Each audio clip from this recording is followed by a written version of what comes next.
On the day of the Divine Blessing ceremony, no one expected the Ryan family's biggest gamble to become a disaster.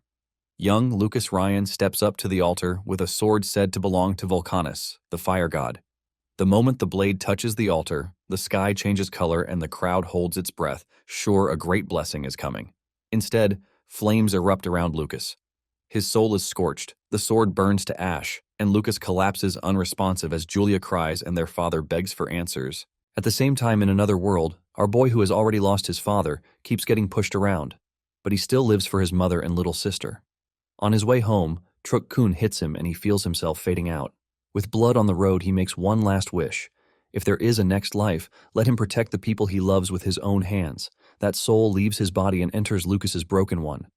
In Vulcanus's domain, the fire god rages about the unforgivable sword, then sneers that the foreign soul is trash and not worth burning again. But in the martial god's domain, the spirits react differently. They see Lucas as their duty and fire the martial god's blessing into him like a weapon. They push it too far, granting the highest blessing and even breaking the old level limit. Lucas wakes with two lives colliding in his mind, terrified he will be cast aside as a child abandoned by the gods. Then Julia rushes in, hugs him tight, and cries that everyone said he would never wake up. Lucas pats her head, steadies his breathing, and makes a quiet vow. Since he has been given another chance, he will protect what's precious, no matter what. To do this, Lucas looks into the sky, letting the martial god know that he is counting on him for help. Meanwhile, a certain demon that was turned into a statue suddenly comes back to life after she senses that the martial god is no longer present in this world. Blood drips down her body as she tries to regain her strength, and she realizes that she has just a little power left. Nonetheless, she doesn't mind because she is pretty sure that the world belongs to her and her emissaries as long as the martial god is no longer active. 9 years later, Lucas is seen at the family's estate. He is on his way to pick up his sister from training when he is ambushed. A thorn vine suddenly grabs onto him, and he immediately figures out the only person capable of this, and that person is Jeremy. Jeremy Ryan is the Ryan family's fourth child, and he is a magic student who received a level 5 blessing, basically making him Lucas's half-brother. Even Jeremy's attendant makes fun of Lucas, talking about how he has not been kicked out of the house yet. Jeremy then tells Lucas to stop coming to the backyard, saying it is reserved for the family members who can use magic. Jeremy even threatens to break a few of his bones so he can learn not to come to the backyard again. As he tightens the vine, Lucas screams out, telling Jeremy that his sister's magic practice is finished and she will be back soon. Lucas suggests that Jeremy let him go if he doesn't want to get charred. Jeremy is scared, but at the same time he makes fun of Lucas for relying on his sister to protect him. Jeremy tries to act tough, saying he is not scared of lightning, and he hasn't finished saying this when he gets struck by lightning, causing him to scream in pain before getting knocked to the ground. His attendant screams out in panic, and just then, Julia appears in the distance. Julia holds out her magic staff, telling Jeremy that she won't hold back the next time he bullies her brother. Julia then uses her magic to strip the vines off her brother's body. While patting his sister for doing a good job, Jeremy finally manages to get back on his feet. Lucas mocks him, telling him to learn his lesson now so he doesn't suffer the same fate next time. Jeremy and his attendant then run off, but he tells Lucas that he is going to remember how he was humiliated.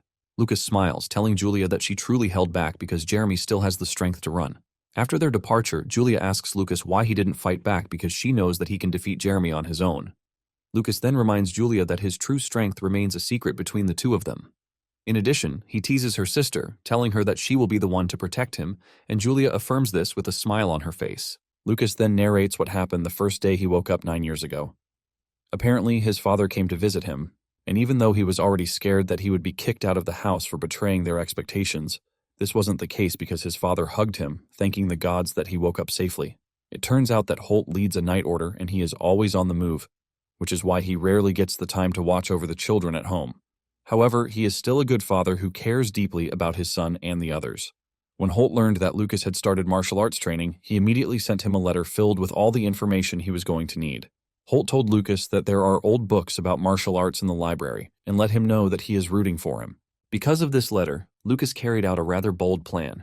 Over the next 6 months, Lucas dug beneath his room, and he created a secret training ground, while the attendants were always wondering where he disappeared to. While digging the basement, everyone just assumed that someone was practicing earth magic. The basement he dug was divided into 4 areas: the study area, the training area, the storage area, and a makeshift bathroom.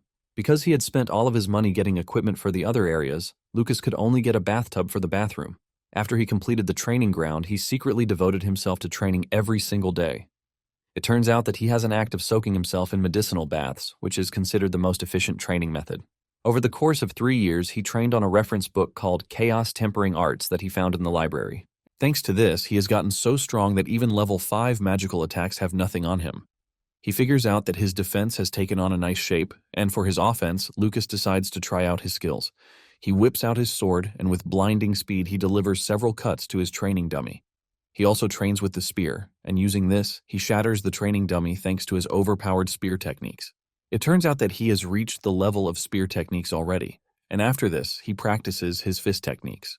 Over the course of 9 years, he has been improving, but he has one particular concern. According to the books he has read on martial arts, when one reaches a certain level of ability, one is said to hit a ceiling, and the only way to break through this limitation is to gain enlightenment. However, gaining enlightenment is pretty difficult, which is why many practitioners have given up. This is also the reason why there are almost no practitioners of martial arts, which should be in no way inferior to magic. However, Lucas is different, and he shows this by tearing apart a big sack of sand with just a single punch. Thanks to how dedicated he is, his fist techniques have also hit level 5, and it appears that there is no ceiling for Lucas because his levels keep rising smoothly. Basically, all of his techniques are on the rise, and he believes that this is all thanks to the martial god's blessing. After training that day, Lucas remembers that his father is coming home that very day, and they are going to have dinner together as a family. After he has washed up, he joins the family at the dining table. His father welcomes him with a smile, saying it's been 6 months since they last saw each other. He urges him to take a seat, and Lucas calmly walks to his seat while Jeremy is fuming where he is. Holt then mentions that the Allen Magic School is opening a martial arts department, and as a special measure, his father has already applied for him. Holt admits that martial arts is difficult, but he believes that his son can do it, and Holt urges Lucas to prepare well for next week's entrance exam. Lucas smiles, and he thanks his father for this opportunity. Deep down, Lucas has vowed that no matter what world he finds himself in, he is going to protect whatever is important to him. However, at the same time, he is trying so much not to stand out because he doesn't want to attract trouble. Suddenly, Julia raises her hand, telling her father that she wants to enter the Allen Magic School with Lucas. Holt commends his daughter for having such a great attitude, but he lets her know that she is still 11 years old and she is not old enough to enroll. Julia then reveals that there is an elite course at the school and it has no restrictions. Julia whips out the letter she received from the school, telling her that she can take the elite course. Holt is surprised to hear this, but at the same time, he understands that Julia's reputation must have reached the school. Lucas's mother smiles beautifully, saying it appears that a great mage will be born from the Ryan family in the near future. This causes Julia to laugh out loud, while Jeremy is left fuming really hard. Their father then tells the two that he wishes that they both pass the exam. Jeremy is pissed that Lucas is getting special treatment when there is nothing special about him. Just then, his mother, Jessica, touches him, telling him to calm down because he has nothing to worry about, since there is no assurance that Lucas will pass the exam. 1 week later, Lucas and Julia prepare to leave for the academy. His mother urges him to take care of himself, and she assures him that she will come visit him once he settles down in school. She also gives Lucas the lucky coin that his father gave him. Apparently, the coin is from the Martial Fortune dynasty that unified the world about 10,000 years ago. Holt revealed that he obtained the coin after he defeated a magical beast, and the front of the coin bears the image of the first emperor, Mars, and on the back is engraved the weapons that he once used. When Lucas saw this back then, he realized that Mars is the martial spirit god. As he departs, Holt tells Lucas to always keep the coin with him. Lucas considers himself pretty lucky because he is blessed with a good family in his present life and also in his past life. Several hours after their departure, the butler, Forden, suggests that they camp in the nearest clearing because the sun will set soon. While they are resting and preparing to eat, the butler tells them that they are going to reach Daktown, where the school is located, by nightfall the next day if they leave early in the morning. Julia is surprised to hear this, and she asks Forden if there is anything interesting in Daktown. Forden lets her know that there is something to look out for because Daktown is famous for the magical dodgeball tournament held every spring. In addition, he mentions that the town is famous as a gourmet town. When Julia hears this, she is already drooling because she imagines herself eating everything she wants. Suddenly, Lucas's senses kick into action and he realizes that 12 horses and 13 people are approaching them at high speed from 2 kilometers away. Lucas then asks Forden if bandits usually appear in the area, and Forden confirms this, but says the possibility of running into them is low. It turns out that Lucas is able to sense the danger thanks to the chaos tempering arts.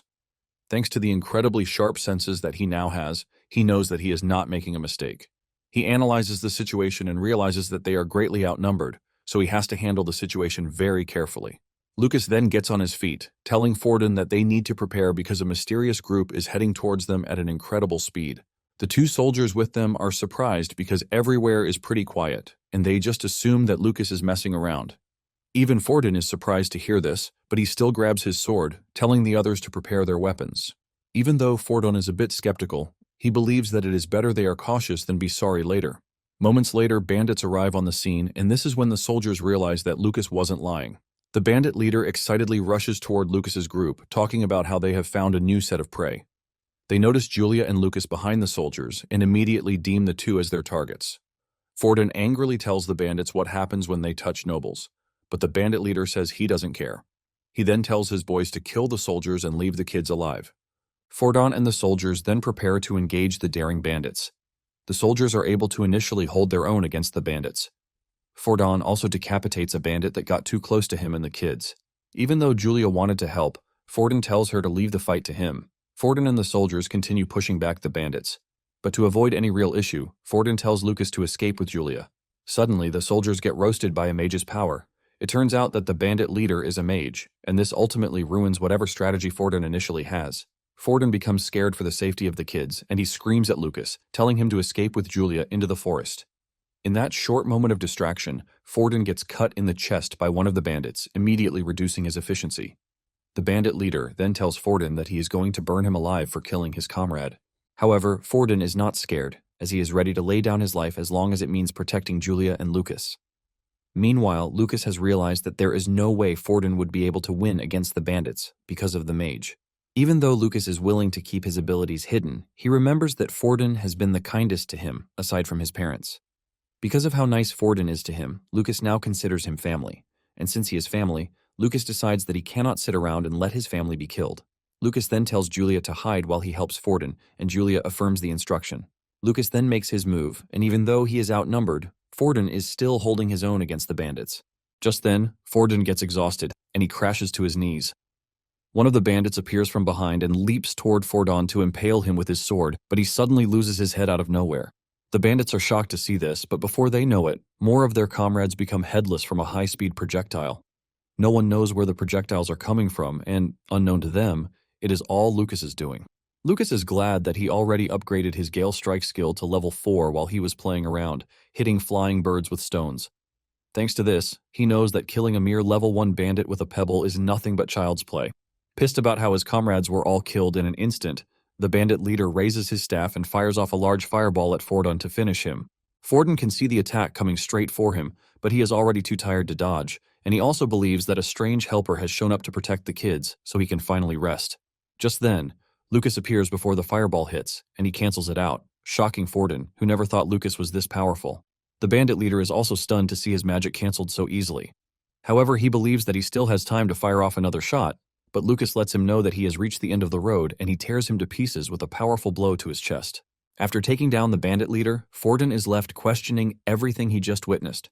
He considers Lucas being able to kill a high-level mage a totally unprecedented event. However, Lucas just turns around to smile at the old man, telling him that it appears he has talent for martial arts. Forden is still celebrating with Lucas when they sense something sinister behind them. The piece of the bandit leader's body suddenly starts to transform into an ugly-looking creature that looks pretty dangerous. Seeing how terrifying the monster looks, Lucas concludes that he has to take it out as fast as he can because he can't allow Julia to see it. Lucas wastes no time leaping toward the monster, and he lands a punch, but it does absolutely no damage to the monster. The monster then launches a counterattack by hurling spikes at Lucas, forcing him to jump backwards. Surprisingly, the monster starts feeding on the bandits' dead bodies to power itself. Lucas wonders what sort of monster it is, and by using his all-seeing eyes, he is able to see the insignia controlling the monster. Before he knows it, the monster has grown to be a giant monster on all fours, and since physical attacks won't work on the monster, Lucas decides to try something else. Lucas imbues himself with explosive chi before lunging at the monster and delivering a powerful strike. This leaves a bright golden light that totally swallows the monster up and destroys whatever core is controlling it. After taking out the monster, Lucas sits down to catch his breath, and Julia comes rushing over to hug her big brother. Julia praises his brother, telling him how amazing he is for defeating the bad guys. Forden, on the other hand, is left stunned because he can't even understand what just happened. Just then, one of the bandits' horses starts neighing, catching their attention. They turn around to see a girl who has been tied up on the horse, shocking them. Meanwhile, the demon from 9 years ago is getting stronger, and she just got the signal that one of her emissaries has been defeated. She wonders who might have defeated the dude, but she decides not to worry herself too much about this, because she is more focused on recovering her power. Back at the scene, Julia learns that the girl they just rescued is Maya Rasta. When Forden hears the Rasta name, he mentions that he has heard it somewhere before, and Julia also says the same.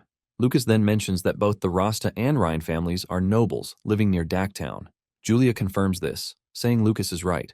Julia then asks Maya why she was attacked by bandits, and with tears in her eyes, she narrates her ordeal. Apparently several hours ago, bandits suddenly appeared and attacked her carriage, killing all of her guards. Even her maid tried to protect her, but she ended up suffering a terrible fate. Maya mentions that all of her efforts to tell the bandits that she is a noble fell on deaf ears. In fact, it appears that their goal is to abduct noble children. Julia then comforts her, telling her that she has nothing to worry about because the bandits are now dead. Later that night, after the girls have slept, Lucas asks Forden what he thinks about what Maya said earlier. Forden then mentions that bandits are habitual offenders because it appears that they have been targeting noble children for a while. Lucas then tells Forden that a demon might be helping the bandits because it is weird enough that they can use magic and also control the dead. Forden then tells Lucas that he has nothing to worry about because he is going to report the matter to Holt. Forden believes that the Rasta family would also be open to helping them once they report the situation to her. Lucas lets Forden know that he has a suggestion to make to avoid trouble in the future. The following day, they arrive at Daktown, and Lucas tells Julia that there will be no sightseeing in the town to avoid trouble. Lucas says there might still be bandits in the area, and for safety's sake, it would be better if they go directly to the magic school. Julia is a bit disappointed, and Lucas tells her to understand the situation because it is for her safety and Maya's. Maya agrees with Lucas, but Julia remains in a bad mood. To please his sister, Lucas tells Julia that he is going to buy her everything she wants from the town's gourmet district once they pass through there. Julia is happy to hear this, and Maya is blown away by the closeness between the two. Forden then suggests that they open the window so that they can get a view of the town. Julia quickly agrees to this, and she is astounded by the beauty of the town. Even Maya talks about how lively the town is. Deep down, Lucas agrees with them because the town has the same atmosphere as the city he lived in during his past life. As they pass through the food center, Lucas buys his sister all the food that she wants, just as promised. Not long after this, they arrive at the academy's gate, and Forden lets them know that this is as far as he can go. Lucas tells Forden that he has nothing to worry about because he is going to protect Julia. Julia also jumps up in joy, telling Lucas that she is going to protect him too. Lucas eggs her on by telling her that he is counting on her. Lucas is left with tears in his eyes as he says farewell to the two. Maya, on the other hand, is pleased to have met Lucas and Julia because they appear to be two interesting siblings. In a quick revelation, Forden had told Lucas the night before that Maya was once his fiancée when they were younger. However, the engagement was called off after the incident that left Lucas talentless. When talking about the Allen Magic School, it is located south of Daktown, and it is one of the 3 most prestigious schools in the Carmina Empire. All the new students are required to take an exam 1 year after their enrollment, and based on those results, they are divided according to their characteristics into the Earth Department, Fire Department, Wind Department, Water Department, and Special Department. If one studies at the academy for 6 years and graduates successfully, they can obtain a mage qualification. In addition, excellent students receive special treatment too. Also, students who pass the mage examination during their studies can graduate without having to stay until their 6th year. Meanwhile, Lucas and Julia are seen at the school plaza, and Julia expresses her disappointment that Maya has left. It turns out that she is reunited with her family, and Julia had initially thought they would be taking the exam together. Lucas, on the other hand, is pleased that Maya has reunited with her family because she is no longer in any danger. Lucas then tells Julia that if they all pass, they are going to see each other every day as classmates, so she has nothing to worry about. This is enough to lift Julia's mood because she knows that Lucas is right. While running around the plaza, Julia catches the attention of basically everyone who sees her because of how young and cute she is. Not long after this, they run into Mina, the vice president of the school's student council. Mina looks cool, and she immediately becomes interested in Julia too. She then asks her if she followed her brother to the school, but Julia reveals that she is there to take the exam with her brother. Mina is shocked when she hears that Julia is there to take the entrance examination, and this tells her that she is the girl who was given the elite course. Mina immediately asks Julia if she is from the Ryan family, and this shocks Julia, who asks Mina how she knows who she is. Mina tells Julia that she is going to find out soon enough, and she suggests that she follows her so that she can lead her to the reception desk. Lucas is shocked to see that Mina didn't even say a single word to him, as if he were a walking ghost. It is Julia who then reminds Mina that her brother also wants to register. It finally dawns on Mina that she totally forgot about Lucas. Mina then turns around to nervously talk to Lucas about his interest in taking the martial arts department exam. The moment she says this, it catches the attention of the other students. They start talking trash behind Lucas about how he is an idiot for choosing martial arts. One even talks about how hilarious it is that Lucas came to a magic school to learn martial arts. Lucas is somewhat surprised that he is being looked down upon even in a magic school. He knows that mages believe that they are above martial arts, but in reality, they are just a bunch of weaklings. Lucas is pretty confident that no mage can stand toe-to-toe with him because they are all insects compared to him. In fact, Lucas knows that there is no reason for him to come to the school if not for the fact that his parents want him to come. At this point, Mina has realized that Lucas is getting backlash because of how loud she spoke. Mina then finds a way to fix her mistake by telling Lucas to follow her because, after the registration, she is going to lead him to the exam venue. Lucas is surprised to hear this, and he realizes that Mina is actually a nice person compared to the rest. Every other person who has looked down on Lucas is shocked to see Mina talking to him, casually. Moments later, Mina requests their registration forms, and after this, she gives the two their emblems. She adds that their examinee number is stored inside, and she urges them to wear it when entering the venue. Apparently, there are 3 test items in total. The first test is to measure their magical potential with magic light. The second one is the compatibility test, where they use spirits of different attributes to determine which elements suit the examinee. And then the last one is a test using dummy dolls to measure magical destructive power.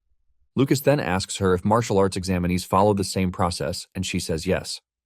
Mina says all the departments follow the same process for fairness. However, Lucas doesn't think they were thinking about fairness when creating the tests, because they would have specifically created a test for the martial arts department. Nonetheless, Lucas is not worried, and he plans to show a bit of his power to dispel the students' prejudice against martial arts. Moments later, they make their way to the potential measurement area. The candidates are expected to place their hands on the magic light. When Lucas touches the light, his potential displays 0, which shocks even the examiner because this is a phenomenon that happens once every 1,000 years. This immediately sets Lucas up for a mocking session from the other students who are watching. However, Lucas is not really worried because he already expected this. Julia soon steps forward to touch the light, and it displays a bright purple light which represents a potential value of 7 out of 10. Even the examiner admits that Julia is going to be among the top of the year's examinees. While everyone else is surprised, Lucas is not really surprised because he knows what his sister is capable of. In fact, he knows that his sister is capable of more, and he tells her not to hold back. Julia acknowledges this and releases more mana into the orb, which immediately transforms into golden light, leaving everyone stunned. The examiner realizes just how talented Julia is because there was a student 2 years ago who also produced golden light, but she was much older than Julia. After Julia is done, she runs back to her brother with a big smile on her face, asking if she was amazing. Lucas pats her on the head, telling her that she is really amazing. Lucas even adds that she's going to become an archmage in the future. While the two are celebrating with each other, one of the candidates talks trash about Lucas, saying he is a talentless piece of trash who is a big brother to a genius mage. The dude's friend quickly covers his mouth, telling him to stop saying trash because they don't know what Lucas's sister might do if she hears. Lucas is pleased to hear this because everything is going the way he planned it. Lucas wants Julia to be in the limelight so he can lead a peaceful student life. Apparently, the past 3 years have been consistent efforts to enhance Julia's talent, and Lucas is glad that his efforts are paying off. Once everyone is done with the potential measurement, they are required to move to the spirit hut, and deep down, Lucas believes that the day to make his efforts bloom has finally come. The candidates are informed that they are going to undergo a compatibility test here. Just as expected, all of the spirits are swarming around Julia, shocking the other students. One of the students, who received a level 6 wind god's blessing, mentions his frustration that no wind spirit came to him during his test. Since all of the spirits are going toward Julia, they believe that this means she is compatible with all magical elements. It turns out that Lucas has a hand in what is happening, because he was the one who created a mage circulation technique skill for Julia, which has helped her raise her potential. Even though she is still level 2, Lucas knows that she has shown enough to pass the entrance exam. The examiner soon announces that Julia's compatibility is 90, which is the highest score among all examinees. The examiner thanks Julia for her success, and while she is still enjoying the compliment, she turns around to see the other students staring at her in such a bad way. Julia cannot handle this, and she rushes toward her brother, telling him that she is scared of how the other students are staring at her. Lucas then tells Julia that it can't be helped because she is a genius, and she is bound to receive a lot of bad looks. Lucas then tells her that she has nothing to worry about, and he urges her to get used to it. Julia then agrees with her brother, saying she has to become stronger so she can protect him. Deep down, Lucas is worried about his sister, and he figures out that he has to help her build a thick skin. While everyone is praising Julia and talking about her talent, they are also trash-talking Lucas for being talentless. Apparently, during Lucas's compatibility test, the spirits didn't even try to go near him because they were all disgusted. However, one of the students told his friend that something strange happened during this test. He tells his friend that after Lucas came out, one of the fire spirits lost its arm, which left him scared. When his friend heard this, he believed that he was seeing things because the spirits are tiny, and there is no way he would have seen a tiny hand flying off. Lucas is surprised to see that there was someone who actually saw what happened. It turns out that the dude was actually right because during the second test, the fire spirits displayed a bad attitude towards him, probably because he was rejected by the fire god. After the test, Lucas tried to leave, but one of the spirits decided to spit on him because it held a grudge. However, Lucas taught the spirit not to be arrogant by subtly tearing his arm off with a pebble. After they are done with the compatibility test, Lucas suggests that they head to the final testing area, and he asks Julia if she thinks she can take first place this time too. Julia humbly tells her brother that the first place is reserved for her as long as her brother doesn't go all out. Lucas smiles, telling Julia that he has no plan to go all out because he is planning for Julia to protect him. They soon arrive at the magic destructive power test venue, where there are several metal dummy dolls laid out for the test. Lucas overhears one of the students talking about how he plans to punch the doll with everything he has because he doesn't want Julia to take first place. Another dude mentions that there is a possibility of Julia totally destroying the doll, but the dude argues with this, saying it is impossible. The dude mentions that the dummy dolls are made of special metal with defensive magic, which means that they can withstand attacks below curse class. The dude is confident that Julia doesn't have what it takes to unleash said attack at her current age. Lucas takes a closer look at the dolls, and he admits that they look pretty sturdy, and he believes that it is his chance to test his level 6 skill. Lucas finally admits that it might have been a good decision to come to the school because he would get to play around with expensive equipment. Just then, Lucas hears some students behind them telling a girl, who just arrived, not to jump the line. The new girl activates her magic and stares at the leader of the protesters with such an overwhelming aura that fear creeps through her body. The new girl then walks over to Julia and Lucas, and she uses her mental magic on Julia, causing her to fear. Julia quickly hides behind Lucas, telling him that the new girl is scary. Lucas then asks the new girl who she is, and she replies that she is Iwa Miranda, granddaughter of Duke Miranda. The moment Lucas hears this, he figures out who she is. Apparently, the Miranda family is one of the 3 great houses of the Empire's northern region, and they are a clan that once produced a legendary mage.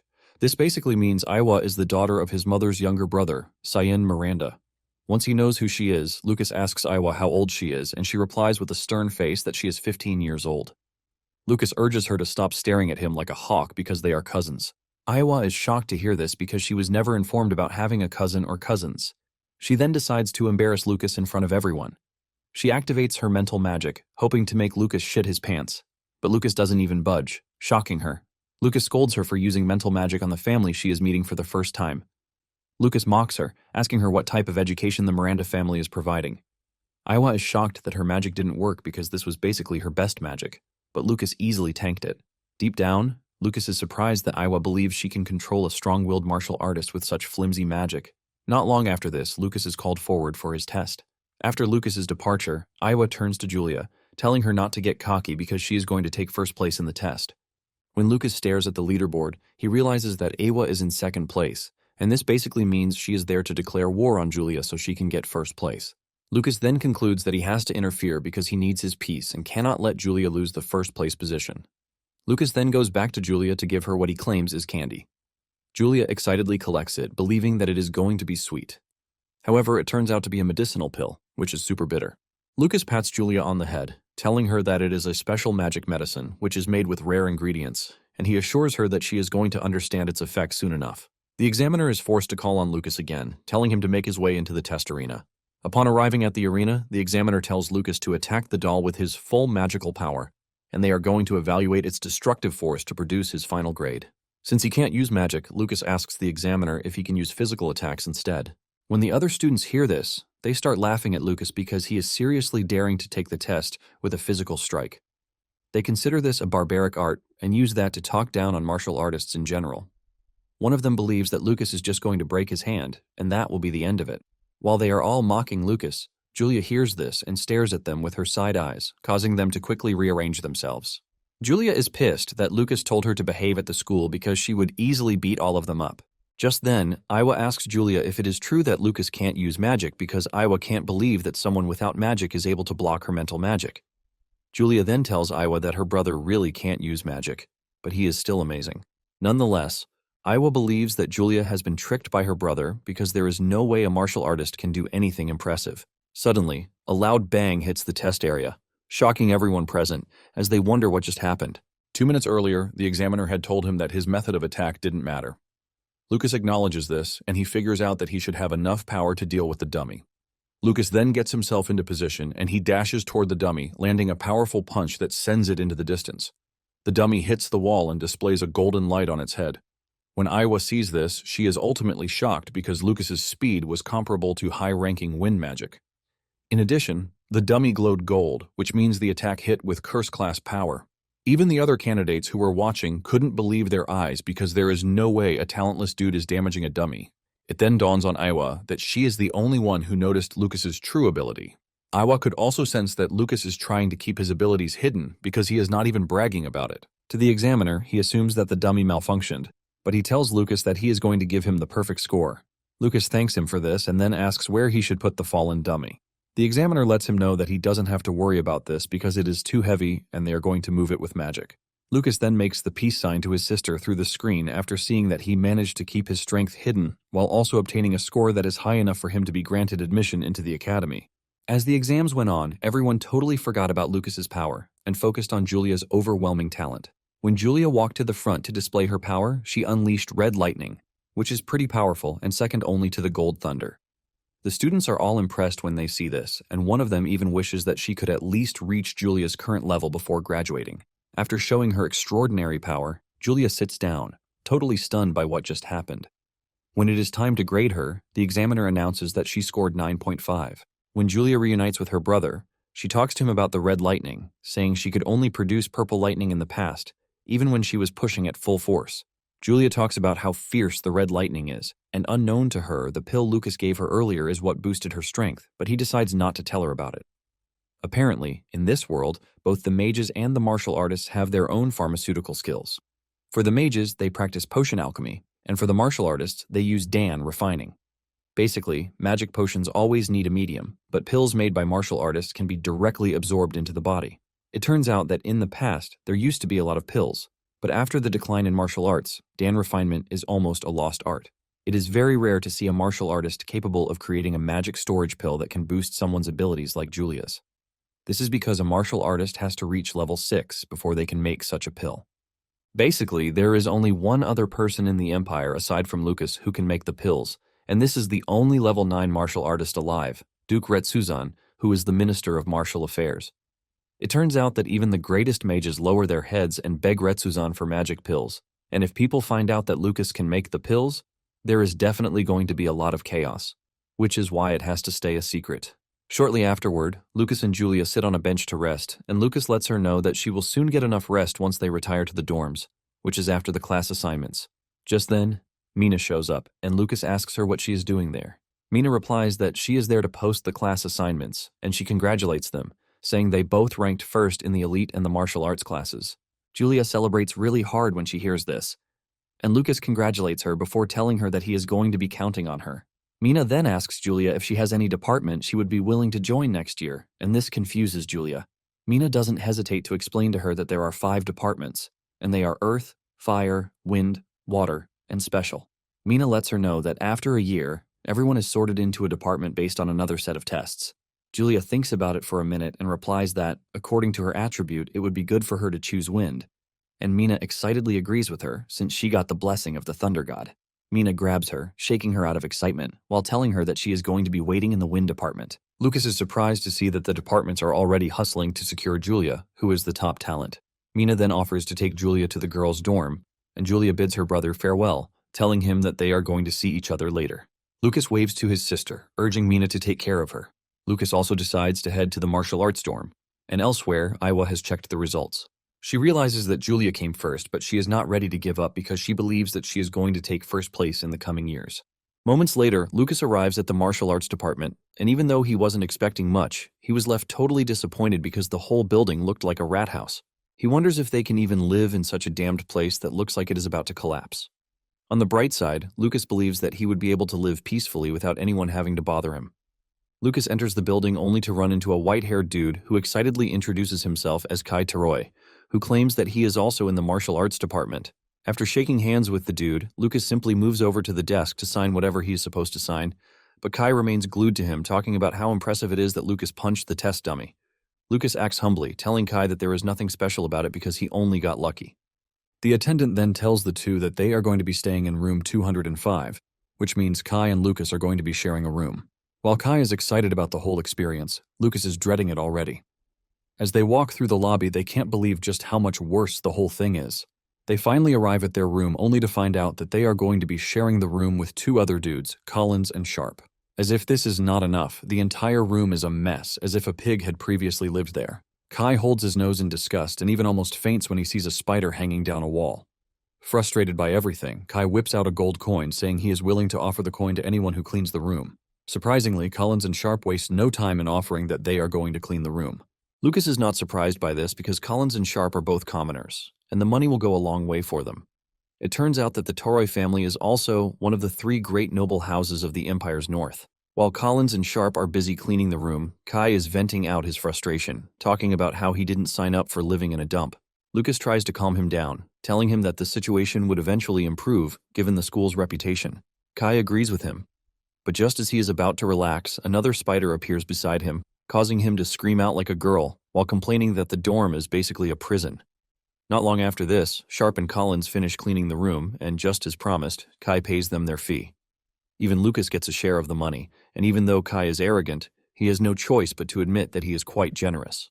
Just then, the attendant shows up to deliver their uniforms, and he urges them to change into the uniform so that they can attend the entrance ceremony taking place in the hall. Kai's blood pressure rises again when he sees the dirty and tattered uniform that was provided for them. Collins and Sharp cannot even complain because it looks good to them.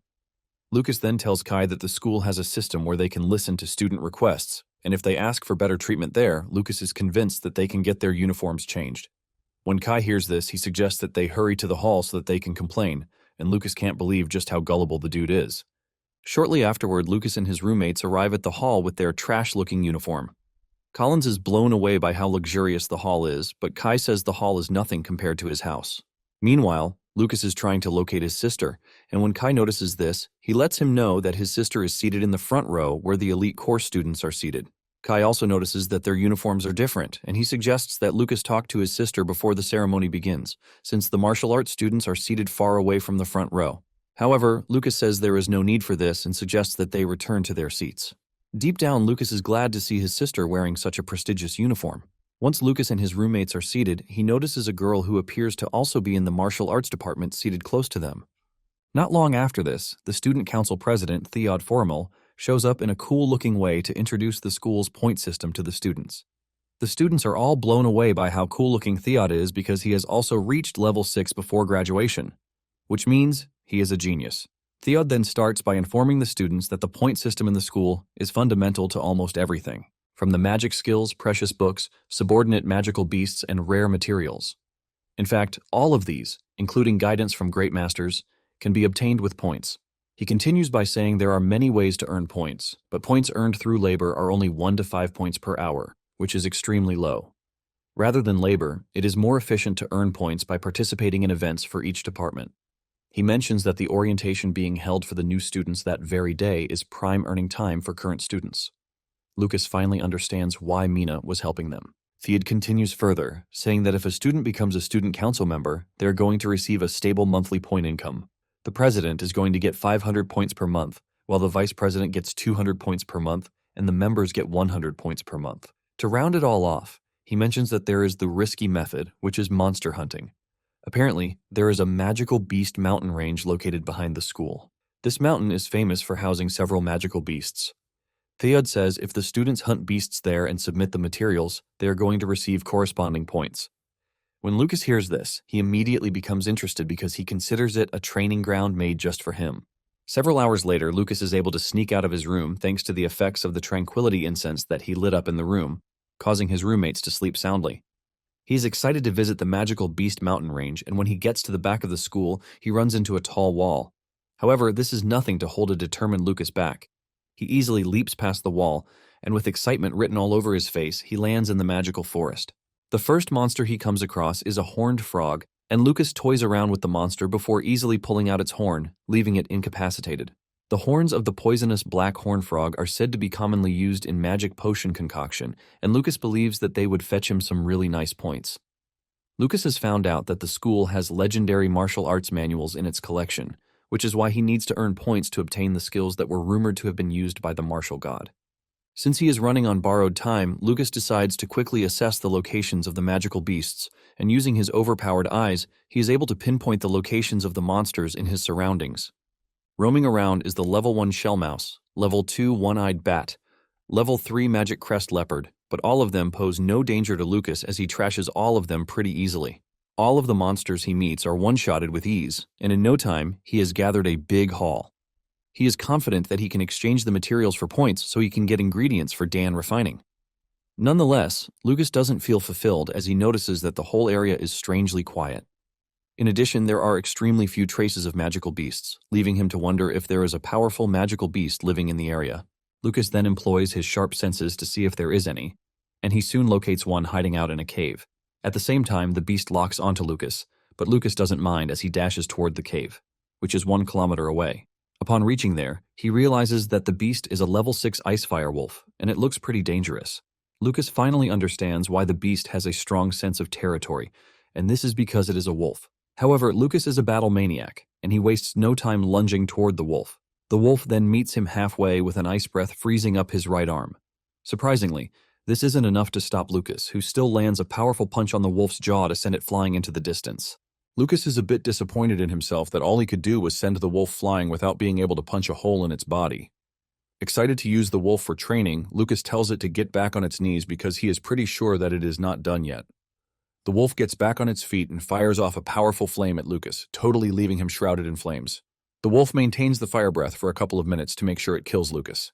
When the wolf believes that Lucas has been taken care of, it raises its head to howl in victory, but before it knows it, Lucas appears behind it. By the time the wolf realizes this, Lucas has closed in on it, and he delivers a powerful punch imbued with chi on its body.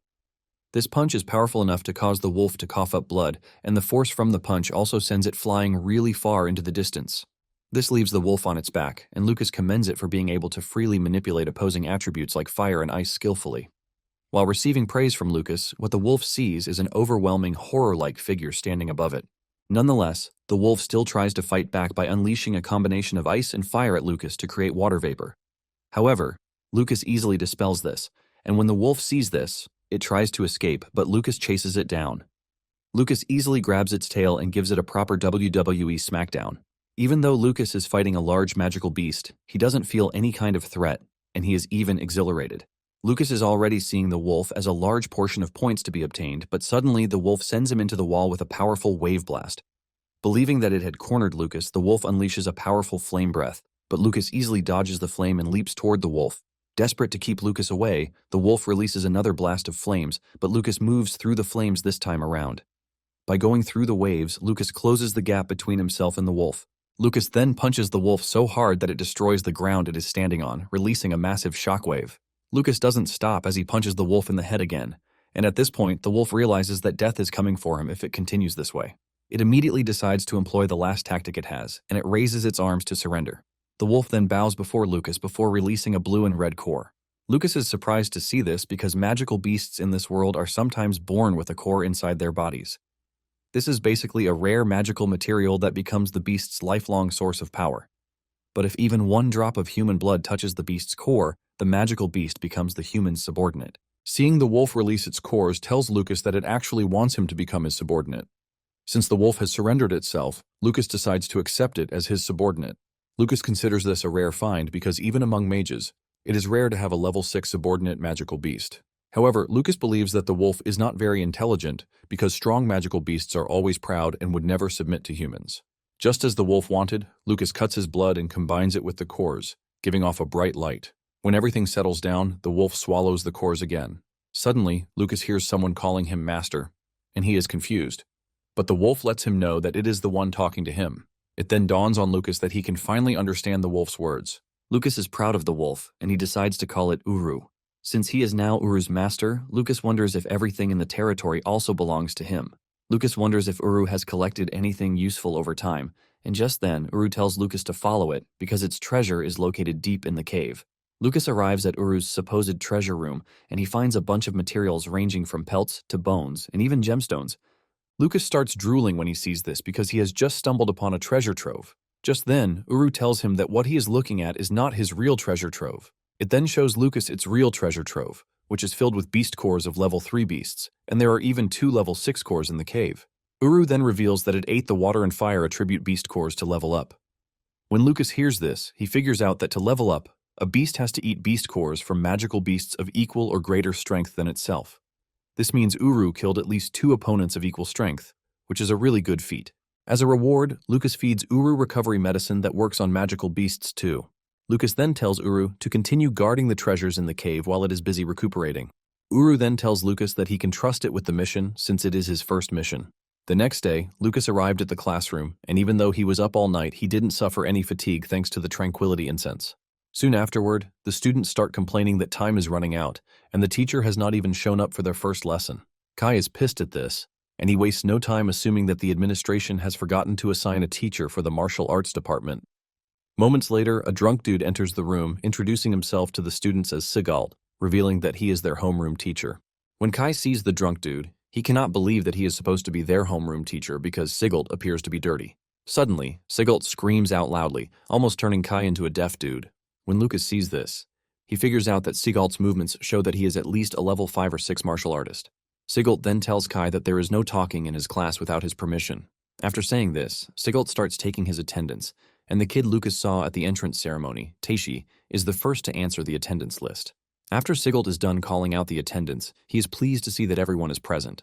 Just as he is about to start the lesson, he realizes that he has forgotten his textbook, and he decides to appoint Teishi as the class representative so she can go to his research lab and get the textbook. Teishi is shocked to hear this, and she is forced to ask again if the teacher meant what he said. Sigalt confirms this, but Kai gets mad. He gets off his seat, saying the class representative should be decided fairly through competition among candidates. Kai starts boasting, talking about his pedigree and ability, saying all of these should qualify him as the class representative. Just then, Sigalt hits him in the head with a projectile, reminding him that he already said there is no talking in class without his permission. As he leaves the room, Sigalt tells Teishi to distribute the textbooks to everyone and have them study on their own. Teishi is proud of herself because not only did she pass the entrance exam, but she was also chosen as the class representative. Teishi then vows to change her fate with the opportunity she has been given. Meanwhile, Kai is still nursing his swollen head, and Lucas mentions that something is off about the teacher. Kai immediately agrees to this, suggesting that they report Sigalt to the administration so that he can be fired. However, Lucas is left analyzing the situation, and he figures out that Sigalt has suffered serious injuries before, which is why he moves the way he does. This leaves Lucas wondering just how strong Sigalt was before he got injured. Lucas then tells Kai that he has no intention of reporting Sigalt because deep down, Lucas is excited to see what Sigalt has to offer. Several hours later, Kai and Lucas are seen in front of the cafeteria. Kai complains bitterly about how Sigalt left them to self-study for hours. Kai considers Sigalt an irresponsible teacher who even decides who is going to be their class representative. While Kai is busy raging about this, Lucas meets with his sister, and he pats her on the head, asking her how her first class went. Julia reveals that her homeroom teacher, Linda, is such a nice person because she cheered her on to motivate her into becoming the class representative the following week.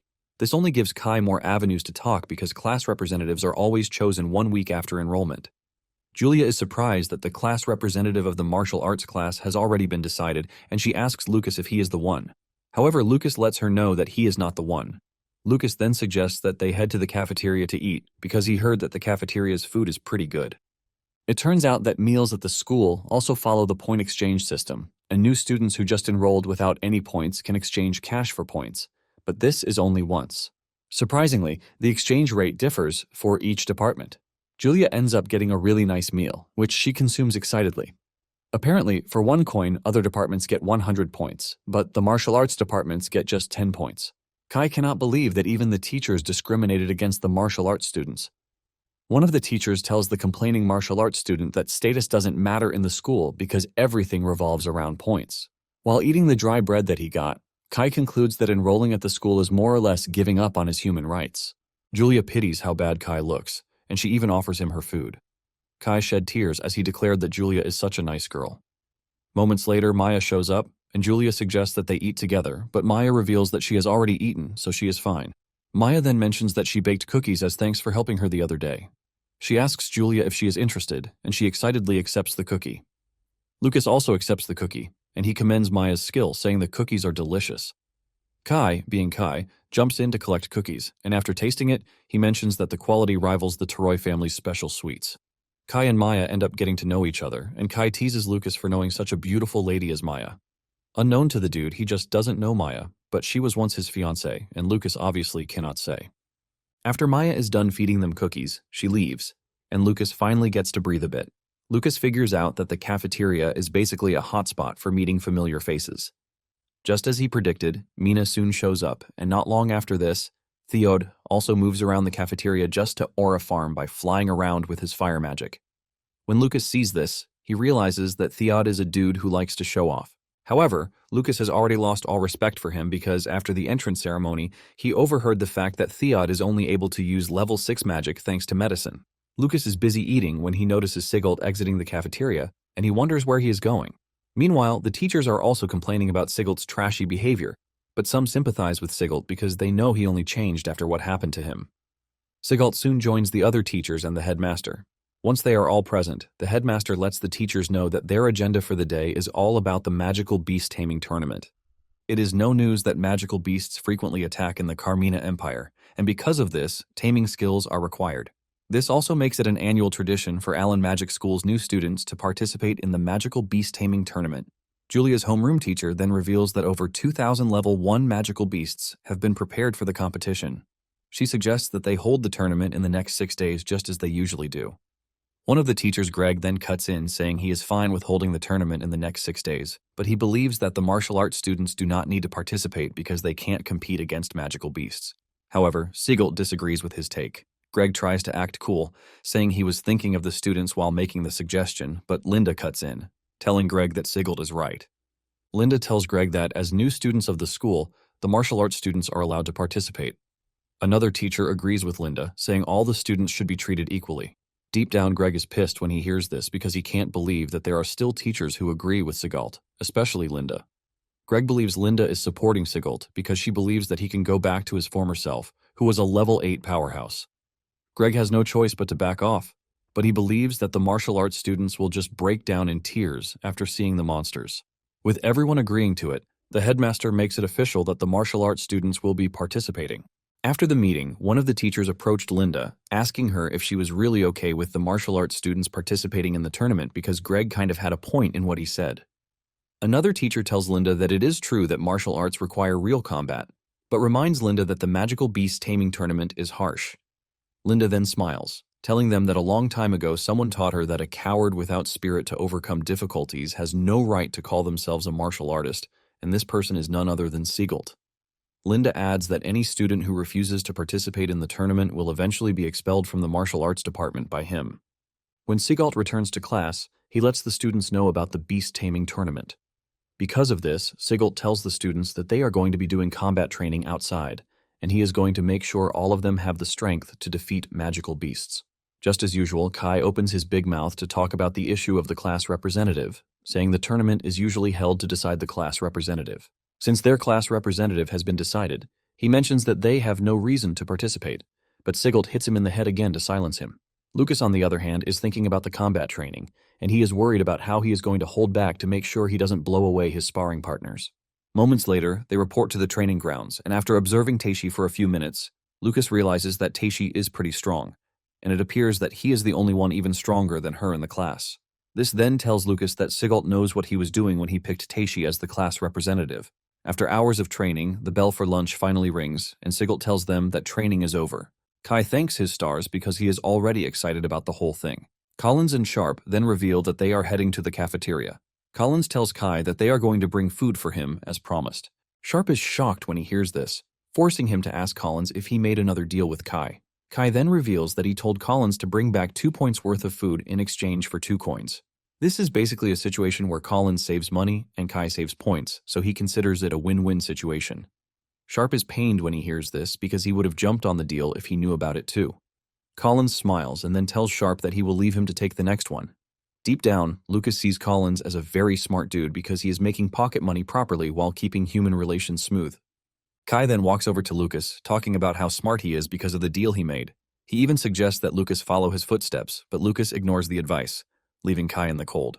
Kai initially wants to feel bad, but then he comes to the conclusion that Lucas has a sister in the elite course, so he doesn't even need to worry about points. However, Kai doesn't know he is totally wrong about this because without Julia, Lucas would still not go hungry. Lucas can easily step into the forest and just hunt down beasts to make himself a nice meal. While roasting meat on the fire, he remembers that Mina was trying to get close to Julia again. Because of this, Lucas figures out that he has to stay on guard to make sure that Mina has no ill intentions. Just then, Lucas notices that Uru is already drooling from looking at the meat being prepared on the fire. Lucas then decides to feed him because he is such a nice beast. Lucas then tells Uru that after he is done eating, he will have to spar with him in training, but he promises to go easy on him. Uru is already crapping himself when he hears this. Meanwhile, at the Ryan family estate, Holt notices that his wife, Catherine, is feeling sad because of the children, and since she is missing them that much, he suggests they go visit them. Holt mentions he is passing through Daktown for work, so he is going to take her. Catherine is happy to hear this, and she hugs her husband, thanking him.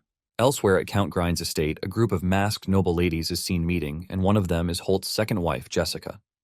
The leader of the group is none other than the demon lady, who is slowly gathering her power.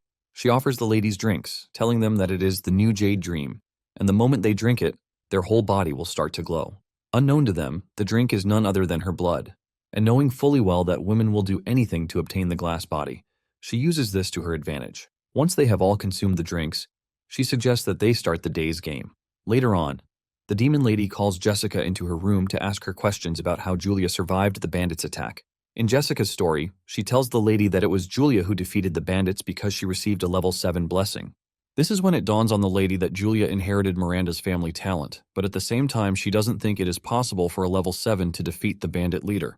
The lady then asks Jessica if she would like to kill Catherine and her daughter so she can become the Baroness. Jessica confirms this while asking the lady what she is supposed to do to achieve this. Just like the evil lady she is, she immediately crafts her insignia on Jessica, ultimately putting her under her control. Back at the academy, Taishi informs her classmates that they are going to be continuing combat training that morning, and Kai and the others complain about how tedious the whole thing is. One student reveals that his whole body is sore, and another dude reveals that he couldn't even sleep all through the night.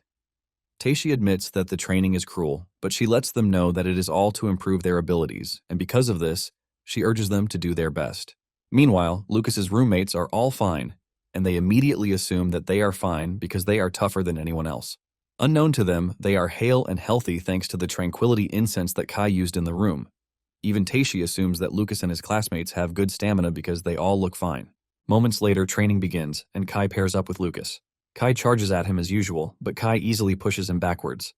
The spar between the two continues, and Kai believes that he is holding his own, but little does he know that Lucas is really holding back against him.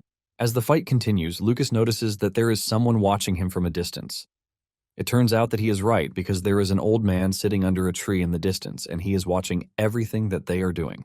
Kai notices that Lucas is distracted, and he tries to use this opportunity to land a strike, but Lucas's reflexes are way above his level, and he easily dodges the punch, causing Kai to crash to the ground. However, Kai gets back on his feet, saying the fight continues until there is a definite victor. Lucas gets back into position, and he accepts the challenge. It turns out that the old man who was watching Lucas is known as Otani, and on his way back to the library he runs into Mina, who offers to walk him, but he refuses the gesture. It turns out that Otani has already figured out that Lucas is hiding his true abilities, and because of this, Otani decides that he is going to continue monitoring Lucas. Hours later, they finally get to finish combat training, and fortunately for them, Sigelt had taught them massage techniques. Thanks to this, everyone is able to relieve their tense muscles, and Lucas believes that this is a good deal, because everyone else will forget that only he and his roommates were energetic in the morning. Lucas then decides that it is time for him to build his new training ground. But to do this, he figures out that he needs to buy materials for the training ground. Apparently, the school's magic shop has a lot of rare items that are not readily available to the general public. Upon entering the shop, Lucas is impressed by how spacious it is, and he compares it to a shopping mall. Lucas looks around and realizes that the items in the shop are a bit expensive, and given how things are, there is the possibility that he is going to be spending 100 points a month. Even though Julia gets tons of points, Lucas knows that he can't always rely on her because if her allowance runs out, it will be very bad. Lucas then decides to buy only magic potions for the day, and the next time he comes, he is going to exchange materials stored in Uru's cave for points.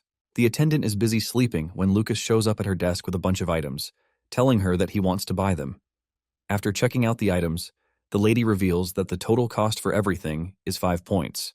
The lady notices that Lucas is from the martial arts department because of his uniform, and since they can only spend 10 points, he is already using half of the points all at once. After Lucas is done paying, he proceeds to leave. But as he reaches the door, the lady urges him to be careful with his spending, because he might just regret it later. Lucas just smiles at the lady, telling her that the things he bought are not even enough, and he is still going to come back to buy more. At the same time, the lady is surprised that Lucas bought a lot of potion items when the martial arts class doesn't even make them. She wonders how Lucas is going to use the items, but she just assumes that Lucas is spending recklessly because he is a noble. Later on, Lucas makes his way to Uru's cave, and he mixes the potions in a bath to soak in the medicinal effects. After he is done bathing, he realizes that there are still a few effects left, and it would be wasteful to throw away the water. At the same time, he can't just feed someone bathwater to drink. After stepping out of the bath, Lucas is thinking about his next move when he senses something weird behind him. He turns around to see that Uru is drinking the bathwater, and before he knows it, Uru has finished it. Lucas is initially disgusted, but then he pats Uru on the head, telling him that the water would actually strengthen his body too. Uru excitedly thanks his master before revealing that he wants beef. Lucas is just glad that the bathwater issue has been solved, and he plans to exchange the materials in the cave for points during low traffic hours. He also plans to hide whatever tools he bought at the materials shop near the dorm. After this, he plans to transport them to the cave at night. When Lucas bought the training dummy, he easily lifted it on his arm even though it was heavy, and the attendant offered to help him move it with magic. The teacher waves at him, calling him a good boy, while urging him to come back anytime he wants. Lucas has managed to escape suspicion because the shop attendant believes that he got the materials from his family. Not long after this, Sigelt is seen scolding his students for slacking off, reminding them that the taming tournament is the next day. He tells them that they are free to drop out if they are not ready for training. Sigelt walks around the training ground giving advice to the students he believes are lacking. He scolds Kai, telling him that he is so weak, but Kai argues, saying he has actually beaten Lucas, Sharp, and Collins. This only earns him another painful flick to the head to send him crying to the ground. Sigelt then turns to Kai's roommates, telling them that he is disappointed that they even lost to a weakling like Kai. Unknown to him, Sharp and Collins intentionally lost because of the money they were getting, and Lucas just didn't want any trouble. To curb the situation, Sigelt tells Teishi to spar with Kai. Kai excitedly walks to the training ground, telling Teishi that he has no intention of holding back because he is going to prove to her that he is more suitable to be the class representative. The spar begins, and Kai makes his move, blindly charging toward Teishi. Kai believes that he has landed a hit, but to his surprise, Teishi easily dodges and lands a counterattack on his belly. Kai then frantically throws a straight kick at Teishi, but this only earns him a counter kick to the head, resetting whatever trash sits in his brain. Kai still wants to fight back, but Teishi shows him that she is above him by smacking him into the wall with a palm strike. When the other students see how capable Teishi is, they finally understand why Sigelt chose her as the class representative. Sigelt then tells the class that they need to give it their all because magical beasts won't show any mercy to them. On the other hand, Lucas has already analyzed the fight, and he realizes that Kai went all out from the start without any defense, which is what Teishi exploited to beat him. After the sparring session, Teishi walks up to Kai to ask him if he is fine. However, Kai remains silent, and Sigelt figures out that he is pissed. Sigelt then tells the students that they are required to tame at least one magical beast during the tournament because failure to do this means they are out of the martial arts department. As Sigelt leaves the training ground, he tells the students to stay and train till nightfall. After his departure, Lucas walks up to Kai, and before Kai can say anything, Lucas lets him know that his defense is completely lacking. Lucas lets him know that if he fixes the bad habit and attacks the enemy's weak points, he is going to be fine. Suddenly, Kai tells Lucas that he is getting it all wrong. Kai boldly reveals that he has fallen for Teishi because she is the first girl who has kicked him in his entire life. He adds that Teishi's moves are also cool, and because of how much he has fallen, he has even thought of names for their kids. This is when it finally dawns on Lucas that Kai is a hopeless masochist. The next day, the students report to the arena, and they are blown away by how big the arena is, leaving them to wonder just how many magical beasts are being kept there. Kai almost crapped his pants when he realized that there are literal terrifying beasts roaring below them.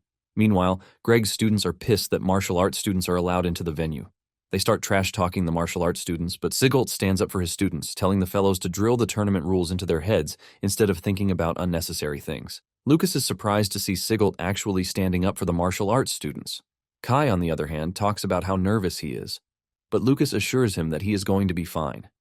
He tells Kai to think of the magical beasts as Sigelt, but Kai is confused when he hears this. Lucas explains to Kai that he should think of Sigelt when fighting the magical beasts. Kai is excited when he hears this, and he talks about how pumped he is.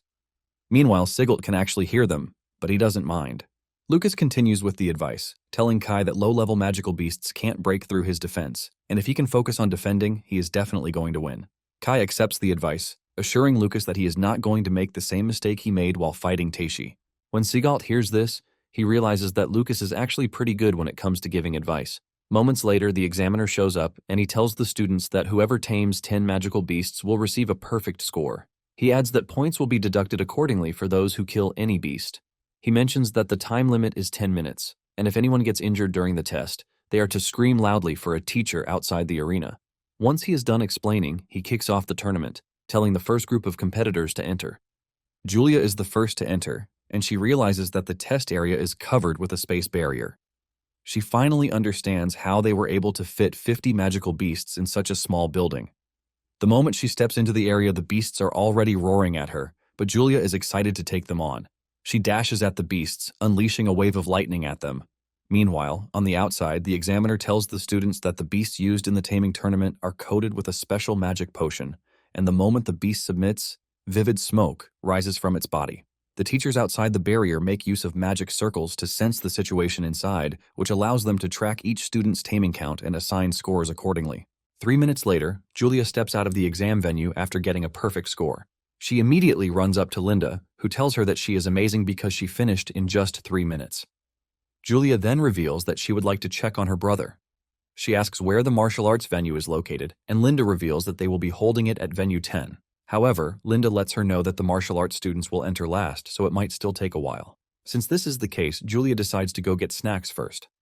Meanwhile, Iowa is eager to see if Lucas will do something extraordinary just as he did at the entrance ceremony. 2 hours later, the martial arts students are still waiting, and Kai talks about his worry. However, Lucas lets him know that there is nothing to worry about because in terms of actual ability, martial arts students are not inferior to the mage classes. Sigelt hears this, and he gets off his seat to clap for Lucas, then tells the rest of the students that they don't have to look down on themselves. He adds that the reason no one has been injured so far is that level 1, magical beasts can't hurt humans. Sigelt adds that martial artists are superior to low-level mages in terms of physical strength and close combat ability. The students are surprised to see Sigelt encouraging them, which is quite weird. Teishi also shows up, revealing that she has gone to check, and no one is injured. She mentions that most people are just exhausted from using too much magic power, and in addition, she reveals that she picked up some important information. Apparently, the beast's movement range is restricted by barriers so that the students won't get surrounded, and if one thinks they can't win, they can just run from the spot and look for weaker beasts. Teishi lets them know that they are definitely going to score points if they manage their stamina and take it seriously. The students are happy to hear this, and they start hailing their class representative, calling her the best one ever. Deep down, Sigelt is pleased that he chose Teishi because it appears to be the right call. Just then, Greg shows up to mock the class, telling them that they can only get grades by using trash methods. Sigelt is surprised to see Greg, and he asks him what he is doing there. Greg scornfully reveals that he is there to tell them that the martial arts department will be entering shortly. As he walks away, he mocks the students, telling them to work hard because the department might just disappear. He even adds that he doesn't mind if the martial arts department disappears because the department shouldn't have been established in the first place. Lucas is pissed when he hears this because he sees Greg as part of the same people who bullied him in his past life. Lucas then gets off his seat, and he tells Sigelt that he would like to enter the venue first, since he was ranked first in the class at the entrance ceremony. Sigelt lets him know that he can actually have someone else go ahead if he is nervous, but Lucas insists that he wants to be the first to enter. Lucas assures them that he is definitely going to get excellent results to take a dig at those who mock the martial arts department. The rest of the class is glad to hear this, and they cheer Lucas on, telling him to get it done. Sigelt was impressed to see this because the students had completely changed from their timid selves. 10 minutes later, Lucas enters the venue for the exam, and the moment he steps in, he realizes that there is a detection magic circle hanging above the space. He figures out that if he avoids the detection circle while he is moving, he won't have to worry about the teachers knowing what is happening inside the barrier. Lucas also knows that the moment a beast recognizes one as its master, their souls connect, making communication possible. This also allows for the temporary use of the beast's abilities. Uru is playing around in the cave when he notices that Lucas is using his power even though he is substantially stronger than Uru. The moment Lucas clouds himself in Uru's aura, the magic beasts start running for their lives, believing that they are under attack from a high-level magical beast. It turns out that it is Lucas's plan to mentally corner the magical beasts to crush their will to fight. And this is going to be possible by making them think there is a high-level magical beast in the area. Lucas is glad that Uru's power is coming in handy, which is ultimately causing the magical beasts to submit pretty easily. However, Lucas is not ready to step out until he makes all of the beasts in the venue submit. In addition, he blocks the magic potion smoke from leaking outside. After making an owl beast submit, Lucas tells it that they are going to see each other again later. But deep down, the beast is already crying because it never wants to see Lucas again. 5 minutes later, Lucas still hasn't gotten a point, and Kai is worried that Lucas might not be able to get it done. However, Julia shows up, telling Kai that he has nothing to worry about because Lucas will definitely get a perfect score just like she did. Seeing how things are going, Greg quickly rides the moment to make fun of the martial arts students, telling them that they are too weak to even beat the lowest level magical beasts. Greg says this is exactly why mages are superior, but Julia cuts in, telling Greg not to make fun of her brother. She admits that her brother might not be able to use magic, but he is definitely amazing. Greg is surprised to hear a mage defending a martial artist, and he believes that Linda's poor judgment is already rubbing off on her students. Greg then tells Julia that she might argue all she wants, but in the end, the result will speak for itself. Just then, the announcement comes on, telling everyone that Lucas has earned 1 point. Kai is glad to hear this because this means Lucas will be able to remain in the martial arts department. Greg still mocks them for celebrating 1 point because the highest point his class got was 5 points. Suddenly, the announcement comes in that Lucas has successively earned 4 more points, giving him 5 points in total. Greg almost loses his mind when he realizes that a martial arts student just got the same 5 points as the highest score in his class. Meanwhile, in the venue, Lucas figures out that he has been able to intimidate all of the beasts, which means his classmates can easily score points. Since he is done with this, he concludes that the last thing on the list is getting a perfect score. Lucas then runs a rampage against the beast, easily taming all of them until he gets the perfect score, which is 10. Greg's mouth is left wide open when Lucas actually came out with the perfect score, looking really sharp. Julia celebrates her brother's win, but she is not entirely surprised because she knows the type of person her brother is. Julia then rushes over to hug her brother, who pats her on the head. Greg immediately raises an argument, saying there is no way a martial arts freshman can make 10 magical beasts submit. Greg then turns to Sigalt, asking him if he did anything to sway the result in his favor. Sigalt is about to defend himself when the chief examiner steps forward, asking Greg if he is trying to say that he is a crooked examiner who accepts bribes and condones fraud. The moment Greg hears this, he realizes that the examiners are people he would not want to have issues with because of how capable they are. Greg then swallows back his statement, saying he didn't mean it that way. He claims that what he meant was that during the entrance exam, the dummy doll broke, and Lucas was able to get a perfect score, which is quite suspicious. Since Greg is concerned about the integrity of the exam venue, the examiner suggests that they inspect the barrier space. Kai cannot believe that they are seriously holding a review because a martial arts student got a perfect score. Lucas then tells Kai that they have nothing to worry about and they are free to inspect all they want because he has nothing to hide. 10 minutes later, the examiner opens the barrier space and the beasts immediately make an effort to escape, but they are all restrained. The examiner admits that the beasts are agitated, but they are not weakened enough to change venues. One of the examiners then asks the chief examiner if it is true that Lucas obtained the points legitimately, and the dude says he couldn't find anything wrong. However, he knows that something happened with the magical beasts. Since there is nothing to see, the examiner suggests that they continue the tournament, while the 10 beasts that were defeated by Lucas are put under inspection. The examiner then announces that the exam continues. Lucas is disappointed that they didn't find anything wrong, but this was still not enough for them to believe in his capabilities. However, he is not worried because the real surprise is just about to begin, since Teishi and the other students will start entering after him. Teishi excitedly rushes into the venue with the determination that she can't lose to Lucas. Upon entering, she goes after the beasts, aiming to make them submit in 30 seconds. The moment the monsters see Teishi, all they can see is Lucas all around her, and they start panicking. Before Teishi even touches them, they have started submitting. Teishi cannot believe that a level 3 dark wolf submitted to her easily when she hasn't even landed a hit. Teishi wonders if it is a coincidence or if it is a sign that martial arts students aren't that weak, contrary to what people believe. Teishi then goes after the beasts, forcing them to submit, and in no time, she also gets the perfect score of 10 points. The martial arts students start celebrating because they just recorded another perfect score, and her time was even shorter than Lucas's. The examiners are confused when they see this, and they decide to send the defeated beasts out for inspection too. Taishi steps out with a smile on her face after remembering what Lucas said about the beasts not being scary. This then creates a sense of confidence in Taishi that martial artists are not inferior to mages. After Taishi, Sharp, and Collins also scored perfect scores, the streak continued with Kai too. In fact, by the end of the tournament, all of the martial arts students achieved perfect scores, ultimately claiming spots in the upper rankings. Sigalt lets off a short smile when he realizes that all of his students came out in flying colors. Later on, the headmaster learns that there were no abnormalities with the beasts, leaving them to wonder why it was only martial arts students who got outstanding results. The chief examiner then reveals his assumption, saying it might have happened because the beasts were frightened by the attacks from the mage class students who competed before the martial arts department. His counterpart adds that the tournament has been held for the past couple of years, and they have never recorded something like this before. However, it is important to note that this is the first tournament since the martial arts department was established. The examiner believes that the martial arts students' close combat confrontations with the beasts likely amplified their fear. Because of this, the headmaster suggests that they let the martial arts department compete first the following year. Nonetheless, he lets them know that the year's result will stand as it is. Greg bursts into the room arguing that this only means the martial arts department will push aside the mage classes and tie with the elite course for first place. The headmaster confirms this before asking Greg if he objects to it, and he nervously says no. However, Greg argues that it is unfair that the martial arts department is taking first place through luck. Just then, Otani, who is also present in the room, cuts in, saying luck is also part of one's ability. Otani tells the group that they cannot revoke the results, since it is not the student's fault. The headmaster agrees with Otani and tells the teachers and examiners to announce the results. Greg is totally salty about this, and he silently vows that he is going to remember what just happened. The headmaster then asks Otani to give his insight on the whole thing, since he is a level 9 martial artist, and he must have figured out the real cause of the whole thing. Otani then replies that he cannot say the details, but he assures the headmaster that it is not a bad thing for the school.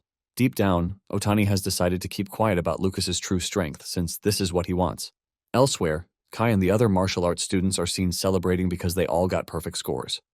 Lucas tries to give all the glory to Sigalt, saying it is thanks to his special training. Apparently, Lucas does this to make sure that no one suspects him of anything. Kai then asks his friends what they are going to use their first place bonus of 20 points for. Sharp mentions that he is going to save it, since he still has to treat Kai to meals. Kai, on the other hand, believes that the right move is to buy high-level materials for next month's combat training. Lucas is surprised when Kai mentions combat training, and Kai explains that there is an event called Allen Tower. Apparently, this is called the school's unique trial grounds, and inside the tower is a phantom world with various races like magical beasts, beast people, and even giants. Since the beasts are phantoms, the students are not going to die, and they can use this to learn how to fight different races, which builds real combat strength. However, only 100 freshmen can enter, and all 12 elite course students already have automatic slots, meaning they have to find a way to secure the remaining spots. Kai explains that participants are chosen on the taming tournament rankings every year, and since they all got perfect scores, Kai is confident that they are going to be chosen. Just then, Sharp and Collins get up, claiming that they are going to the materials shop to buy training equipment. When Lucas sees this, he realizes that the martial artists are vying to actually get stronger. This makes him even happier that he helped everyone get perfect scores in the tournament. Kai then grabs Lucas, suggesting that they go to the materials shop, but Lucas says no, revealing the pendant given to him by Sigalt. The pendant looks like a beast's tooth, and Lucas says he wants to examine it. Apparently, it is the only thing that was given to the first 3 who got perfect scores in the tournament. Kai teases Lucas, saying, "If the order had been different, the pendant would have belonged to Teishi," and Lucas smiles, saying his luck is pretty strong. Kai then tells Lucas that he is heading to the materials shop to catch up with the others. Meanwhile, the mage department has found out that everyone in the martial arts department scored, and this pisses them off, especially those in Greg's class. One of the students, Lila, talks about their dream to stay at the top for 3 consecutive years and become the top class after the elite course. Lila is extremely mad because her dad has put in so much effort over the past 10 years. Another student shows up totally pissed because the martial arts students have taken the spots for the Allen Tower event. One of the students tries to pacify his guys, reminding them that the martial arts students didn't cheat, but the dude claims that the martial arts department bribed the examiners. The moment he says this, he is able to sway everyone's opinion to the fact that this is possible. They remember that Kai is in the department, and since his family is filthy rich, they could have easily bribed the teachers. Another student with glasses, Andre, mentions that he just saw Sharp and Collins moments ago. He mentions that the two have bought the last training equipment at the school materials shop. He then tells his comrades that by the time the department is given their 20-point bonus, they are going to start stealing all the precious materials that are supposed to belong to them. Just then, Lila tells her comrades that martial artists' meridians are more fragile than glass. She suggests that they mess with them, and moments later, the trio corners Sharp and Collins. Sharp is the first to go down, and when Collins sees the injury on his back, he realizes that he has been poisoned, which will require immediate treatment. Collins then tells the trio that he is ready to hand over all of their points, but Lila knocks him down with a poison shot, saying they are not there for points.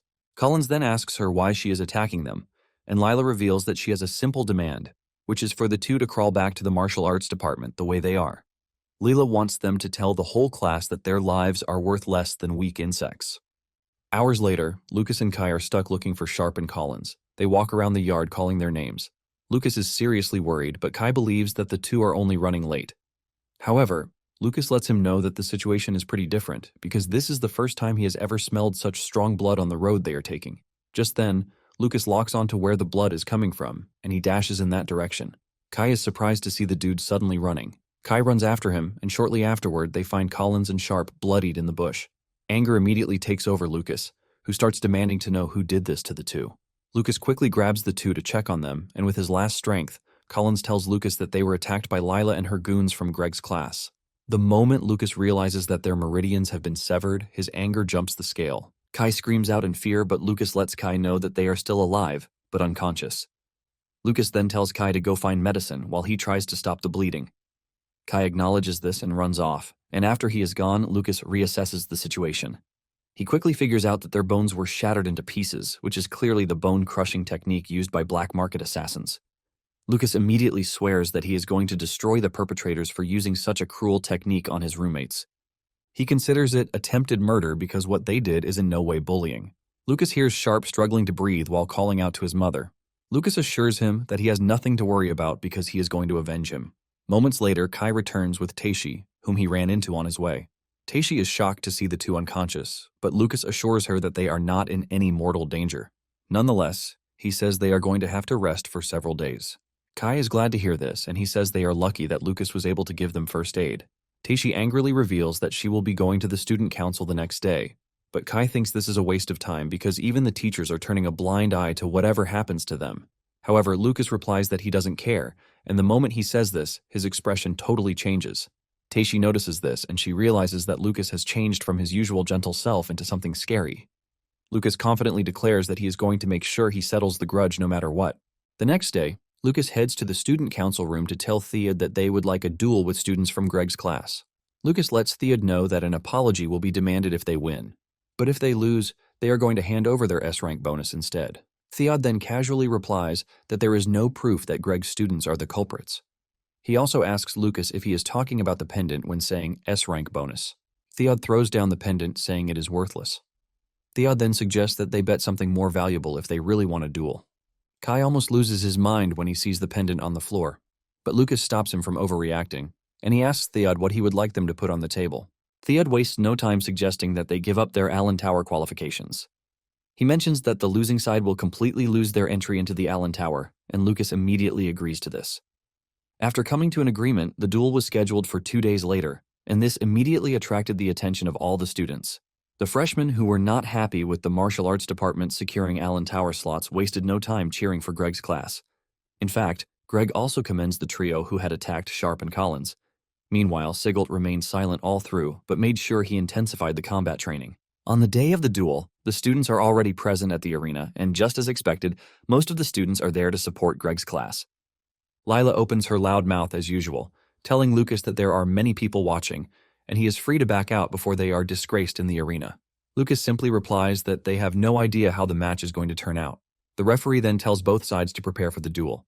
Kai is the first to step into the arena to represent the martial arts class, and he is going up against Andre. Once the match begins, Kai makes the first move, and he dashes toward Andre, and Andre sets an ice attack, but Kai deflects everything. Andre is shocked to see this, and Kai makes fun of him, asking him if he has done his best. Unknown to Kai, Andre has already set a trap for him, and he is counting on the fact that Kai is a dullard. Before Kai knows what is happening, he suddenly finds himself trapped between giant ice spikes, and Andre confidently tells him that there is no escape for him. Andre then shrinks the ice spikes, piercing Kai's body, causing him to bleed. Andre starts to boast, telling Kai that this is what he gets for provoking a mage. Kai remains hanging from the ice spikes as Andre walks up to him, asking him if he is ready to surrender. On the outside, Lila wastes no time laughing at Kai for being trash. She even tells Lucas that she is going to spare his life if he quickly admits defeat. However, Lucas stares at him with a scary face, asking her how long she plans to keep trash talking before she is satisfied. In the arena, Andri has gotten totally close to Kai before he realizes that he is holding lava he got from the magical beast in the mountain range. Lila also sees this and she screams at Andri, telling him to run away. Before he knows it, an explosion emerges from the lava, but Andri manages to leap backward with no serious injury.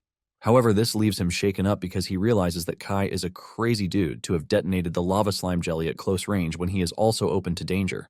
Andri is still thinking about this when Kai appears behind him and cuts his underarm with his knife.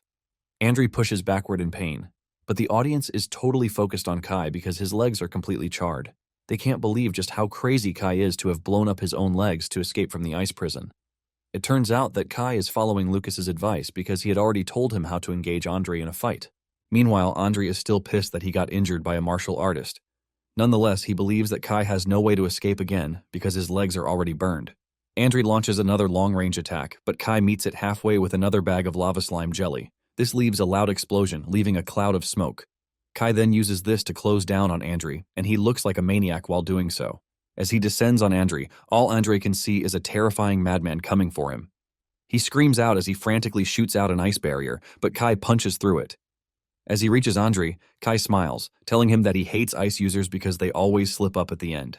Andri screams like a baby, telling Kai not to come near him, but Kai delivers a powerful headbutt to shatter Andri's glasses and then knock him out. Andri flies through the arena and ends up crashing into the wall. Andri cannot believe that Kai actually destroyed his ice shield with brute force. At the same time, Andri is surprised that he is losing to a mere martial artist. With this, Kai comes out on top as the winner. Kai walks back to Lucas, talking about how impressive he is. Lucas then throws him a recovery potion, and Kai mentions that he has been in peak condition since the start of the day, but he doesn't even know why. Unknown to him, he is operating on an optimal level because Lucas slipped a homemade ability enhancement drug into Kai's morning breakfast. Since Kai has won his match, the next to enter the stage is Teishi, and she will be going up against Lila. Kai is worried, and he asks if Teishi will be fine. Lucas assures him that he has nothing to worry about because as long as it is Teishi, she will be fine. In the arena, Lila believes that Andri lost because he was holding back against Kai, since he is from the Taroi family. This only makes Teishi angry because she can't believe that no one is ready to accept the fact that Kai won through skill. Teishi is thinking about this when Lila hurls a surprise attack at her. Teishi manages to dodge the attack, but she knows for sure that she would have been torn to shreds if she had been hit. Lila then starts talking about how martial artists care about moral principles, but she lets Teishi know that mages only care about results. Lila launches another wave of attack, but Teishi is fully ready this time around. She easily breaks through everything Lila throws at her and closes down on her at full speed. Teishi hits Lila on the face, shocking her. She can't believe just how fast Teishi is, even though she is just level 1. Before Lila knows it, Teishi has grabbed her hand, while she is ready to school her on principles.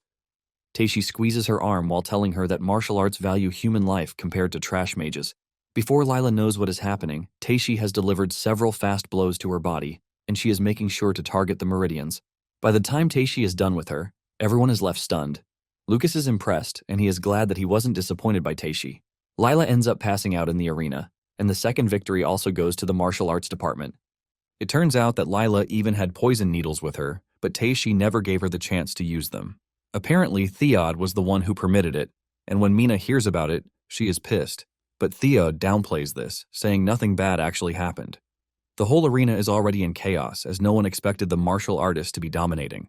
Even the third student who wants to go up against Lucas is worried because they are the ones getting humiliated. Nonetheless, he thinks he has a chance because of the dangerous technique he knows. Moments later, the third match begins, and Lucas's opponent dashes toward him at great speed. Apparently, he is trained in physical techniques, which is why he believes that he has a chance. In fact, he is confident that Lucas will not be able to track him down because of how fast he is. Teishi notices that Lucas is not moving, which means he is focusing on defense instead of recklessly attacking. Even though Lucas is not going to show his true abilities, he decides to see what his opponent has under the hood. Lucas shocks the dude by suddenly appearing in front of him with a punch aimed straight for his head. Lucas intentionally misses, allowing his opponent to leap backward. The dude then throws his knife into the distance. Fear creeps through the dude's body when he senses the scary aura coming from Lucas's body. However, the dude already has a plan cooked out. He activates his secret plan and recalls the knife he previously threw into the distance, and as it returns, it cuts Lucas on the neck, but Lucas doesn't even budge. The dude starts boasting about his bone-crushing technique, saying no one can withstand it. He goes after Lucas again because he sees that he is not moving, while boasting that he is going to shatter every bone in his body. Just as he gets close to Lucas, Lucas suddenly moves to the side, telling him that he is not going to go unscathed. The dude is shocked that his technique didn't work and Lucas can still move. Meanwhile, Kai is worried that Lucas is still struggling, and he believes that something is wrong. Lucas's opponent then creeps up behind him, believing that he holds all the cards. Just as he is about to push his knife into Lucas's neck to finish him, Lucas grabs his arm, telling him that he has had enough, and it is finally his turn. Lucas then smashes the ground with one leg, releasing a cloud of dust to cover them. The dude gets scared when he sees the amount of force Lucas is able to generate with just one leg. With the dude in Lucas's range and the dust obstructing external vision, Lucas lets him know that he no longer has to worry about anyone seeing what is about to happen. The dude still thinks he has a chance, but Lucas slams him into the ground and stabs his hand with his own dagger. The dude screams out in pain, and Lucas asks him how he feels now that he is getting stabbed by the same weapon he used against Collins and Sharp. Lucas then continues punching him around like he is a toy, and it soon dawns on the dude that he can't use magic, which means Lucas's last attack severed his magical meridians. Realizing that he is going to get beaten to death, the dude quickly begs for his life, telling Lucas to stop. At this point, the dust has cleared off, and Lucas has no choice but to let him go. However, Greg cannot believe that the dude is conceding defeat because he thinks he can still defeat Lucas with his abilities. Sigelt is disappointed in Greg because he can't even see through the injuries that his student has sustained. Nonetheless, Sigelt is worried that the whole thing might become trouble for the department. With Lucas winning, the martial arts department wins the 3 matches, and the martial arts students start celebrating. Lucas is walking back to his friends when the dude suddenly attacks him from behind, aiming to push his knife into his neck. However, Lucas vanishes right before his very eyes and appears right behind him. Lucas then hits the dude on the neck with a special technique, and the moment Lucas does this, the dude realizes that something is leaving his body.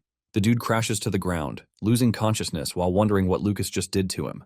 Lucas stands above him, asking him if he didn't know that he could also be counterattacked by the same technique. When Iwa sees what happened, she freezes in fear, and Julia notices this. She then asks her what the issue is. Apparently, Iwa recognizes the technique that Lucas just used as the Meridian Severance technique, which is an advanced technique from the ancient texts. It turns out that no martial artist in the Empire has been able to use the technique in the past 100 years. This further leaves her wondering just who Lucas is. After the match, the martial arts students are seen celebrating their win, and they finally have the bragging rights, calling mages cowards, who only rely on surprise attacks. The students are now confident that they have what it takes to challenge mages to a duel. Suddenly, Sigelt shows up, telling the students that they are already overestimating themselves because he has always told them not to get cocky. One of the students argues that they also won the taming tournament. Sigelt then tells the students that the department was only able to win because the magical beasts were under intense stress from prolonged attacks. Sigelt concludes that what they had was luck. However, he admits the duel was won through skill. But he says only those who participated in the duel have incredible talent. Since this is the case, he asks the group if they are willing to continue living their lives depending on the strong ones. Sigelt asks them if they are willing to remain weak and susceptible to attack, just like Collins and Sharp. He lets them know that they are never going to become strong if this is how they want to live their lives. As he walks away, Sigelt tells them that it would be better for them to quit immediately if that is how they want to live their life. Sigelt's words sink deep into the students, and as they all vow that they are going to get stronger to prove themselves. Lucas cannot argue against this because he knows that the teacher is right. It is good for them to have confidence as a martial artist, but at the same time, having confidence without training is no way to improve. Sigelt then runs into Linda, who commends him, saying he is starting to act like a proper homeroom teacher. Sigelt then says he is only doing this to prevent the kids from ending up the way he did. Sigelt asks Linda what she wants, and she shows him an envelope containing the details of what happened to Lucas's opponent. Apparently, his meridians have burst like a spiderweb pattern, which is similar to the ancient forbidden technique, Meridian Crusher. The dude is seen in the infirmary writhing in pain because he has lost all access to magic. The dude's father soon comes to the school, raging about how his son can never use magic again. He demands severe punishment for the perpetrators by disbanding the martial arts class. Just then, Sigel enters the room, telling the man that he is right to demand punishment against the perpetrators because the magic Lila and her goons used during the duel perfectly matches the one used on Sharp and Collins. Sigelt says this basically makes it clear that Lila and her friends are the culprits who severely injured his students. Sigelt then tells the headmaster to punish Greg and his students because they are the perpetrators in this situation. Greg is surprised that Sigelt is bringing up the issue at the weirdest possible time. Greg cuts in, telling Sigelt not to change the subject, saying they are currently discussing who is responsible for his student Break being hit with the forbidden technique. Sigelt then replies that it hasn't been confirmed to be the forbidden technique yet, since Meridian Crusher isn't something a rookie martial artist could possibly wield. The son's father secretly agrees with Sigelt because he believes that there is no way an incompetent person like Lucas, who was rejected by the gods, could control an ancient forbidden technique. Greg then argues that an advanced martial artist can actually wield the technique. And looking back at the whole thing, Greg says the only advanced martial artist at the arena was Sigelt. This immediately sparks the tension between the two, and Sigelt walks up to Greg, telling him that if he could actually use the forbidden technique, he would have used it on him a long time ago. The headmaster then asks Sigelt to explain Break's current condition, and Sigelt says there is a possibility that karma caught up to him. Apparently, Sigelt had asked Lucas about the whole thing, and Lucas maintained the fact that he didn't use a forbidden technique. Lucas then shared his own theory about the whole thing. Lucas says Break had paid huge sums of money to learn methods of tormenting people from black market assassins. And because of this, he was famous in these circles as a problem noble child. Lucas then says a certain powerhouse from the underworld must have been scared that information from the underworld is at risk of leaking, which is why they took advantage of the duel to make a move. After sharing the theory with the headmaster, he also kind of believes it, but Break's father is pissed that the whole situation is about to be swept away because of a rumor. Greg also claims that it is a hypothesis, and Sigelt agrees, but lets them know that it is more credible than saying a beginner martial artist used an ancient forbidden technique. Nonetheless, Sigelt says the possibility that someone capable of wielding such a technique was present. Sigelt then tells Greg that he might find himself in a bad spot if he ends up earning this person's resentment. Sigelt reminds Greg that the Meridian Crusher technique is a terrifying one that can instantly destroy even the most talented mage. Later on, Otani visits the library to check out books in a certain section, and just as expected, he realizes that the book containing the forbidden technique was recently used. In fact, the hand shape that Lucas used on Break was the same as displayed in the book. Meanwhile, at the hot springs located in the mountain range, Lucas is carrying out a treatment procedure for Collins and Sharp. The two scream in pain as all the muscle fibers that have been lost in their bodies start to regrow. Lucas knows that they are in pain, but he can only wish they bear the pain a little longer because martial artists can use healing techniques just like mages. Days later, Holt and Catherine arrive in Daktown, and Holt excitedly tells Catherine that they are going to see their children soon enough. However, they make their way to the Miranda estate first, and Catherine looks absolutely worried as she stands at the entrance. Holt asks her if she is fine, and she assures her husband that she is, but only remembers something about the past. Moments later, Catherine's younger brother, Cyan, rides out to meet them, and Catherine sheds tears because she has not seen her brother in a long while. 10 years ago, the Beastfold tribes launched a massive assault on the Empire's borders, and frequent wars broke out there. The people united to resist the Beastfolk armies, and after 3 days and nights of fighting, both sides had sustained heavy damage. It was during this war that the young knight commander, Holt Ryan, and the mage Catherine Miranda met. Since they faced death together, the two vowed that they are going to spend their lives together. However, Catherine's father heavily opposed the marriage, which in turn severed family ties, cutting Catherine off all contact with the Miranda family. Cyan expresses his disbelief that the children actually met at the academy for the first time. Cyan tells Catherine that their father heard a lot about Julia, who is said to resemble her from back then. Catherine is surprised to hear that her father actually acknowledged Julia and Lucas's existence. Cyan then suggests that Catherine come back because her father has always wanted to see her. Catherine is excited to hear this, but Cyan lets her know that seeing her, it means only her. Holt quickly figures this out, and he tells Catherine to go ahead to visit her family, since he is even going to the front lines.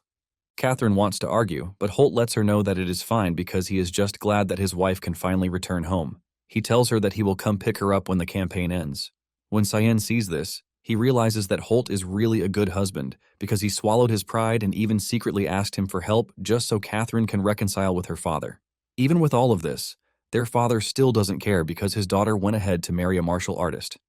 Cyan wishes that someone would appear one day and dispel society's prejudice against martial artists. Back at the academy, Kai, Lucas, and Julia visit the cafeteria as usual. The rumor about an outside assassin attacking Break has already spread across the school. Moments later, Kai leaves to deliver food to Collins and Sharp, leaving Julia with Lucas. Lucas soon notices Julia's new hairpin, and she reveals that it was Iwa who gave it to her, saying it is a gift from the Miranda family. Lucas is pleased to hear this, and he also figures out that the Miranda family is trying to get close to Julia since she is a genius mage. Lucas then urges Julia to get along well with Iwa for their mother's sake. Just then, Julia says she has to write to her mother to inform her that she is the class representative. She is in the middle of this when Mina shows up, and she congratulates her on her new position, saying she is definitely going to become the pillar of the school in the future. Suddenly, Iwa gets up from her seat, and she angrily walks out of the cafeteria. Some minutes earlier, Iwa had gone to Linda's office to complain about Julia's appointment as the class representative. Linda calmly explained to her that Julia surpasses her in every other aspect, which is why she believes that Julia is more suitable as class representative. Linda urged Iwa to understand the decision, but it appears that Iwa cannot accept the fact that she just lost to Julia again. She is determined to prove that the teacher only chose Julia because she likes her. As she walks out of the cafeteria, Julia can see that she is angry, and she hasn't been eating properly either. Mina then asks Julia if she is close with Iwa, and Julia says yes, since she is her roommate. Julia mentions that Iwa's mental magic is amazing because she saw it for the first time. Mina admits that mental magic is rare, but before she continues her conversation, she activates a mute magic circle to prevent anyone else from hearing them. Mina then says mental magic users are a bit of a problem when they are smart because they are always hard to handle. Mina then tries to get into the conversation by talking about her wind magic, but Lucas can see through her, and he suggests that she get down to why she is there. Mina immediately figures out that Lucas is on her guard, but she believes she can have her way with Julia as long as Julia adores her. Mina admits that Lucas is perceptive, and she replies that she is going to be direct. She asks the two if they know about the dangerous place called the Magical Beast Mountain Range behind the school. She mentions that there's been a sort of ecological anomaly in the forest. Mina reveals that lower-level magical beasts have drastically decreased in number, and even magic crest leopard cubs that used to be everywhere have totally disappeared. Apparently, 3 days ago, the Empire's investigation team discovered a high-level magical beast's lair. Julia immediately reacts to this out of fear that they have discovered Uru's hideout, but Lucas is able to get control of the situation by coughing to distract Mina from what Julia said. Lucas then asks Mina if she wants them to do a field mission in the forest. Lucas also asks about the mission's difficulty, and when Mina realizes that Lucas is not serious about the whole thing, she reveals that they are going to get 100 points if successful. The moment Lucas hears this, he immediately becomes interested, saying he and Julia should be able to handle it. Meanwhile, at the Miranda estate, Catherine is having dinner with her brother and her father, Soa Miranda. Cyan cannot believe that his father is actually making Catherine stay in the guest room even though her room has been cleaned. This just shows how stubborn the old man is. In addition, Catherine hasn't even touched her food, making the whole atmosphere look like that of a funeral. Just then, Soa opens his mouth to address Catherine, and he says he has heard about Julia's incredible skill. Because of this, Soa mentions that he is ready to recognize her as his granddaughter, and Catherine thanks her father for this. Catherine then mentions that Lucas is also an excellent martial artist, but Soa replies that he doesn't really care. Soa says the only thing the Miranda family seeks is those with the talent to become holy archmages. When Catherine hears this, she realizes that her father would never change his mind about martial artists. Just then, one of the attendants enters the room, telling them that the investigation team that went to the Magical Beast Mountain Range has sent new information. Cyan and Catherine are both shocked to learn that an investigation is being carried out in the Magical Beast Mountain Range. Soa reads the letter, and the team informs him that a new area has been discovered beneath the den, but the danger level remains unknown. Cyan and Catherine immediately stand up to ask their father if something happened at the Magical Beast Mountain Range, because the school is close to the mountain range. Their father calms them down, reminding them that the teachers are at the school and even his subordinates are there, so nothing will happen to the kids as long as they stay quietly in the school. Soa steps out of the room, telling Catherine to wait until the matter is settled before going to see her children. Catherine acknowledges her father's order, but deep down, she is worried about her children. Back in school, Mina heads to the mission desk to accept the mission, but she is surprised to hear that the mission criteria have been changed and can only accept the mission if she has at least 5 members on her team. The dude reveals that the president of the student council was the one who changed the rule overnight because there was an anomaly in the cave within the mountain range. When Mina hears this, she realizes that Theod must have changed the conditions because he believes that Mina would fail to gather 5 people. When Lucas sees this, he realizes that Mina is not very popular, which is why it is hard for her to gather 5 people. It then dawns on him that this is the reason she has been cozying up to Julia since the entrance exam. Mina walks back to the two, telling them that they might have to abandon the mission, but Lucas tells her to leave recruiting to him and Julia. Mina thanks them for the help, and deep down she is already feeling bad that she is using them as pawns. Just as expected, Lucas recruits Kai to the team, and he excitedly accepts. Kai is even more excited to join because his parents just bought him some advanced equipment, and he is eager to try them out.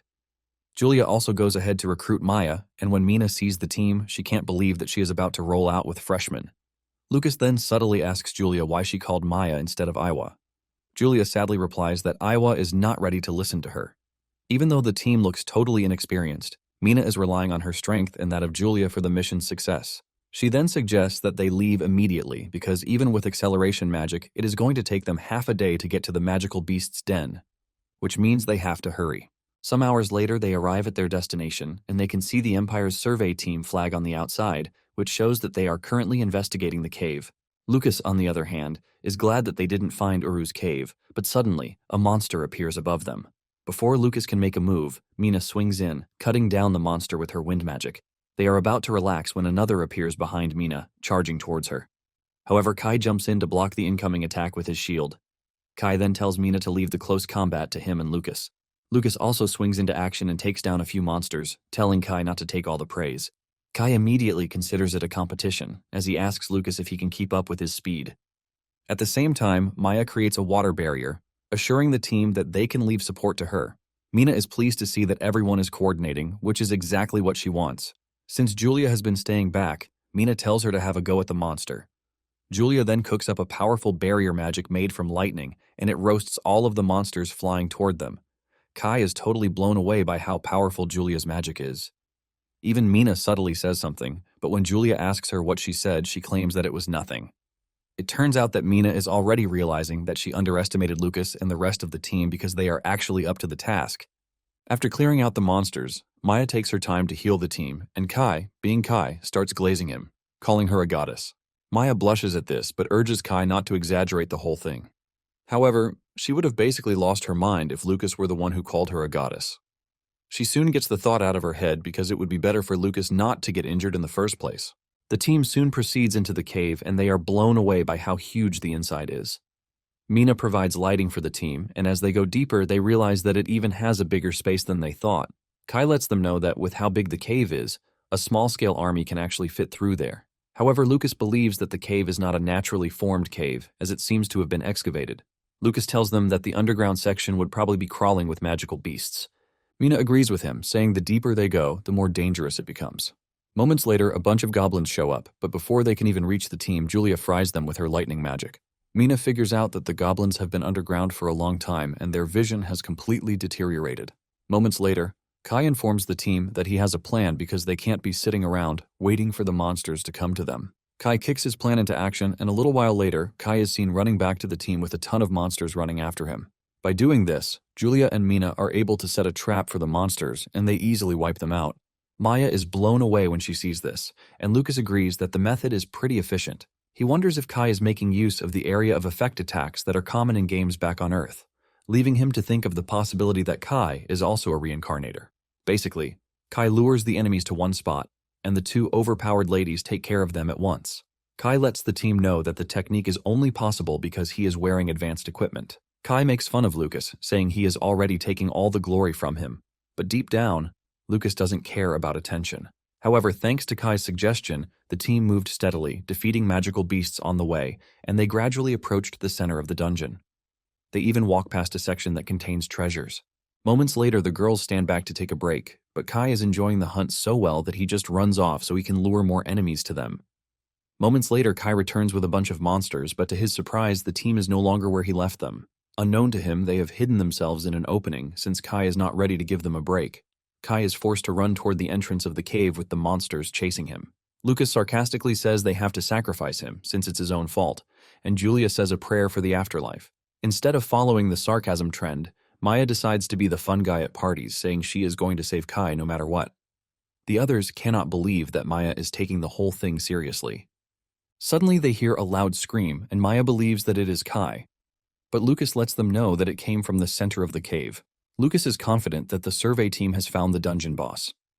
Mina suggests that they go check it out, but Lucas can smell blood in the thickest form coming from the center of the dungeon.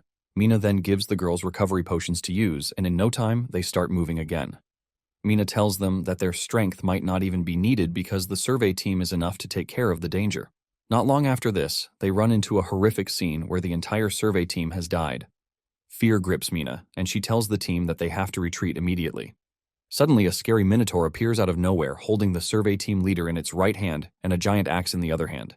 The minotaur appears close to Mina, and she freezes in fear since she wasn't expecting a disaster-class monster to be in the cave.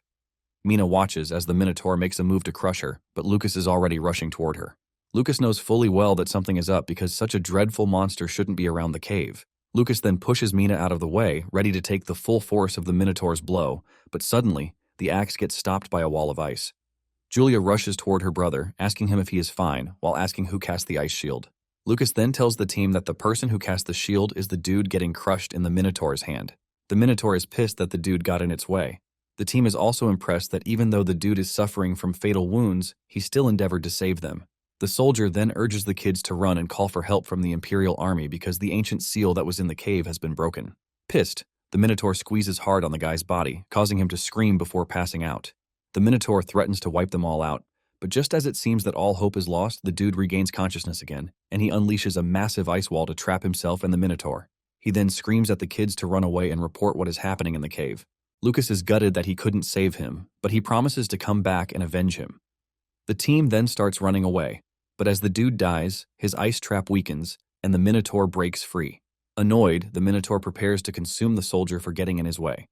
However, Julia stops this by hitting the Minotaur with a powerful lightning strike, while telling the Minotaur that the dude is a great warrior, not an insect it can treat however it wants. Mina then grabs the falling soldier with her wind magic and they dash toward the exit. Lucas decides to stay back, telling the team that he is going to hold off the monster.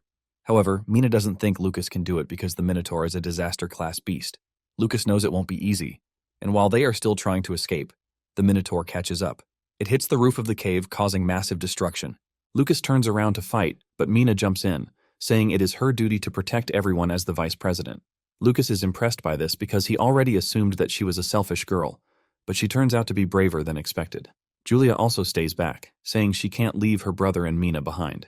Maya then reveals that she already sent a message spell to Kai, who is at the cave entrance to call for help. Since she's done this, she believes that it would be better if they all fight together. As they prepare to take on the Minotaur, Mina says they might not even be able to beat the Minotaur if they all work together, but Lucas urges them to believe. Lucas is the first to dash toward the monster with his chi-infused fist, saying there is no way they are losing to the monster.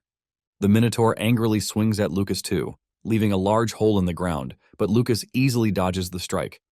Lucas then goes after the Minotaur, delivering another powerful blow to its body, and Mina tells him to keep up the pressure so she can attack while it's distracted. The Minotaur is pissed that Lucas is giving it a big problem, but unknown to it, Julia has been cooking up a powerful strike. By the time she is done, she suddenly appears from above, with a warning to the Minotaur to stop bullying her brother. She hits the Minotaur with the big lightning, ultimately causing it so much that it screams out loudly. Lucas also uses the opportunity to punch the Minotaur in the weak points to keep its movement locked. With the Minotaur trapped, Julia hits it with a powerful spell, the Thunder Arrow Bell. Mina also joins her by hitting the Minotaur with a powerful spell, Wind Cutter. With the two combining their powerful attacks, the Minotaur coughs up blood and crashes to the ground. However, it lets them know that it is going to kill them once its legs heal.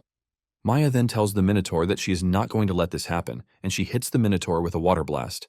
Surprisingly, the Minotaur's legs have healed, and it makes fun of them, saying a little water doesn't hurt.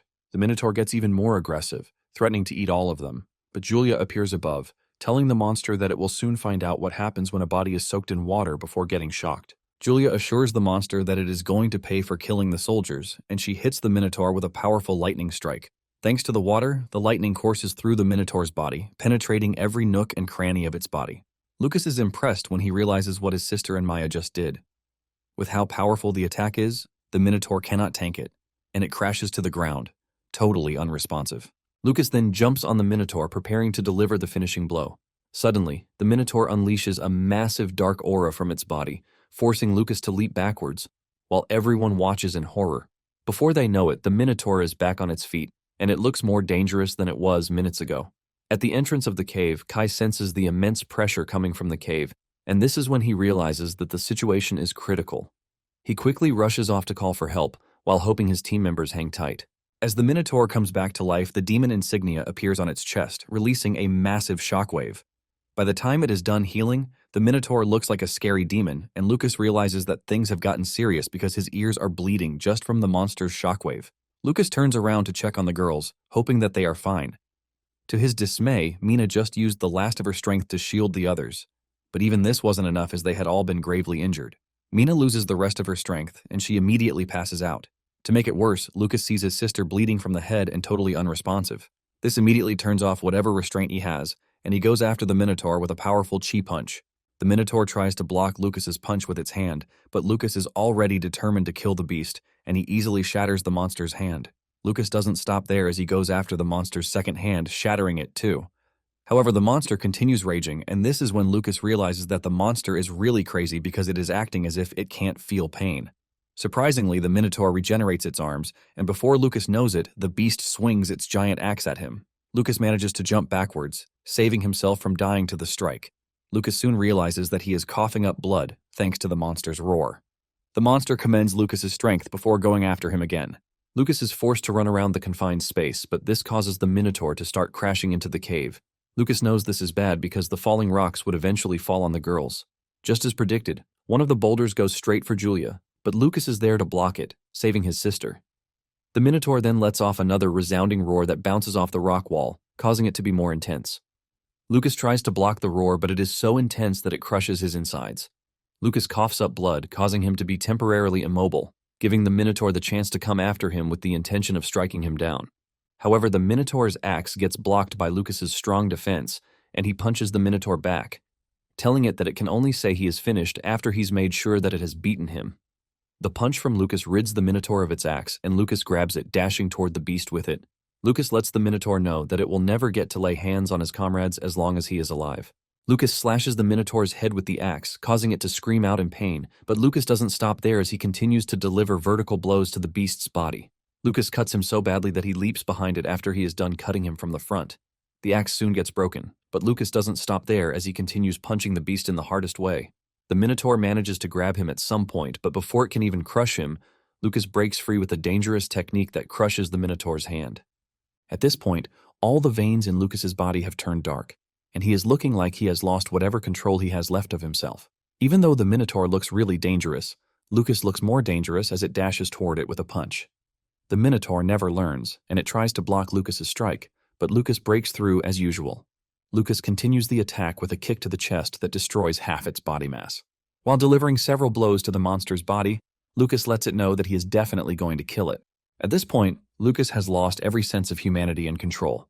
The only thing he is thinking of is the monster in front of him and how to ultimately kill it. Before the beast knows what is happening, its upper body has been severed from its body, leaving it to wonder what just happened. The beast crashes to the ground, but Lucas is not about to pull back as he continues to tear it apart. The scream from the beast's pain soon wakes Julia and Maya, who are surprised that they are still alive. Julia looks around for her brother, only to see him stomping on what appears to be a dead Minotaur, and he looks like a complete beast while doing so.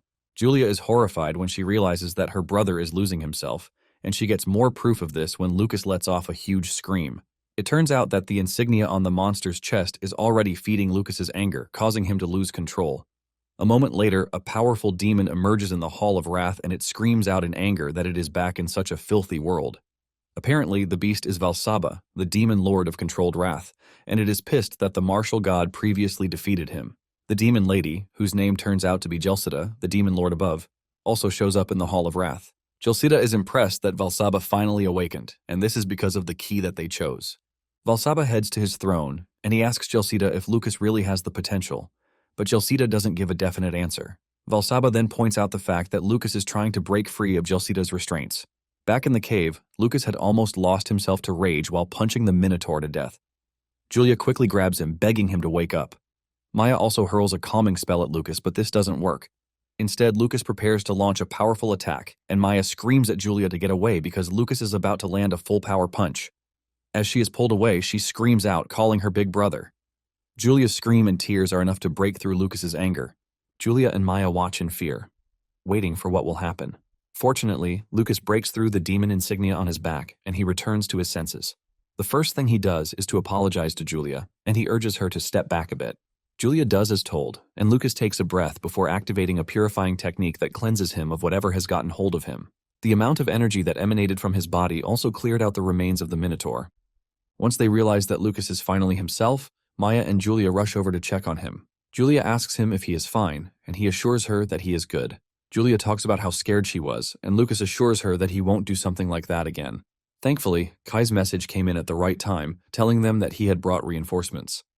Back in the Hall of Wrath, Jelsida tells Valsaba that they don't need to rush because they need more trials with Lucas, and part of the trials she is talking about is killing Lucas's family, particularly Julia.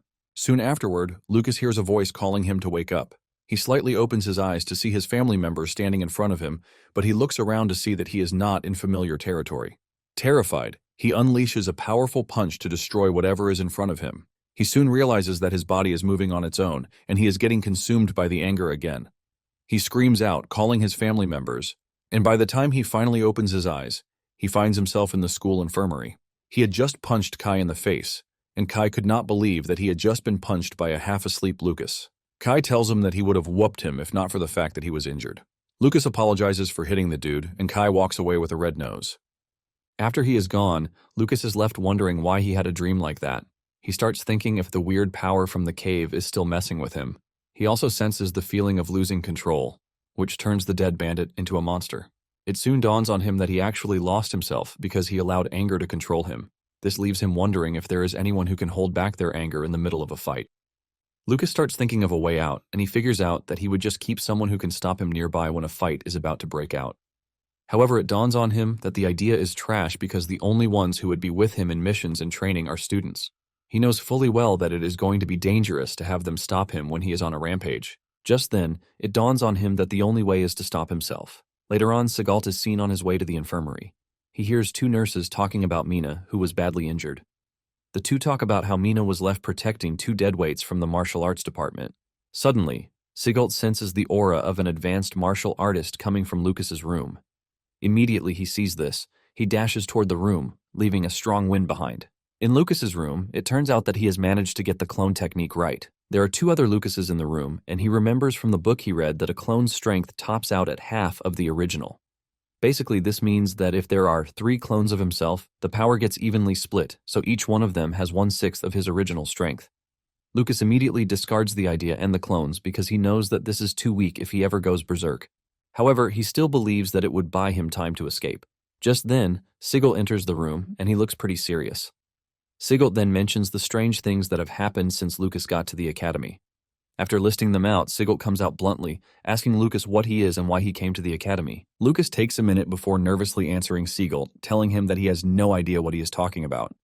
Lucas says the reason he came to the school is to learn martial arts and get stronger. Just then, Sigalt makes a move and he appears behind Lucas, ready to hit him on the neck, but Lucas blocks the attack. Sigalt stares at Lucas in a way to let him know that he has found him out, and he asks him what his ability is before that. Lucas acts dumb again, asking Sigalt what he means by his real ability.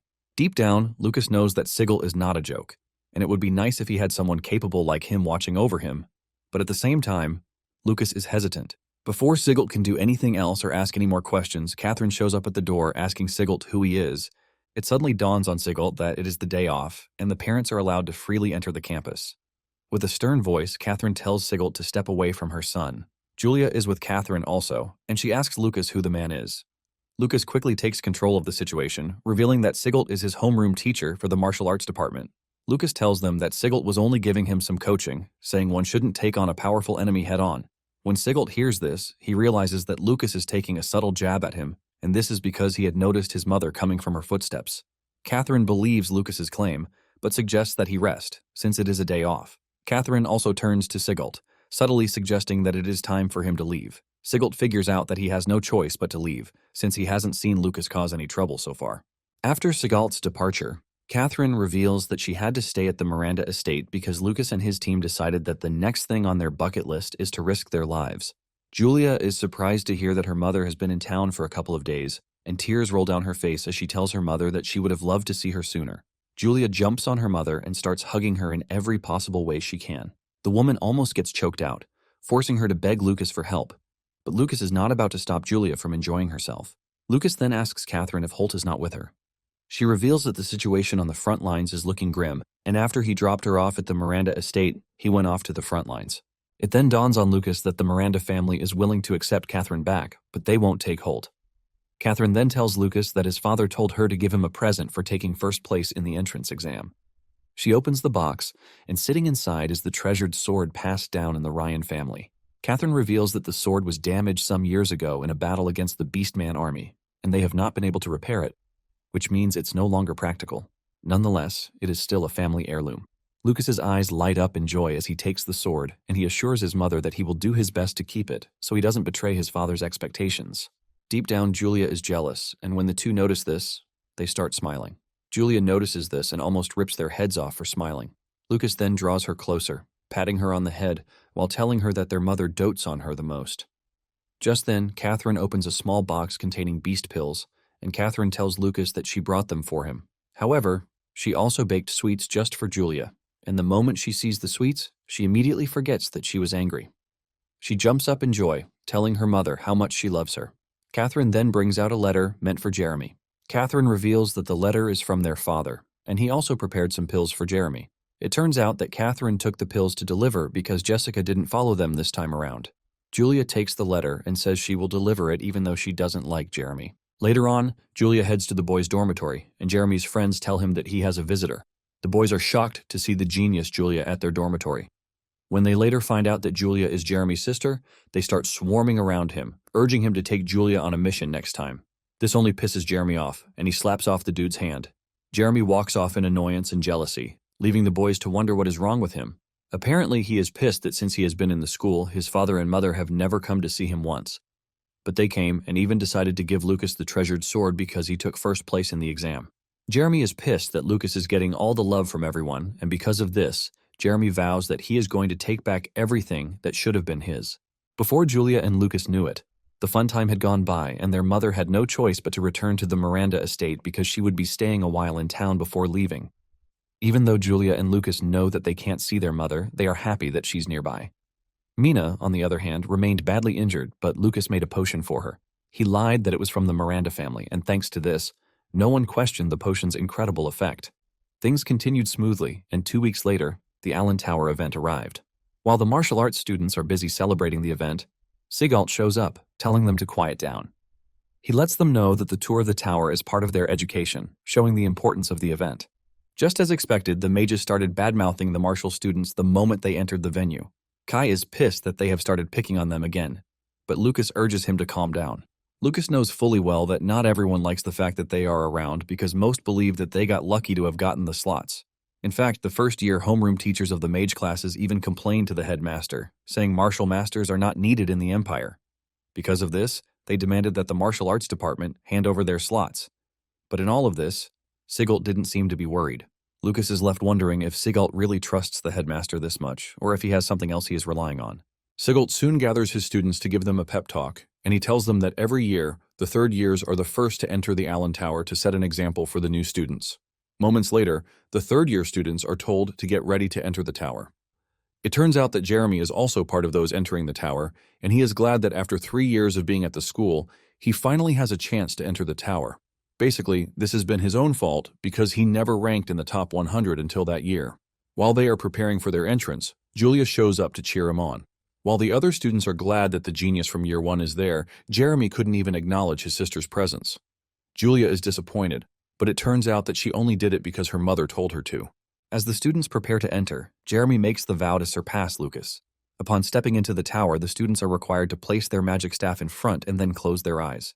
Jeremy recognizes the voice speaking to them, but can't recall where he heard it. It turns out that the person in the control room is Director Otani. Once everything is ready, Otani pulls his power together to open the tower. A golden light encompasses the tower, and Lucas immediately recognizes the fighting spirit of a martial artist. He is surprised that there is a stronger martial artist than Sigalt in the school. This is when he fully understands that Sigalt wasn't worried about their slots being taken, because the only one who can open the Allen Tower's doors is the strongest martial artist. Weeks earlier, the headmaster had a meeting with Otani, telling him about the complaints he was getting. He lets him know that there are loads of people demanding that he revoke the martial arts department's entry slots. To get a better grip on the situation, the headmaster asked Otani to tell him more about the anomaly. Otani replied that he already told him that there is no anomaly that can harm the school. Otani leaves the meeting, telling the headmaster to keep everything as it is, and he will open the Allen Tower as scheduled. This is when it dawns on the headmaster that if the martial department doesn't get a chance, nobody gets to enter Allen Tower. Now, in the present day, Jeremy lands in the Allen Tower, and he realizes that only his consciousness landed in the tower. However, everything looks so different because even his magic staff looks the same as the one he always used. His teammates notice he is looking around because this is his first time in the tower. Instead of supporting him, they just tell him to meet up with them so that they can continue the mission. Meanwhile, on the outside, Lucas has figured out that he can sense the mental energy waves so he can see what the students are doing inside. He sees how Jeremy's teammates are treating him and realizes that he is already getting picked on from the start. Sigalt sees Lucas sitting still, and he probably figures out what he is doing. He then decides to explain the whole process to his students. He tells them that when the trial begins, they are going to be teleported to a random location in space. He lets them know that they can decide whether to go solo or form a team. However, if they decide to form a team, the maximum number of people that can be on a team is 3 people. He tells them that they have to work in groups if they want to reach the upper floors. When Kai hears this, he automatically assumes Lucas will be forming a team with him, but Lucas breaks his heart, telling him that he is only teaming up with Sharp and Collins. Lucas says that based on the tournament rankings, the 3 of them will end up in different groups, but Kai can only think about how he is going to end up alone. Moments later, 3 of the third-year students step out of the tower. The first-year students are shocked because they didn't even waste time in the tower. Seagull then continues his explanation, revealing that the phantom enemies inside Allen Tower change in strength based on the student's ability.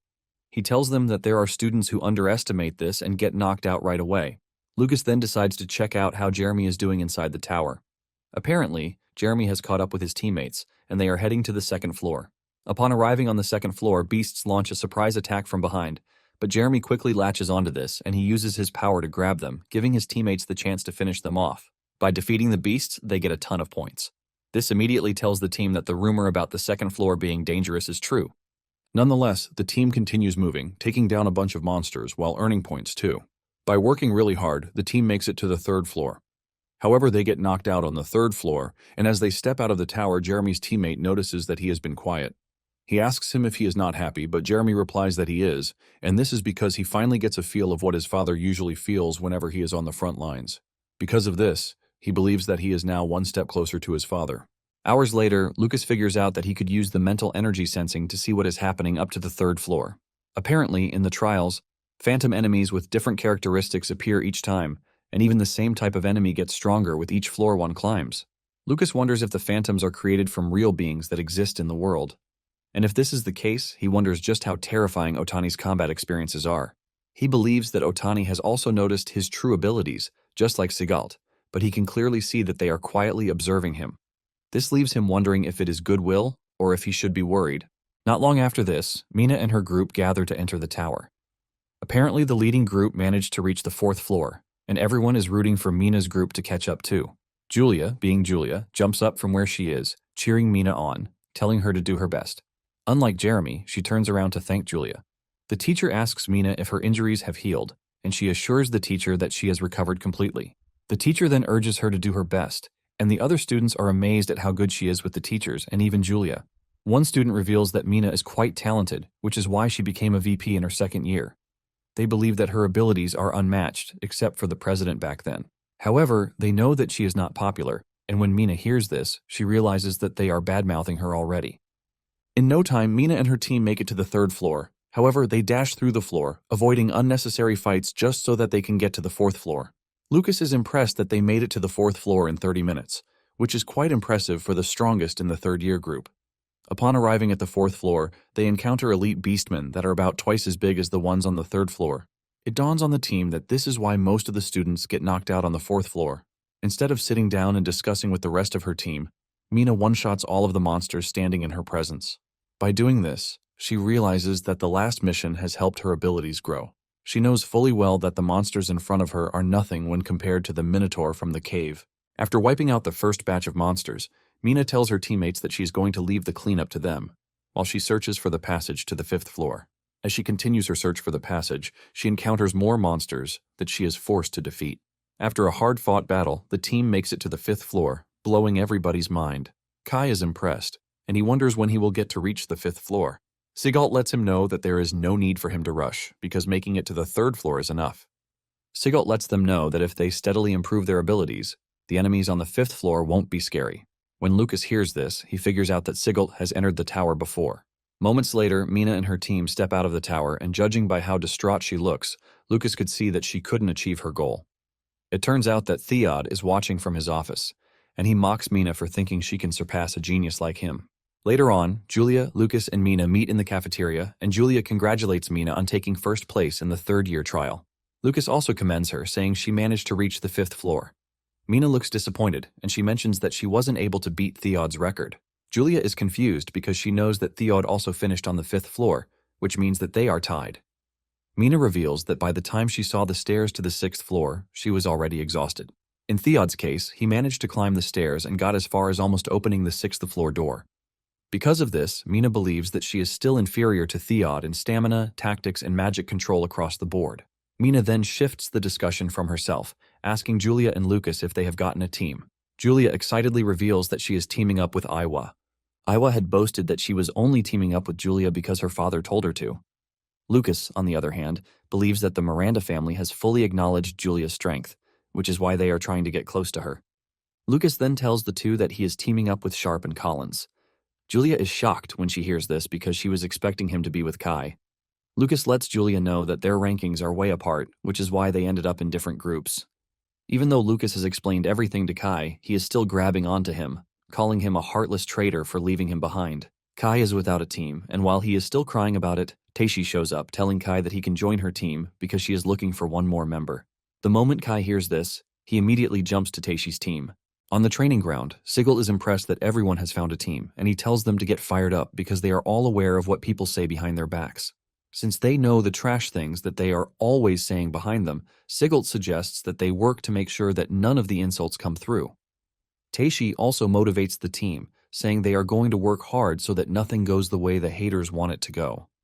The others join her, saying they are going to prove that they earned the Allen Tower entry slots. Lucas is impressed by how Sigurd has managed to motivate the team, contrary to the trash that has been flying around. Sigurd's motivation worked brilliantly as the team started working hard in training. During breaks in training, Sigurd would explain things that they needed to know. In fact, Sigurd sometimes played the enemy himself and sparred with the students. Even though the training was brutal, no one complained because they all knew what they were training for. Finally, the day of the freshman trial arrived. The school is informed that the martial arts department will be participating in the trial because their results in the monster taming tournament are valid. The martial arts department then gathers to listen to Sigurd's speech before entering. He tells them that once they enter, the first thing they should do is meet up with their team at the central stairs. He tells them to run if they can, and if they can't, they should fight like their life depends on it so that they can at least take down an enemy. When the mage students hear this, they start making fun of the martial arts students, saying that even their own homeroom teacher doesn't trust their strength. They are even excited to see what is going to happen to the martial arts students when they run into magical beasts. They are all confident that the entire martial arts department will be wiped out in 3 minutes. This time around, Kai isn't pissed or agitated, and Lucas is pleased to see that the dude has grown a bit. Once they are ready, the examiner calls on all 12 students to step forward. Watching everything from behind the scenes is Otani, and he believes that it is time for the legacy left behind by the war god to finally fulfill its purpose. With this, Lucas leads the line, and the students march into the tower to face the first great trial of their lives. Upon entering the space, Lucas realizes that everyone is following Sigurd's instructions to avoid enemies and head for the central stairs. Lucas then figures out that he just has to go the opposite way. Apparently, most of the first floor is filled with goblins, and these monsters use magic to block the enemy's vision before they fight. Lucas soon notices where the goblins are, and he tells Sharp and Collins to wait for him. He lets them know that he wants to run a test, but he assures them that he is going to catch up very soon. Lucas then unleashes his clone to take down a goblin. But just as he suspected, he didn't gain any points from this. He figures out that the energy making up the phantoms in the tower is the same as the energy he is using to create his clones. This immediately tells him that the phantoms are being created by the martial artist who opened the tower. Since the energy is the same as his clones, he figures out that using a clone shouldn't get noticed.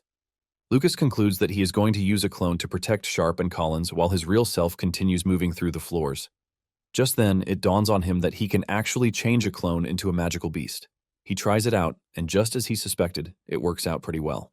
His clones turn into goblins, and Lucas smiles because he finally has what it takes to move freely in the tower.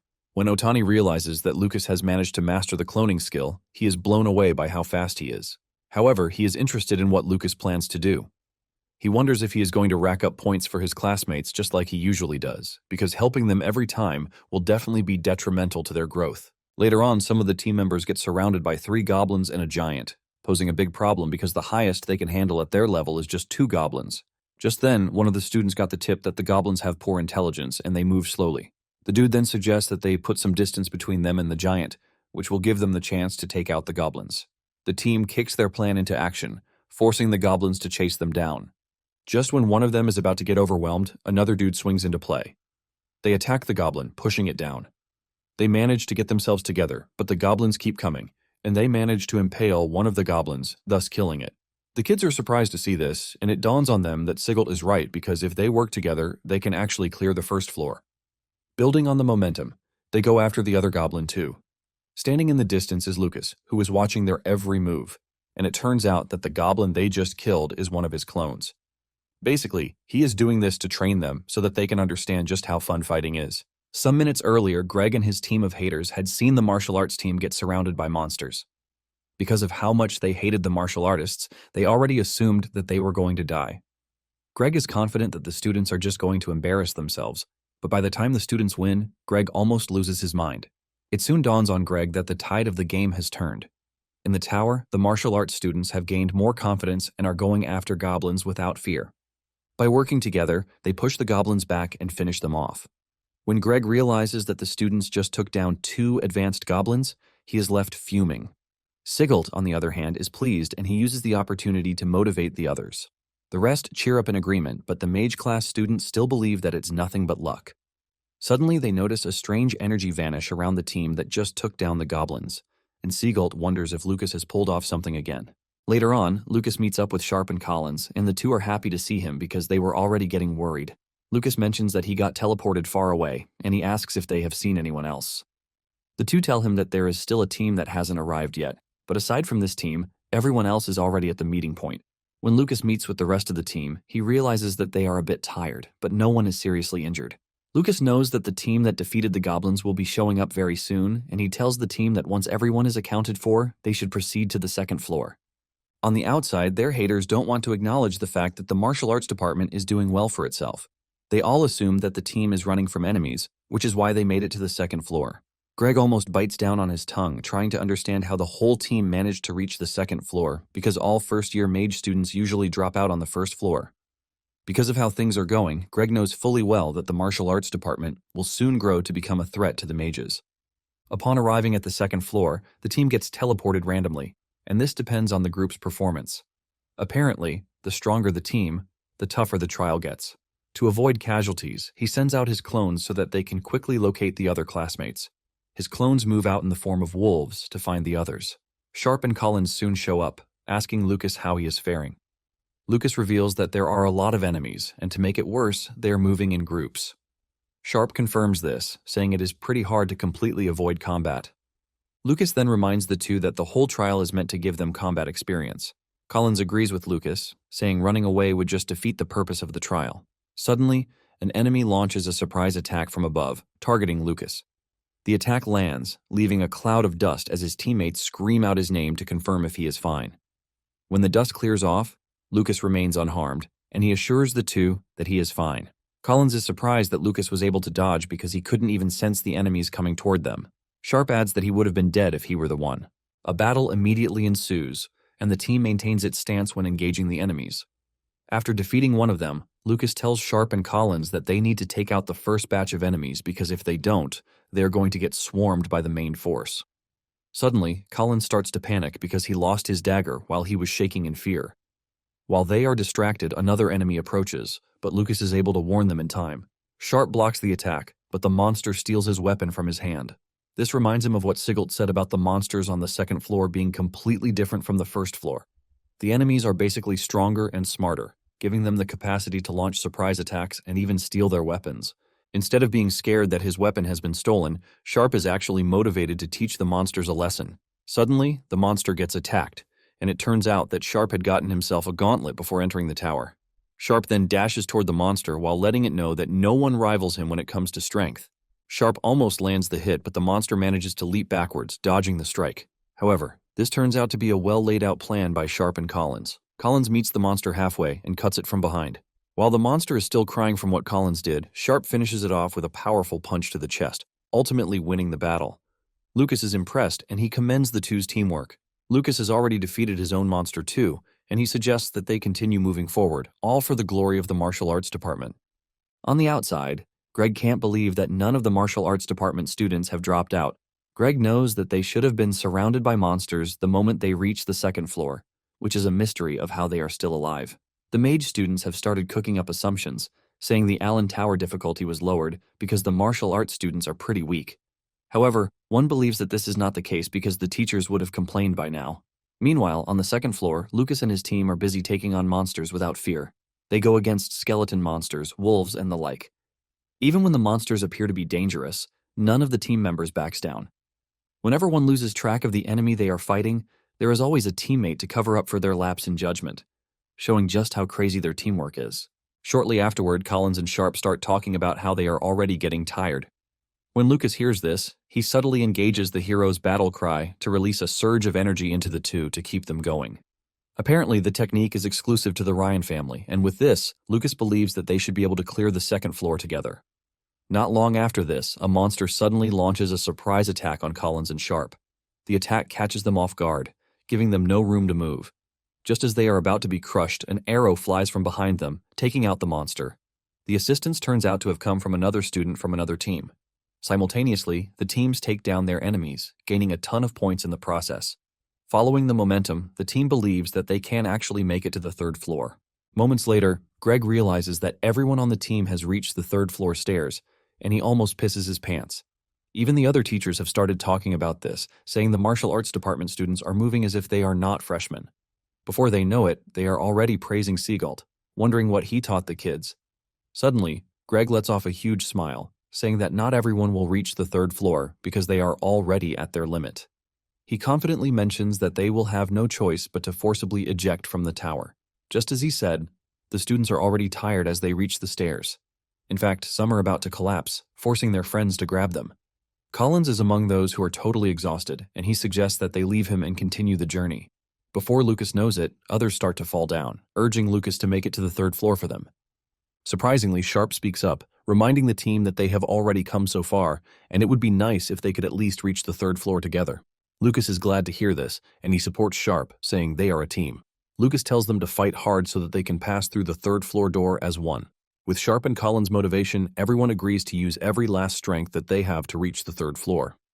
Moments later, the announcement comes on, telling everyone that all 12 students have made it to the third floor. Upon arriving at the third floor, they are immediately swarmed by monsters, taking down the team members one after the other. The first team that got knocked out talks about how brutal the third floor is because they couldn't even see how many enemies were attacking them. It turns out that Lucas was also knocked, and he has already used this to figure out that the third floor is the martial arts department limit for that year. He also allowed his real body to drop out to avoid suspicion. However, his clone is still inside the tower, so he can support the second martial arts group to help them reach the third floor too. By doing this, everyone in the martial arts department would get better scores and he wouldn't have to stand out. In the end, Teishi got a total of 55 points, which is the highest, while Lucas settled for 43 points. It then dawns on Lucas that he might not have stood out, but he helped the entire martial arts department to stand out. When Greg realizes that every student in the martial arts department made it to the third floor, he concludes that they are in a mess, because only the elite course department usually does something like this. Greg is immediately left with the desire to defeat the martial arts department in both points earned and floors reached. Not long after this, the mage class enters the tower, and right from the first floor, they start unleashing their magic power like crazy. When Otani sees this, he wonders if it is a crime to lose to the martial arts department. However, he is patiently waiting to see what magic power the mage class will use on the second and third floors. Otani is disappointed that the mages have already lost their composure from the very start. Soon afterward, reports start coming in about the mages getting knocked out. The lowest number only managed to make it to the third floor, making the whole situation bad for Greg. Greg refuses to accept reality, and he grabs one of the examiners, asking if they multiplied the monsters when the mage class entered the tower. However, Linda stepped forward, urging Greg to accept reality and not embarrass himself in front of the students. Linda says she is pretty sure that the tower is functioning the way it should, unless he is saying his own abilities have deteriorated. Greg is left in the cold, and he watches in horror as Linda walks up to Sigalt to discuss with him. It turns out that Linda was praising Sigalt for surpassing the mage class. Sigalt humbly replies that the students worked hard to get to the top themselves. Sigalt then reminds Linda that the elite class is about to enter and she should be there, but Linda replies that there is no need for her to be there because she trusts her students. In addition, she has confidence in her class representative, Julia. Meanwhile, Julia is busy glazing her brother, saying he can easily get to the fourth floor if he wants to. The examiner manages to cut her short by telling her that it is time she and her team enter the tower. Lucas then cheers his sister on, telling her to do her best and also eat her candy. The examiner is surprised that Lucas went out of his way to tell his sister to eat her candy. Just as Julia throws the supposed candy in her mouth, the examiner takes a closer look, and he realizes that it is a magic power pill that rapidly restores magic power. The examiner is surprised that Julia was given something so expensive for just a school trial since martial artists who can make the pills are pretty rare. Just as usual, Julia realizes that she has been tricked after she has swallowed the pill. Deep down, Lucas knows that Julia already has plenty of magic power, but since everyone is always taking medicine before trials, he doesn't think it's a crime to make her take one too. With this, Lucas is confident that Julia will perform exceptionally well. Upon entering the tower, Julia's first lightning attack shocks Aiwa so much that she couldn't even close her mouth. As if she did nothing special, Julia smiles at Aiwa, casually telling her to stay close to her. As they continue further, Julia easily takes out the enemies, leaving her teammates little to no stress. While her other teammate, Derek, is glad that they have Julia on the team, Aiwa is indifferent. Aiwa talks about how she could have controlled the monsters to kill each other if it were the real world. Julia agrees with her, saying Aiwa would be terrifying on a real battlefield. Since her mental magic is useless in the tower because the monsters have no conscience, Aiwa figures out that the best she can do is use her power to scout out where enemies are. Aiwa is sad that she is a dead weight, but she is surprised that Julia is not even complaining. In fact, she even acknowledges her abilities. Aiwa, being Aiwa, walks past Julia, telling her that she is going to leave the spotlight for her for the moment. Suddenly, Aiwa stops, causing Julia to run into her. Julia asks her why she suddenly stopped, and Aiwa says it's nothing. Deep down, she is worried because she keeps sensing something off that is neither an enemy nor a classmate. Not long after this, Julia and her team reach the 4th floor, and it turns out that the presence Aiwa was sensing was Lucas. The teachers are blown away when the announcement comes on that 3 freshmen have made it to the 4th floor. They start praising Linda, but she tries to return the praise to the students, saying it is all them. Lucas hears this and he agrees that Julia is excellent on her own. Even though the magic pill is going to increase her magic power, reaching the top floors solely depends on her actual abilities. Since he trusts in his sister's strength, Lucas has decided to just watch over her without interfering. In the tower, Julia is running through the enemies, but suddenly, 4 enemies appear behind her before Aiwa can warn her. She is about to be taken out when Derek comes in clutch, burning all of them up. Derek then says Julia must have been tired from everything she did on the 3rd floor. He offers to handle the enemies, but even he almost loses his head to one of the monster's arrows. However, he dodges and roasts all of them at once. After taking them out, he tries to aura farm, but the ladies ignore him and just continue forward. Aiwa lets them know that about a dozen enemies are moving in their direction at a great speed, and they need to move. Just as they are about to cross to the other side, the entrance is blocked by steel bars, and by the time they look back, they see a giant pig-headed monster and a wolf staring at them, ready to tear them apart. By the time they look around further, they realize that they are surrounded by a bunch of pig-headed monsters and the wolves as their subordinates. This makes it worse because they believe the metal gate behind them can only be opened by those who use metal magic. However, Aiwa lets them know that there is another way to go about it. One of the monsters comes charging at them, but Julia protects them with a lightning barrier, throwing off the monster. Aiwa then reveals that metal melts at high temperatures, which means it is up to Derek to get them out of there. However, the monsters keep charging at them, even though Julia's barrier is active. At some point, Julia starts feeling the pressure, but she continues going. Suddenly, she notices Aiwa holding her staff to her head and not moving. Julia calls her name, and Aiwa replies that she doesn't have the time to explain. But she quickly gives Julia a good call-out about where the next enemies are coming from. Julia is able to act on this, and she delivers a fatal shock to the enemies before they can even get to them. Aiwa maintains her mental magic to try to fish out the monsters. Seeing just how crazy and powerful the monsters are, Aiwa realizes that the 4th floor is no joke. After analyzing the situation, Aiwa tells Julia to take out the right side first, and she follows Aiwa's instructions. However, at this point, Julia is already worried because she is running out of magic power.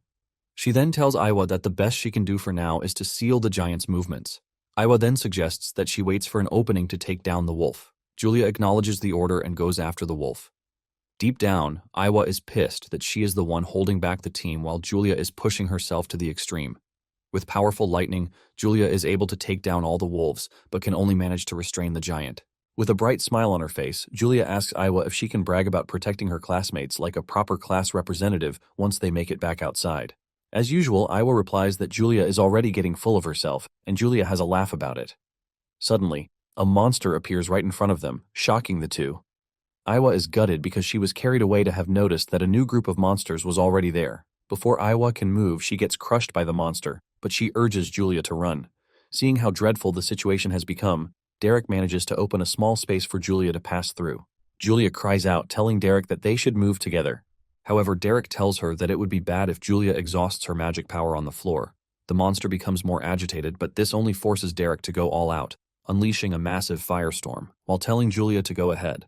When Derek finally got knocked out, he tells Iwa that he had to instinctively protect Julia, but he believes that they did quite well. Iwa also acts all tough, saying she only returned the favor of Julia saving her.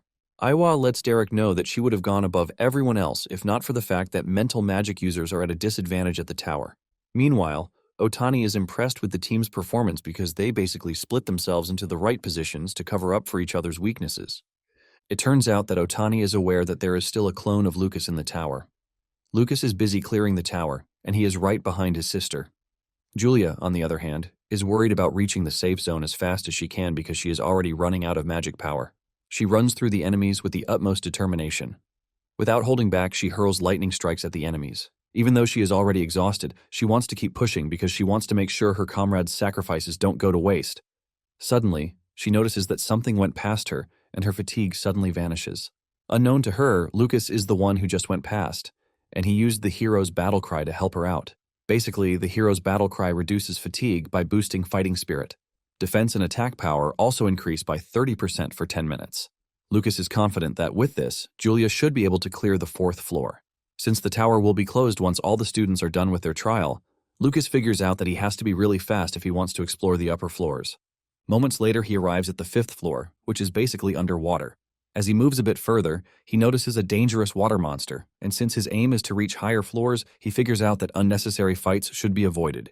He hides himself from the monster, and then creates a clone of himself that he turns into an even scarier monster to chase the other monsters away. Thanks to this, Lucas is able to move along well on his path. 15 minutes later, Lucas is still advancing, and his sister is also pushing with everything she has. 20 minutes later, Julia finally reaches the safe zone inside the tower, and she heaves a sigh of relief. At the same time, Lucas makes it to the 6th floor, and the moment he steps inside, he finds himself in a void space. Lucas is surprised that there are no monsters whatsoever on the 6th floor. However, the only thing that exists on this floor is a weird monument. Lucas moves closer, and he realizes that the monument is actually absorbing his fighting spirit. This causes the monument to react, and a golden light appears around it, displaying Mars's weapon. On the other hand, Otani is impressed that Lucas finally made it to the 6th floor. Staring at the monument, Otani figures out that it is the legendary legacy of the martial god. However, the whole situation is kind of bad because Julia is nearing her limit already, and the moment she drops off, the tower is going to close too. Staring into the monument, Lucas suddenly sees Mars having a showdown with a giant entity, which obviously represents evil. The evil entity tells Mars that he might have won back then, but apparently they have planted their seeds throughout the world. The evil being assures Mars that even if it takes tens of thousands of years, they are going to return. Mars, being the chill dude that he is, ignores whatever the dude is saying and activates his ultimate technique, Destruction Fang, punching the guy into oblivion. Lucas finally returns to his senses, with sweat running down his face, wondering if he just saw the martial god's past battles. Even though he has no idea when it happened, he remembers the evil dude talking about leaving their seeds in the world. Lucas starts piecing it together, and he figures out that the monsters like the Minotaur and the zombified creatures might actually be from the evil dude. Lucas then places his hand on the monument so he can investigate more, but suddenly he senses an enemy attack behind him. With his super fast reflexes, he leaps backward, but to his surprise, it turns out that the enemy wasn't even aiming for him. Apparently, the enemy was going for the monument. Just then, Lucas finds himself outside the tower, and it dawns on him that Julia is done already. Since the monument is also gone, Lucas doesn't think he even has any reason to stay in the Allen Tower again. Just then, he notices that something has changed inside him, and he figures out that this is because he saw the martial god's technique. With Julia out of the tower, the students are informed that the trial is over, and the tower will now be sealed. Julia is welcomed with a resounding applause, since she is the first freshman ever to reach the 5th floor. When Otani returned to the library, he found the headmaster already waiting for him. The headmaster then asks him what happened with the Allen Tower trial, and Otani replies that there was nothing unusual that occurred. The headmaster mentions that the mage class freshman's results being poor is basically abnormal because there were many students who didn't even earn a single point. Otani then replies that there are 18 students with 0 points. He adds that the previous year there were 12, which means everything is still within the margin of error. The headmaster then argues against this, saying the number of students who reached the 2nd floor is half of last year's. Otani simply tells the headmaster to ask Greg and his fellow teachers about this. Otani says he would also like to know how they were able to teach students to lose their composure in the worst way. Otani then tells the headmaster that he has been totally focused on the mage class and that he didn't even notice the anomaly with the martial arts department. The headmaster is surprised to hear this, and he asks Otani what anomaly the martial arts department has. Otani reveals that after finishing the trial, 4 martial arts students have loosened their innate restrictions and are now attempting to level up. In fact, Sigurd is currently helping out with that. The headmaster is shocked to hear this because if he heard right, this means Allen Tower might have an effect that promotes martial artists' growth in ability. The headmaster realizes that there would be chaos if this information were to get out because there are countless martial artists out there who are desperately looking to level up. Deep down, the headmaster would have stopped the Allen Tower trial if not for the fact that they were searching for a talented martial artist to become Allen Tower's next administrator. The headmaster then tells Otani to keep the information to himself, and Otani assures him that he is going to do just that. Meanwhile, the mage freshmen are happy that the one who set a new record is still a mage, Julia. They are glad to have Julia as a mage, but they are all disappointed that she has a martial artist for a brother. Jeremy walks past 2 students talking about this, and he gets so pissed off because in everything, Lucas is always getting all the attention. He can't believe that Lucas is Julia's real brother, too. Later on, Theod heads to the cafeteria, and as he enters, the students cheer for him as usual, and he smiles with pride because he believes that he is still the school's idol even though Julia broke his record. Suddenly, his worst fear comes to pass when everyone notices Julia where she is sitting, and they immediately turn away from him. Theod immediately loses his composure, and he flies over to where Julia is to tell her that she might be excellent, but she should not get cocky because she reached Allen Tower's 5th floor. Julia doesn't even pay attention to whatever the dude is saying as she is more focused on her food. Theod is about to explain himself better when he realizes that all the students are swarming over Julia. Annoyed, he flies off, telling Julia that she is going to regret what just happened. Julia is totally confused as she asks her brother what is wrong with Theod. Lucas tells her that she has nothing to worry about, so she should continue eating. Unknown to Theod, his intimidation technique doesn't work because Lucas kept the battle cry active to boost Julia's defense. Mina soon shows up, talking about how unusual it is for Theod to leave without saying his signature line. Mina then congratulates Julia, saying she is even more talented than she thought. Julia humbly replies that she made it far because her teammates helped her.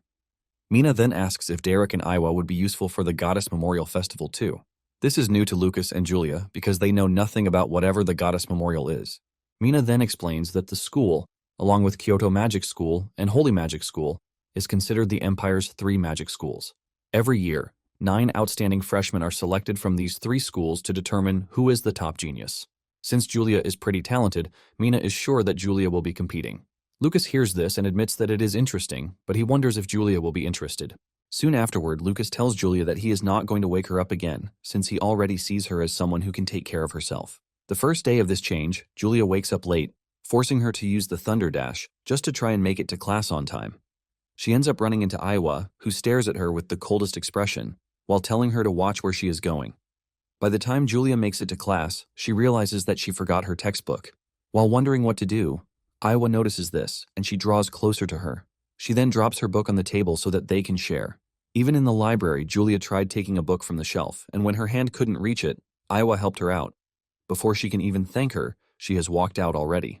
Later on, Julia asks Lucas to tell her how Iwa feels about her, but he lets her know that she will be the one to figure this out herself. Sometime later, Julia sees Iwa watching an old man perform a magic trick with his power, but since she can't do it, she looks distraught.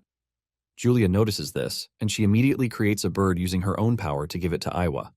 However, she crushes the bird, and even almost crushes Julia with her mental magic, forcing the girl to run off in fear. Later that night, Julia returns to the dorm to find Iwa already sleeping. However, she left a heartfelt note for her. She apologized for what happened, and then dropped cookies for Iwa while suggesting that they hang out the next day. Iwa smiles when she sees this, and she decides to go out with Julia. The following day, Iwa went to the meeting point early, but Julia showed up late. Iwa is still about to complain about her lateness when she realizes that she brought Lucas with her. Julia excitedly tells Iwa that Lucas promised to pay their bills. Iwa's expression immediately shows that she doesn't even want Lucas there, and Lucas can clearly see this. As if this isn't enough, they run into Maya, who asks them where they are heading. Julia immediately uses the opportunity to ask Maya to follow them, and since Lucas is going, Maya quickly accepts. With this, the group heads out to Daktown's Gourmet Street. And while the girls are rejoicing, Lucas is crying because his bank account is about to take a huge L. Upon arriving at Daktown, Julia is the happiest because she knows what she is there to enjoy. Seeing how excited she is, Lucas is already crying inside because he doesn't even know how much he is going to spend. In addition, he is stuck with the annoying Iwa and his ex-fiancée, which is basically some kind of punishment for him. It turns out that the ladies all have different reasons for coming out because Iwa only wanted to go out with Julia but ended up getting dragged along, and Maya is also glad that she's getting the chance to talk to Lucas outside of school. Julia excitedly leads them to a sweet shop, but to her dismay, there are only 2 slots left for the day. Julia falls to her knees in horror, talking about how she really wants to visit the sweet shop. Maya reads the room and immediately uses her intuition, telling Julia and Lucas that her doctor told her to avoid sweets. She suggests that Julia and Iwa go inside instead, while she and Lucas wait outside. Julia asks her if she is sure about this, and she says yes. Excitedly, Julia pushes Iwa into the shop so that they can have all the fun they want. After they are gone, Lucas thanks Maya for her help, but Maya lets him know that she is just glad that the siblings are happy. Maya tells Lucas that Julia is so energetic, which always reminds her of when they went out together as kids. Lucas asks her what she means by this, and she reminds Lucas that she and he once went to the exotic beast exhibit in Daktown with their family members. Apparently, they snuck away from the adults to go see the dark world together. She asks Lucas if he has forgotten the incident, but Lucas can't even answer properly, since he only has a faint memory, but there is no way he is going to remember something that happened before his soul took over the body. Seeing how Lucas reacted to the situation, Maya is forced to ask him if he holds a grudge against her because the engagement was called off. Lucas is shocked by the question, and Maya says she always has the feeling that Lucas is avoiding her. Maya believes that Lucas was hurt by the whole engagement thing being called off, and she didn't initially understand the meaning of this when she was little. Maya finds the words to explain how she is feeling, but she can't. She ends up standing up to tell Lucas that he is not an incompetent fool. Maya lets Lucas know that he is the most excellent martial artist that she knows, and this is when she summons the courage to ask Lucas to be her friend. Lucas is blown away by how well she carries herself, and he tells her that he never held a grudge against her. He ends it by accepting to be her friend, and this leaves Maya the happiest girl on the planet. While Julia and Iwa are eating the best candies in the shop, Lucas and Maya are getting it done outside. The two return to find Lucas and Maya holding hands like a couple. Maya and Lucas freak out, trying to tell the two that it is not what it looks like, but there is no way that they are convincing the two that they don't have something going on. Moments later, they arrive at the town's shopping district, and while they are busy having fun, Julia's magic candy reacts to something interesting in the distance. The candy leads them to the Five Saints Hall, which Julia explains is a dojo. Apparently, the dojo's master is a treasure collector, and if one goes inside and is able to clear all 5 trials, one can get a magical treasure item. Lucas reminds Julia that they are not there to challenge a dojo, but Iwa cuts in, saying it sounds more fun than just eating around town. Maya agrees with her, saying she is interested in seeing whatever treasure lies inside the dojo. Since the ladies are willing to challenge the dojo trials, Lucas has no choice but to agree. But just as they are about to enter, they are stopped by 2 scary gatekeepers who tell the kids that the dojo is not a place to kill time. Before the head guard knows what is happening, Lucas has gotten to him and tapped him on the shoulder, releasing an overwhelming aura that puts fear in his body. Lucas tells him that he heard that they could try the treasure challenge in the dojo, which is why they are there. The gatekeeper is ultimately terrified by Lucas's fighting spirit, and Lucas is also impressed that a mere gatekeeper is actually a level 4 martial artist. After showing the dude what he can do, Lucas asks him if they can now enter, and he quickly opens the door for them, telling them that they are welcome. Iwa is surprised to see that the gatekeeper's attitude has changed suddenly after talking to Lucas. Upon entering, they are welcomed into the Five Saints Hall, and they are informed that the first trial is the Beast Trial. There is a clown overseeing the first trial, and he runs a circus where he keeps dangerous beasts. He tells the group that they are free to pass if they can clear his checkpoint. The dude then calls forth his fire lion, which turns out to be a scary, fiery beast. He releases the magic chain used to hold down the beast, and he orders the beast to go after the group. The beast rushes forward as if to tear them down, but Lucas stands in front without moving an inch. Suddenly, the Joker notices that his beast is not attacking, and, unknown to him, Uru's spirit residing in Lucas's body has overwhelmed the beast so hard that he finds it hard to move. The Joker rushes after the beast to beat it, but the lion ends up hitting him so hard that he lands face down. The lion rushes back to his cage to escape Lucas's aura, and Lucas nervously asks the knocked-out dude if this means they have cleared the trial.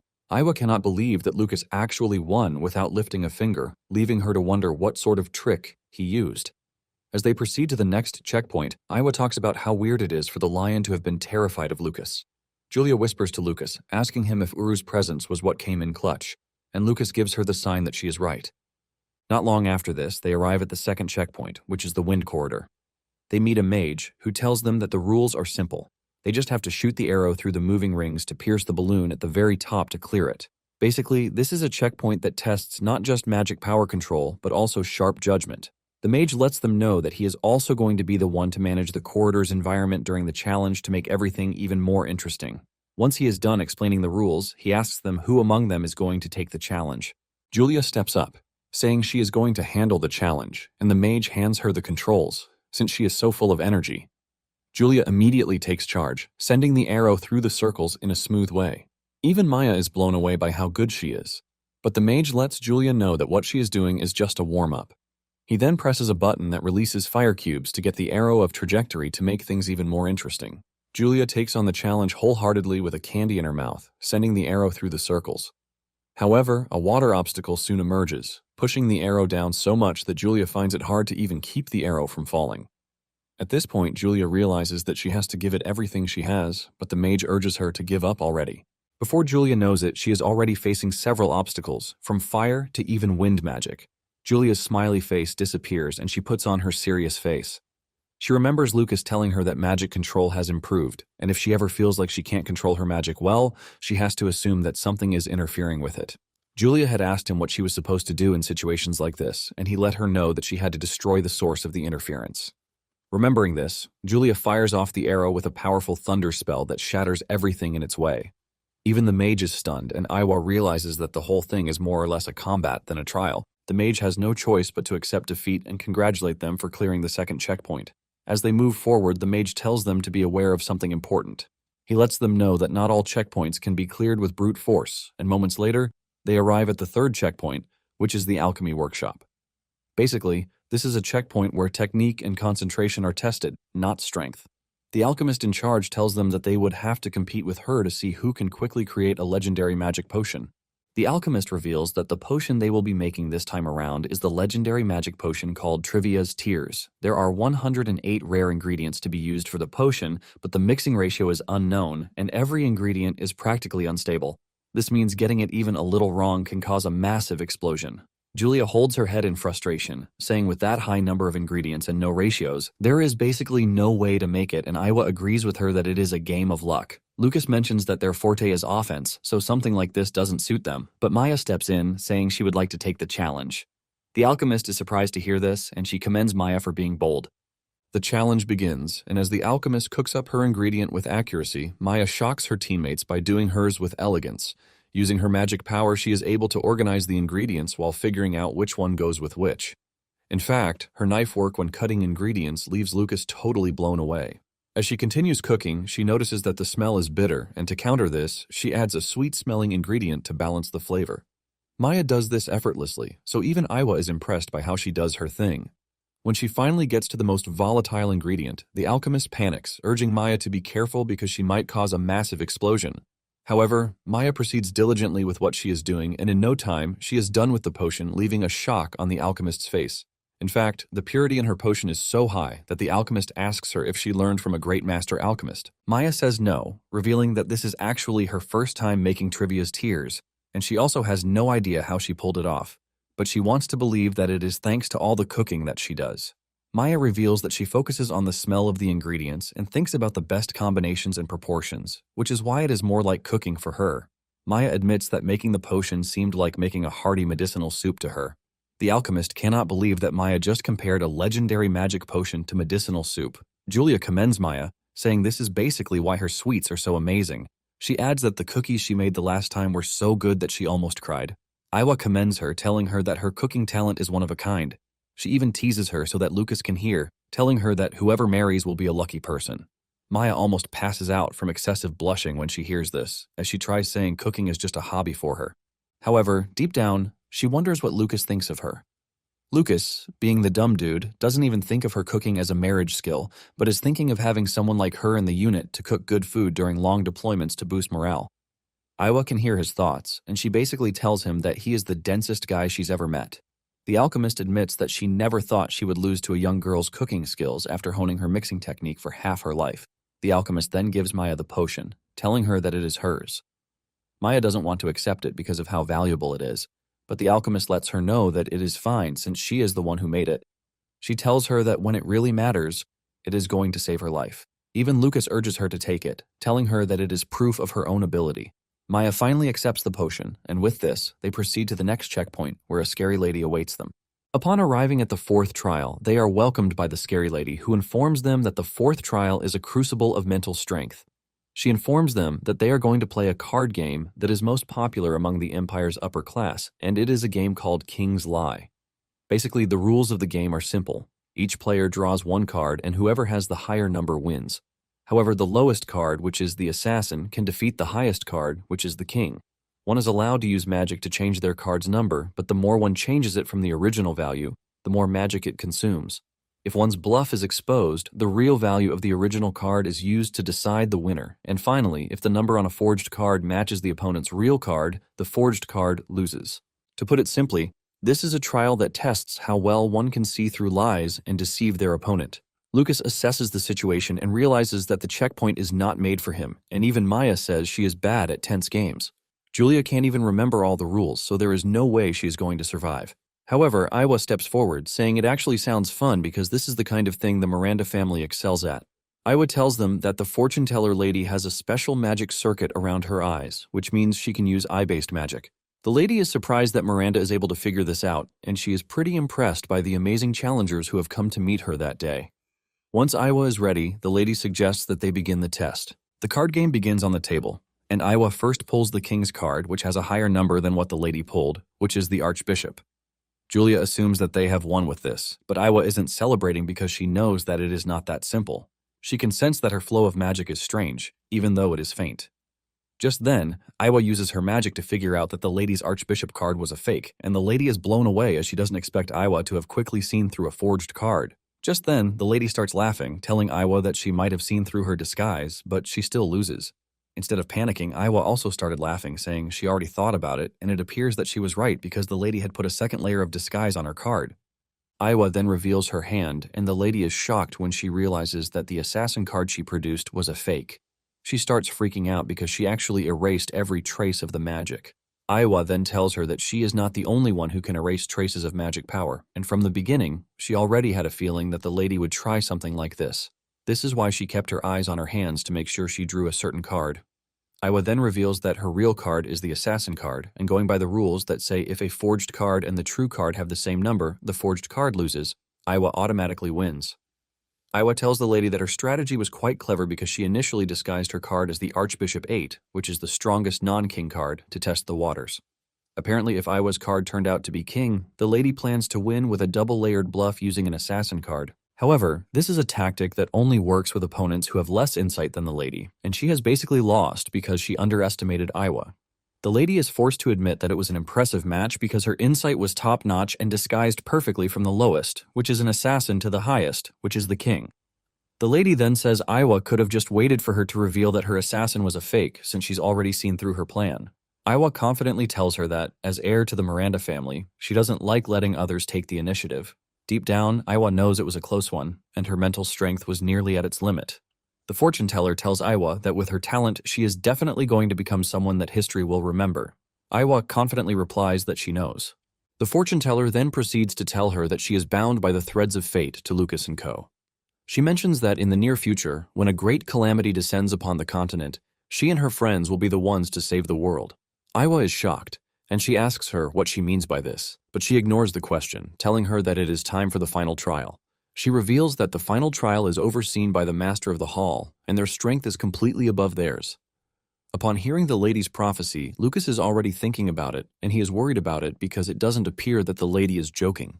As they proceed to the next checkpoint, Julia excitedly talks about what the lady said, saying it is pretty cool, but her brother suggests that they focus on getting their treasure first. They arrive at the last checkpoint to meet a beast of a man who just punched a big iron ball into the wall.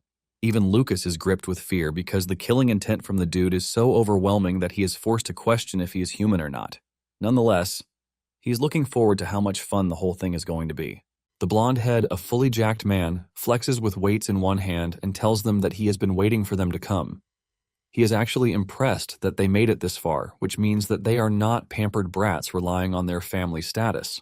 The dude then drops the weight so he can explain the rules to them. He tells them that they are all free to attack him at once, and if they are able to force him to take even a single step back, they win. However, if they can't, it is his turn next, and they would have to block his attack no matter what. After this, they can take turns attacking each other until one of them finally goes down. The ladies are already freaking out because they can't believe that they have to block an attack coming from the dude's giant arms. The man tells the group not to hold back, and if they don't want to die, they should just get lost. Just then, Lucas asks the man to allow him to take the challenge alone. It turns out that Lucas is eager to see what the man is made of because his aura is even stronger than Sigild's. Julia panics, telling Lucas that they can just go home because the treasure is not even that important. Maya offers to fight alongside her, but Lucas tells them to stand back because it is a trial meant for martial artists. In addition, he even wants to test his own strength. The man, Barzan, laughs out loud, saying that since it is a fight between men, he doesn't have to hold back. Barzan tells Lucas that he is not going to get off with just a broken bone or two, so he has to know if he is ready for this. Barzan's familiar, an iron bird, appears out of nowhere, screaming at him to put on the magic gloves because he hasn't finished paying for the barrier and repairs from last time. Barzan reluctantly agrees, and he grabs the gloves off the wall. He gives Lucas a pair of gloves too, revealing that the gloves generate a barrier, so no matter how wild the fight gets, people and things around them won't get destroyed. The moment they put it on, a barrier is generated around them, and Lucas excitedly goes after Barzan. He punches Barzan in the chest, but he is shocked when his punch doesn't even evoke a reaction on Barzan's face. Barzan tells Lucas that he has good form, but he still has a long way to go. Barzan prepares to punch back, and Lucas puts up his guard. Lucas knows that he is about to get hit really badly, but this doesn't even protect him as he is punched into the distance. He coughs up blood, but Barzan doesn't care, telling him that it is already too late for him to surrender. Lucas notices a sword in the room and he grabs the sword. He imbues his sword with an aura and goes after Barzan. He hits Barzan with all of his strength, but Barzan takes a deep breath before exhaling with great force to send Lucas into the wall. However, Barzan notices that Lucas cut him, and he commends him for it. However, he lets him know that this level of damage won't be enough to beat him. Lucas replies that he is not even done yet, and he dashes toward Barzan while creating clones of himself. Using his clones, Lucas keeps Barzan in place and he goes after him with a powerful punch, but Barzan easily breaks free by unleashing his scary aura to blow Lucas away. Barzan commends Lucas, telling him that he actually has the brains and courage to keep trying different tactics, but in the face of overwhelming power, his tricks are useless. Barzan then lunges towards Lucas, telling him that it is time to finish the fight. Lucas closes his eyes in fear, but just as he is about to accept defeat, he remembers the vision he saw on the 6th floor of Allen Tower. He remembers that the martial god infused his strikes with a mysterious technique. Lucas then focuses his mind while calming his heart, and he is able to pull out the same attack that the martial god used. He meets Barzan's punch halfway, leaving Barzan shocked as he doesn't expect that Lucas was hiding a move like that. As Lucas breaks through Barzan's defense, he throws another punch at his chest, but holds back before the punch makes an impact. Julia freaks out when she sees her brother standing still, believing that he's lost. Barzan then takes a deep breath before asking Lucas if, by any chance, he is Otani's disciple. Lucas replies that he is not, and Barzan asks him why he held back, because if he had gone all out, he could have broken a few of his ribs. Lucas replies that it was his first time using the move, and if he had killed Barzan by accident, there is no way he is going to get the treasure. Barzan smacks Lucas on the back to commend him, while admitting that he lost. Lucas crashes to his knees in pain, and Maya rushes over, offering him Trivia's tears to heal himself, but Lucas rejects, saying he is not ready to waste something so valuable. Just then, Barzan throws him a pill, telling him that he can use it to heal his injuries. Lucas takes it, and his injuries immediately vanish. He realizes that the healing potion is similar to the elixirs he makes. Lucas then reminds Barzan that they have cleared all 5 trials, so this means they can finally have the treasure. Barzan then starts blabbing about what is not important instead of producing the treasure. His familiar is forced to step in, yelling at Barzan, telling him to hand over the treasure quietly because he is only going to let it go to waste. Barzan shamelessly agrees to give out the treasure, while claiming that he is not stingy. Barzan then gives Lucas a cute toy bunny, telling them to put some magic into it. Julia takes it and pours magic into the bunny, and surprisingly, it starts moving. Julia throws it in the air with a smile on her face because of how cute it is. However, Lucas is not entirely impressed because they had to go through 5 trials only to win a toy. Deep down, Lucas believes that they have been ripped. Barzan pats Lucas on the shoulder, telling him that it is not some magic toy, but when he grows up, he is going to know how useful it is. In addition, he tells Lucas not to use the martial god technique unless his life is on the line because if he uses it carelessly, he might find himself in trouble. Lucas acknowledges this and then asks Barzan if he knows Otani. Barzan says he really doesn't know him, but they fought side by side on the battlefield a long time ago, taking down beastmen. Barzan then suggests that they get going before it gets dark. Surprisingly, everyone agrees that Julia keeps the bunny because it suits her best. On the other hand, Lucas wonders why Barzan told him not to use the martial god style carelessly. Suddenly, they notice a commotion in the distance, and they rush over to check it out. It appears that the fight is going down in the black market, but they decide to just check it out.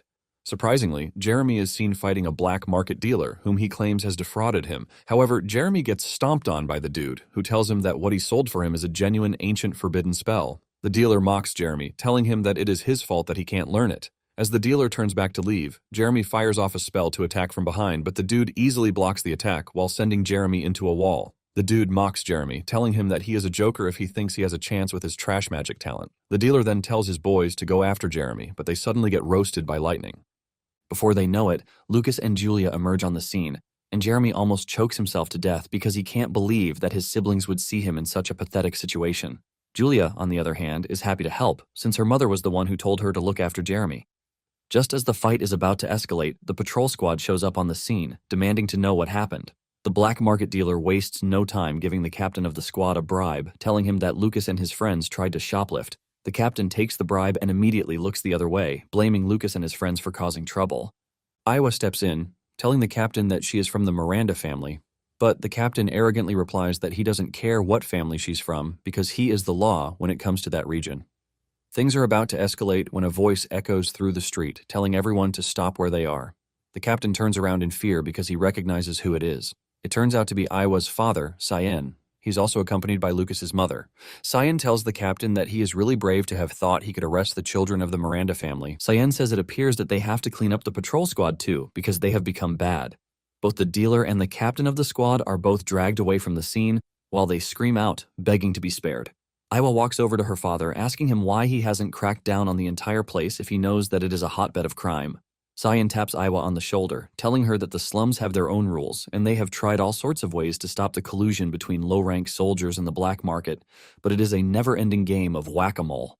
Catherine also cuts in, telling Iowa that she doesn't have to worry herself about adult business because as long as they are there, they don't have to deal with things like this. Julia rushes over to hug her mother, and she commends her, telling her that the spell she cast earlier was amazing, saying this was expected of a Ryan child. Julia blushes as her mother pats her on the head, and just then, she remembers Jeremy. Catherine asks him if he is hurt anywhere, but he replies that he is fine. She tries to ask further, but Jeremy yells at her saying he is fine. Iowa cuts in, telling Jeremy that it appears that he is sick in the head.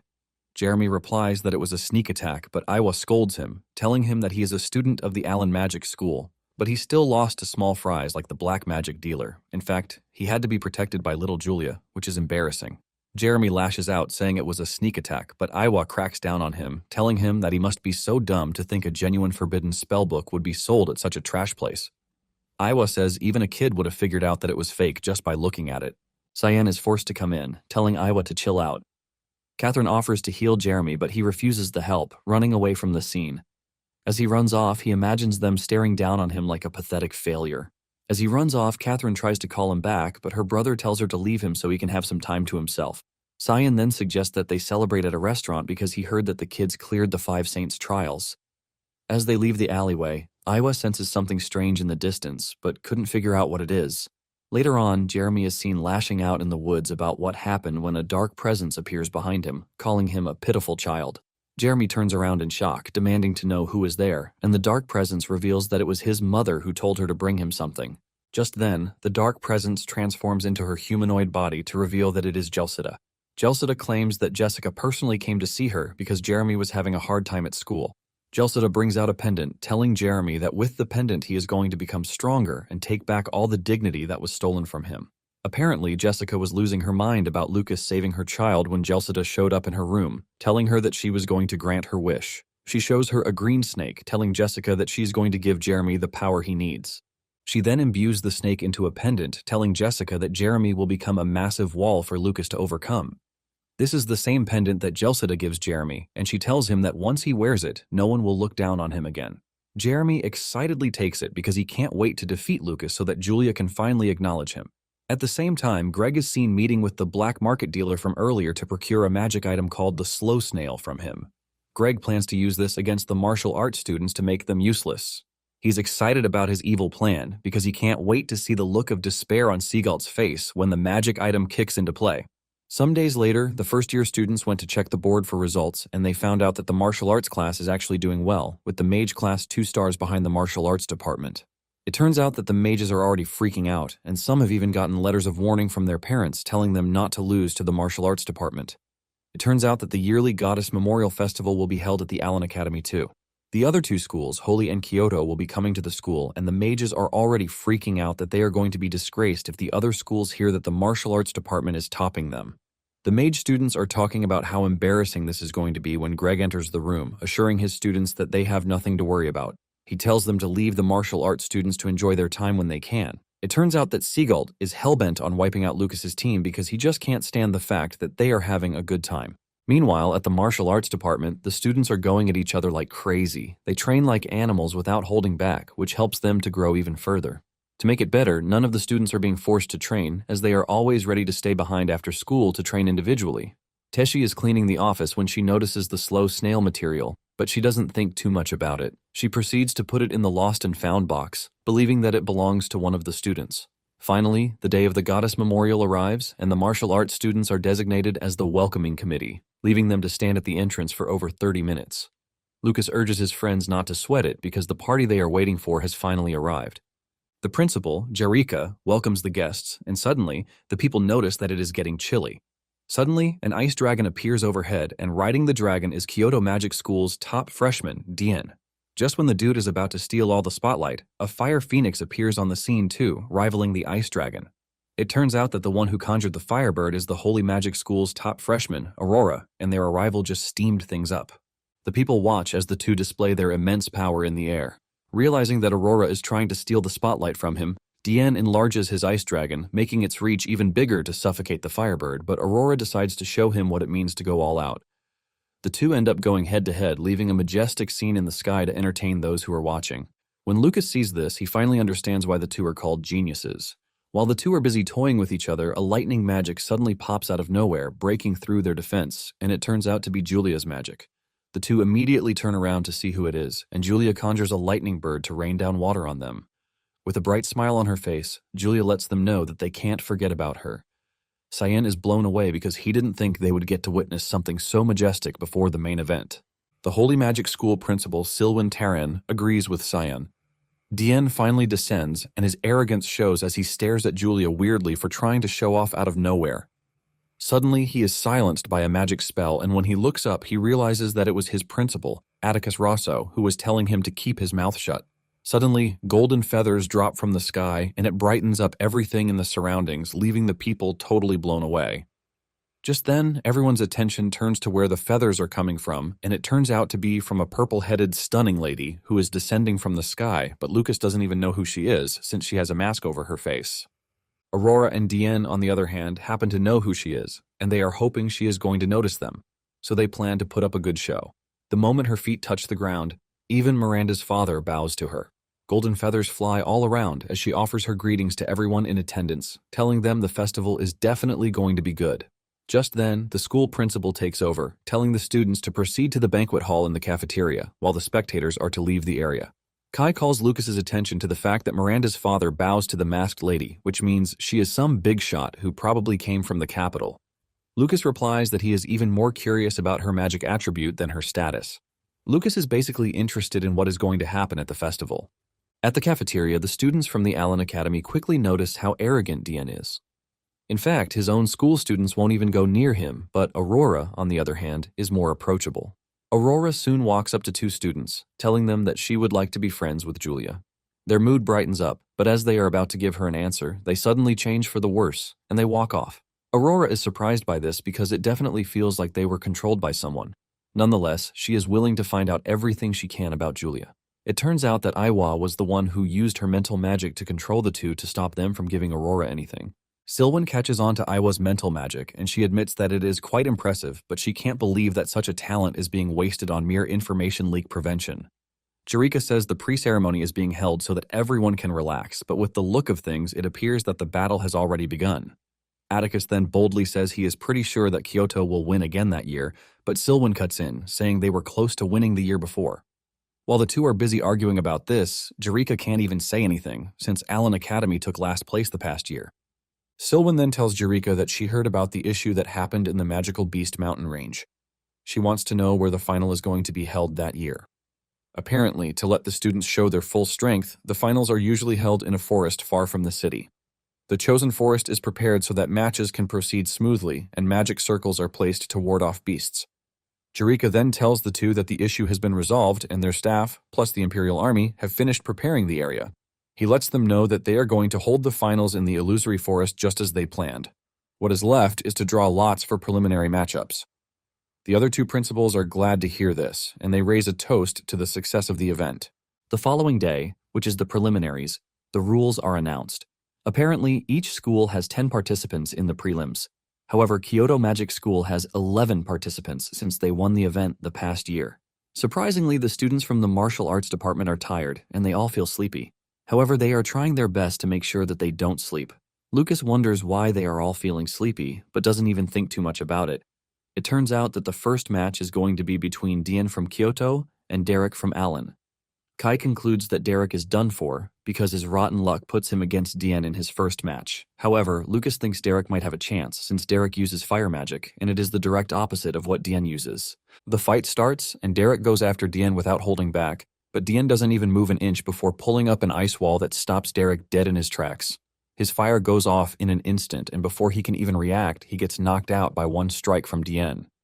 With this, Kyoto wins the first match of the preliminaries, and he expresses his disappointment at the level of talent they have at Allen Academy.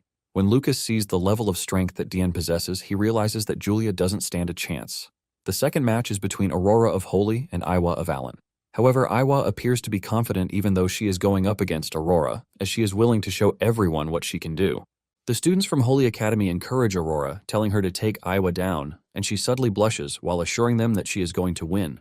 The moment Aurora unleashes her fire magic, Iwa can sense just how much power she wields, but instead of being scared, she is actually eager to take Aurora on, just to prove her strength to everyone.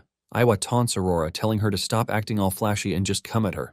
Aurora waves her hand when she hears this, and this unleashes so much firepower that Iwa is forced to put up a barrier to protect herself.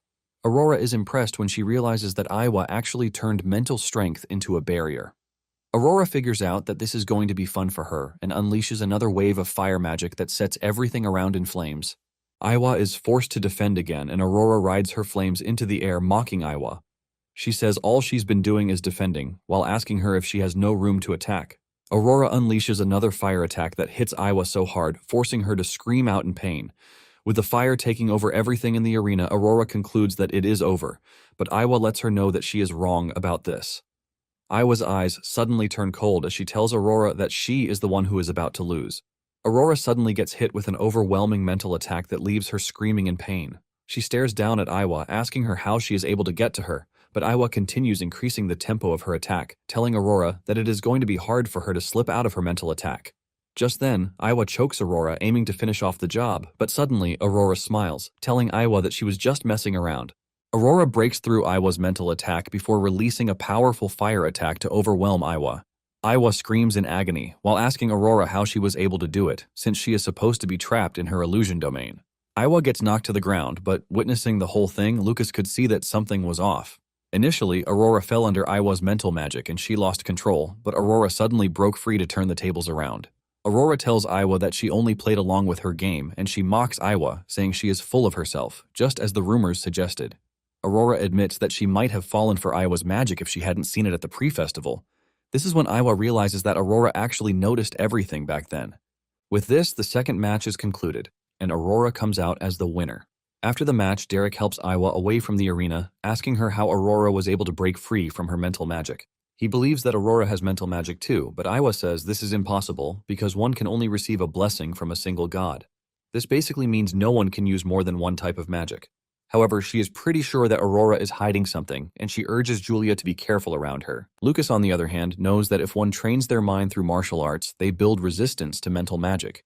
This is how Julia was able to block Iwa's magic the other day when she attacked Julia. This leaves Lucas wondering if Aurora can also practice martial arts. Just then, Lucas starts to notice that the students from his department are low on energy, which is pretty weird. Greg notices that his plan is already working, and he smiles evilly. It turns out that if this persists, they are going to slowly lose their strength, and in the end, they are going to die. Soon afterward, it is time for the fifth match, which is between Julia and Tegan from Kyoto Academy. The moment the match begins, Julia unleashes her lightning magic, but Tegan manages to defend with his earth magic. He knows he would be defeated if he hadn't put his defense, which basically means he has to find a way to avoid clashing head-on with Julia. Just then, he surrounds himself with a giant wall, and Julia tries to break it down with lightning. The moment she does, she realizes that Tegan has disappeared underground. She is trying to figure out where he is when she is hit with a petrification spell that slows her movements. While staying underground, Tegan could sense that he's hit Julia already, and he believes that he has the match in the bag thanks to Julia's lack of combat experience. Tegan continues throwing attacks at Julia and even raises the ground where she stands before hitting her from multiple sides. Julia gets trapped between the rocks, causing her to lose her staff. The students freak out because if Julia loses, it is basically going to be the third loss in a row, which is pretty bad. Suddenly, the students notice that Julia is smiling, and before they know it, they see a big lightning ball coming together in the sky. Tegan freaks out when he sees this because there is no way Julia is able to cast magic in her current state. Julia ignores him, and before he knows it, the giant ball of lightning hits the ground, electrocuting the dude so hard that he starts calling for his mama. Julia's attack hits him so hard that he is forced to return to the surface, but he has already lost his strength. Tegan lies defeated on the ground, and Julia descends on him, telling him that she's actually been stockpiling magic before he hid. Tegan cannot believe that Julia already predicted that this would happen, even before the fight started. This is basically why she didn't dodge Tegan's attacks. Upon realizing all of these, Tegan has no choice but to admit defeat, and Julia is crowned the winner of the fifth match. With this, the matches for the day are concluded and the students from the Allen Academy finally see a glimmer of hope. However, they still believe that Aurora and Dian are stronger than Julia, since the fire and water elements are stronger than lightning. While everyone is celebrating with Julia, Julia suddenly receives a coded message from her brother, and that night she meets with her brother in the mountains. Julia wonders why her brother is calling her out so late in the night, and she wonders if he is there to praise her for doing so well in the prelims. Just then, Lucas asks Julia an important question with a straight face. He asks her if she would like to win the next match, which is the final. Julia simply replies that she would like to win, and Lucas pats her on the head for giving such a beautiful reply. However, he lets her know that if she goes up against Aurora or Dian with her current level, there is no way she is going to beat them. Lucas lets Julia know that the two actually outclass her in magic level and battle experience. Lucas tells her that Dian is the most dangerous because his resistance to magic is incredibly high, and this is the kind of strength that only comes from countless real fights. Lucas tells Julia that she uses lightning magic, which means hurting a hair on Dian's body is going to be really hard. Julia then asks her brother if he knows a way out, and he says he does, but lets her know that it is a pretty harsh one. Julia assures Lucas that she's willing to do whatever he wants as long as it means she's going to win. Since Julia is willing to go for it, Lucas tells her that it is time for the real training. Suddenly, Uru appears out of nowhere, knocking Julia to the ground, and just as she is getting back on her feet, she gets hit with a powerful ice wall. Julia looks up to see Lucas riding Uru, and Lucas tells her that he plans to make her stronger by taking her through a harsh environment.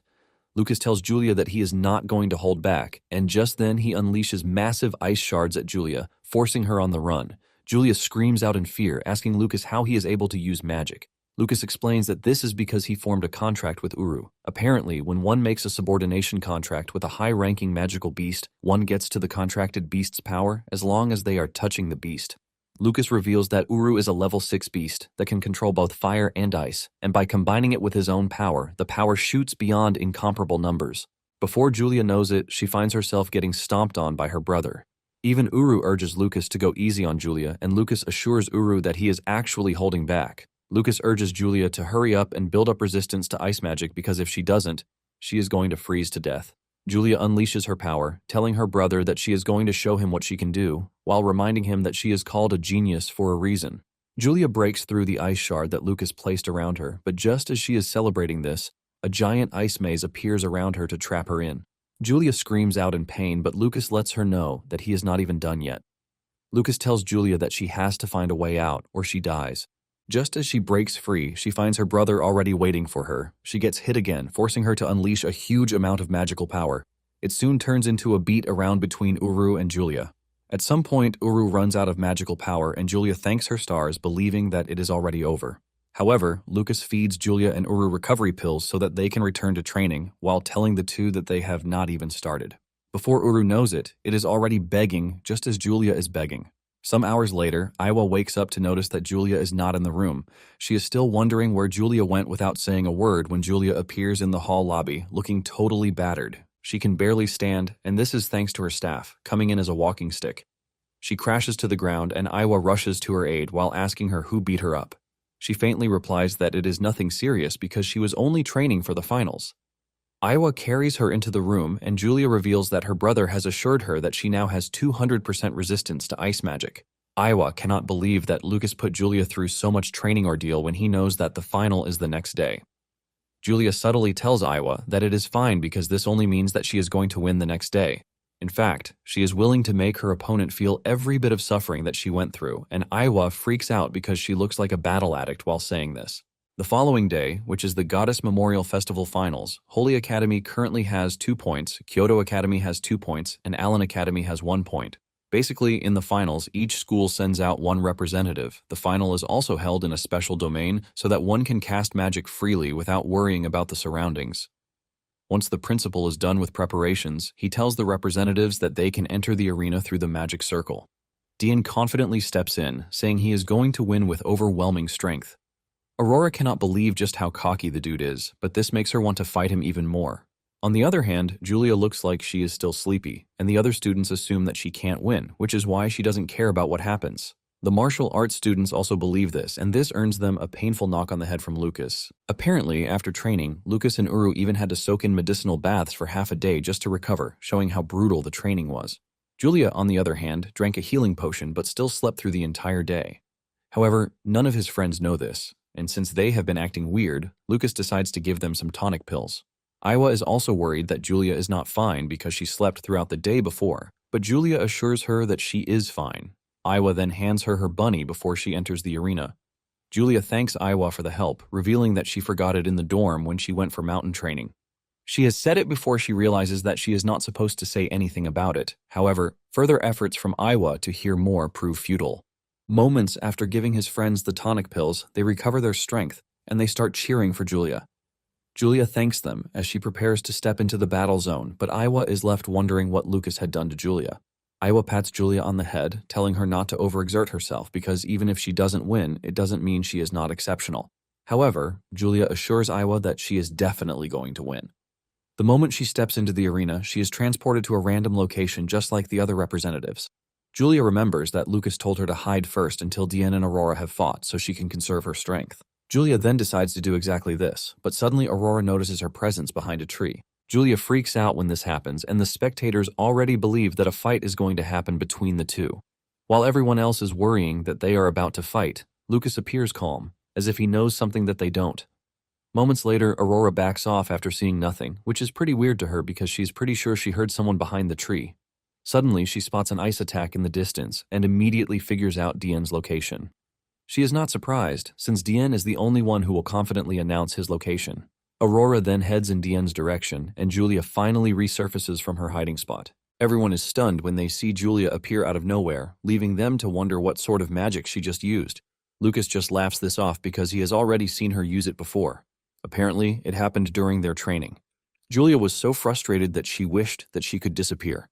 Out of that frustration, she is able to conjure a spell that suppresses her presence. However, this didn't really help her against Lucas because he is able to find her and drag her back. Lucas is glad that things are going according to plan because it is going to be Aurora versus Dian first. Then, whoever wins will fight Julia. A fierce battle soon ensues between the two, and they are surprised that Julia is hiding out.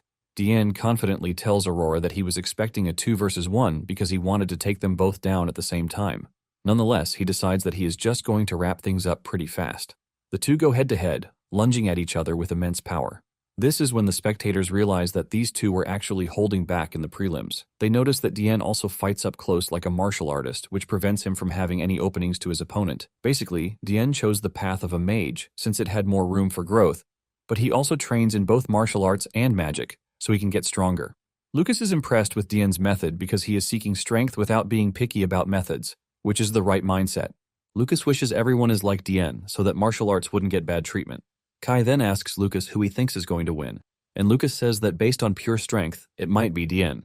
However, Aiwa appears out of nowhere, saying Lucas might be wrong with his perception because she believes that Aurora is still holding back a trump card. Kai almost freezes to death when Aiwa suddenly shows up on the scene. Seconds later, the match is decided with Dian beating Aurora up, ultimately defeating her. Kai teases Aiwa, telling her that she was wrong. Just then, Julia shows up on the scene just as planned. Julia asks Dien if he really defeated Aurora, and Dien confidently reveals that his ice magic is the strongest in the world, which means there is no way he is not winning the festival. Dien then unleashes a powerful attack, aiming to end the fight with one shot, but Julia puts up a lightning shield to protect herself. She also dashes backward at lightning speed to try to reduce the impact of Dien's attack. Before she knows it, Dien appears behind her, unleashing a powerful ice attack that puts Julia on the back foot. However, she is not entirely threatened by Dien's movements because compared to Lucas's movements during training, Dien is actually slow. Dien is pissed that all Julia can do is run away, and before Julia knows it, several magic circles appear all around her. A giant ice tower emerges in front of her with Dien standing tall on the tower, telling Julia that he intentionally picked a spot with lots of groundwater for something like this. The ring on his finger glows bright as he unleashes his power to show Julia what it means to be the top student in Kyoto Academy. A giant ice spear dives toward Julia's direction, and Dien believes that Julia is done for, but Julia is able to block the attack with her lightning spell, even though she is straining. Even Dien is surprised that she is able to block the attack, and he admits that she is moving better than she did in the prelims. After successfully diverting the trajectory of the attack, Julia taunts Dien by flicking her tongue at him.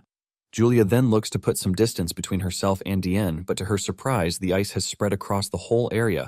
Before she knows it, she gets hit by another surprise attack, but she still manages to block it to prevent any major damage to herself. However, Dien's attacks are so overwhelming that she finds herself blocking ice attacks from all directions. Dien holds all the cards in his hands as he confidently tells the struggling Julia that he is going to freeze her down to her soul.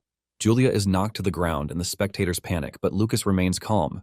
He knows that Dien is pretty powerful, which is why he boosted Julia's resistance to ice magic to 200%. He is pretty sure that there is no way Dien's freezing attacks will shut down Julia's counterattacks. Dien is surprised that his cold attacks are not getting to her, which means she came into the battle really prepared. However, he doesn't care because this only makes it even more fun for him. He teases Julia, saying he loves seeing a weak girl like her suffer and struggle alone. Dien freezes the entire area with his magic, turning it into a cold wasteland.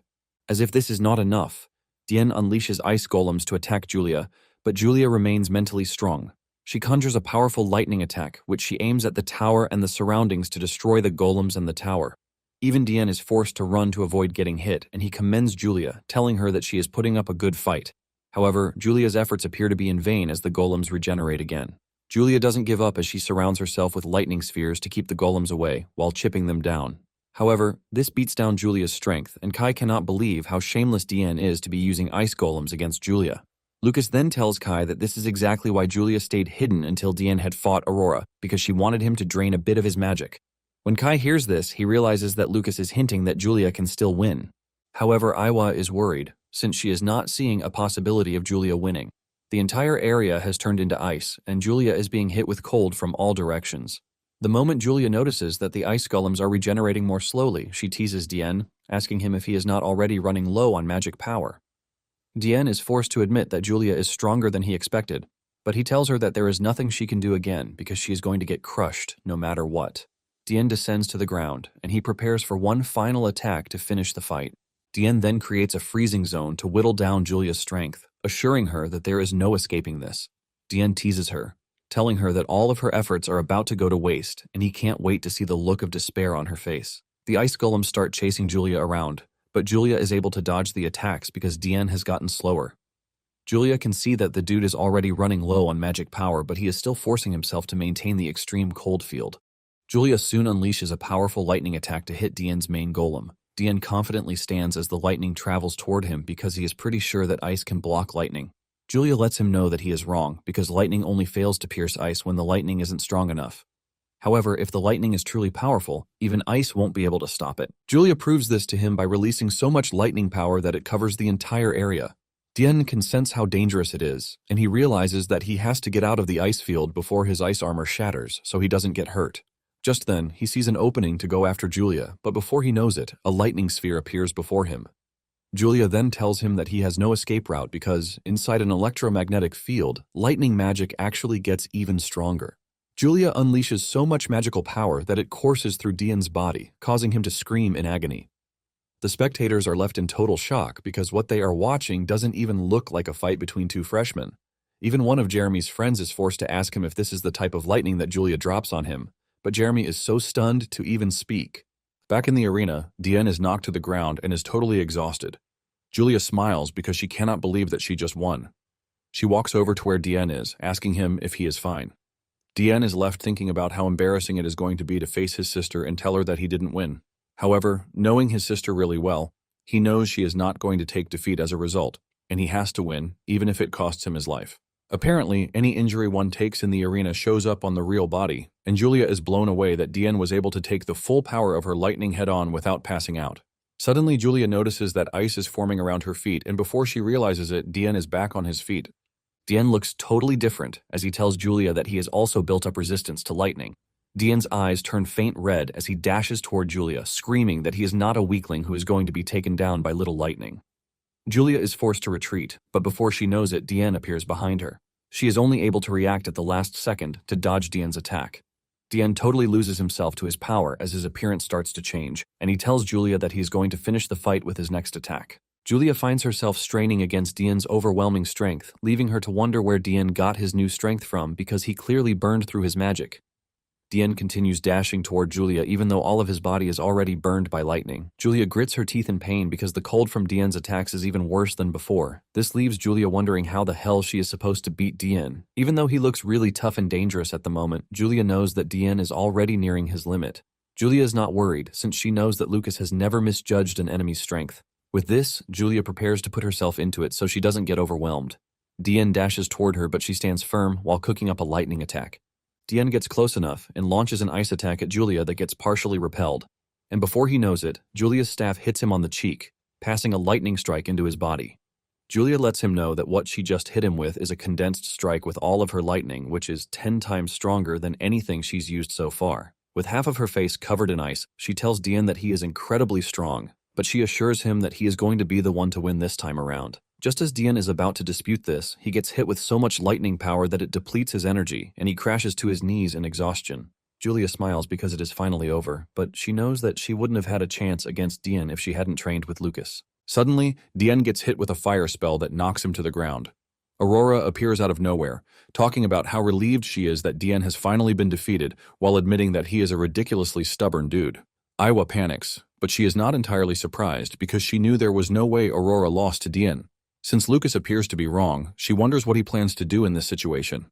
Surprisingly, Julia doesn't look shocked because Lucas had already told her that there might be a worst-case scenario. Aurora starts yapping, asking Julia if she is not curious about how she tricked Dien and hid herself.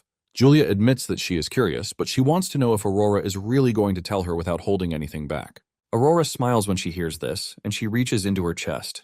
Julia believes that she is about to strip, and she yells at her, telling her that this is not what she meant. Aurora tells her that it is not what she thinks and then whips out a red crystal pendant, which she calls Roral's Promise. She tells Julia that this is her secret, and as long as she is wearing it, mental attacks don't work on her. In fact, she uses the magic inside the pendant to control enemies with mental magic.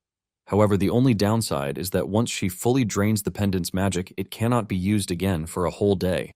This is when Julia realizes that Aurora used this to make Dien think she lost, and then she proceeds to hide herself. Julia also figures out that this is why Iwa's mental magic couldn't touch her.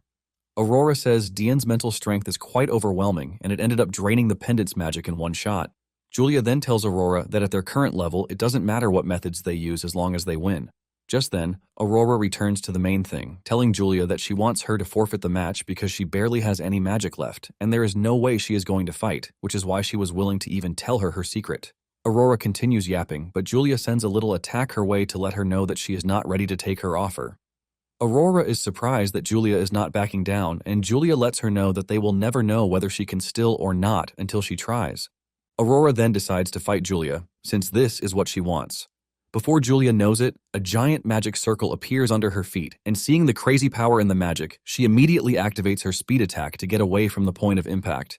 However, Aurora's fire catches up to her in no time while teasing her that she just wants to warm her up since she was frozen earlier on.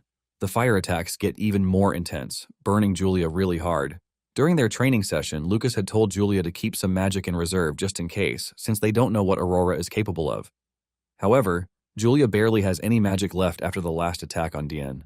Julia finds herself getting thrown around by Aurora's fire tornado while she teases her, urging her to give up.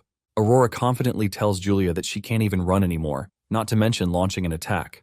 Just then, Aurora notices lightning brewing in the tornado.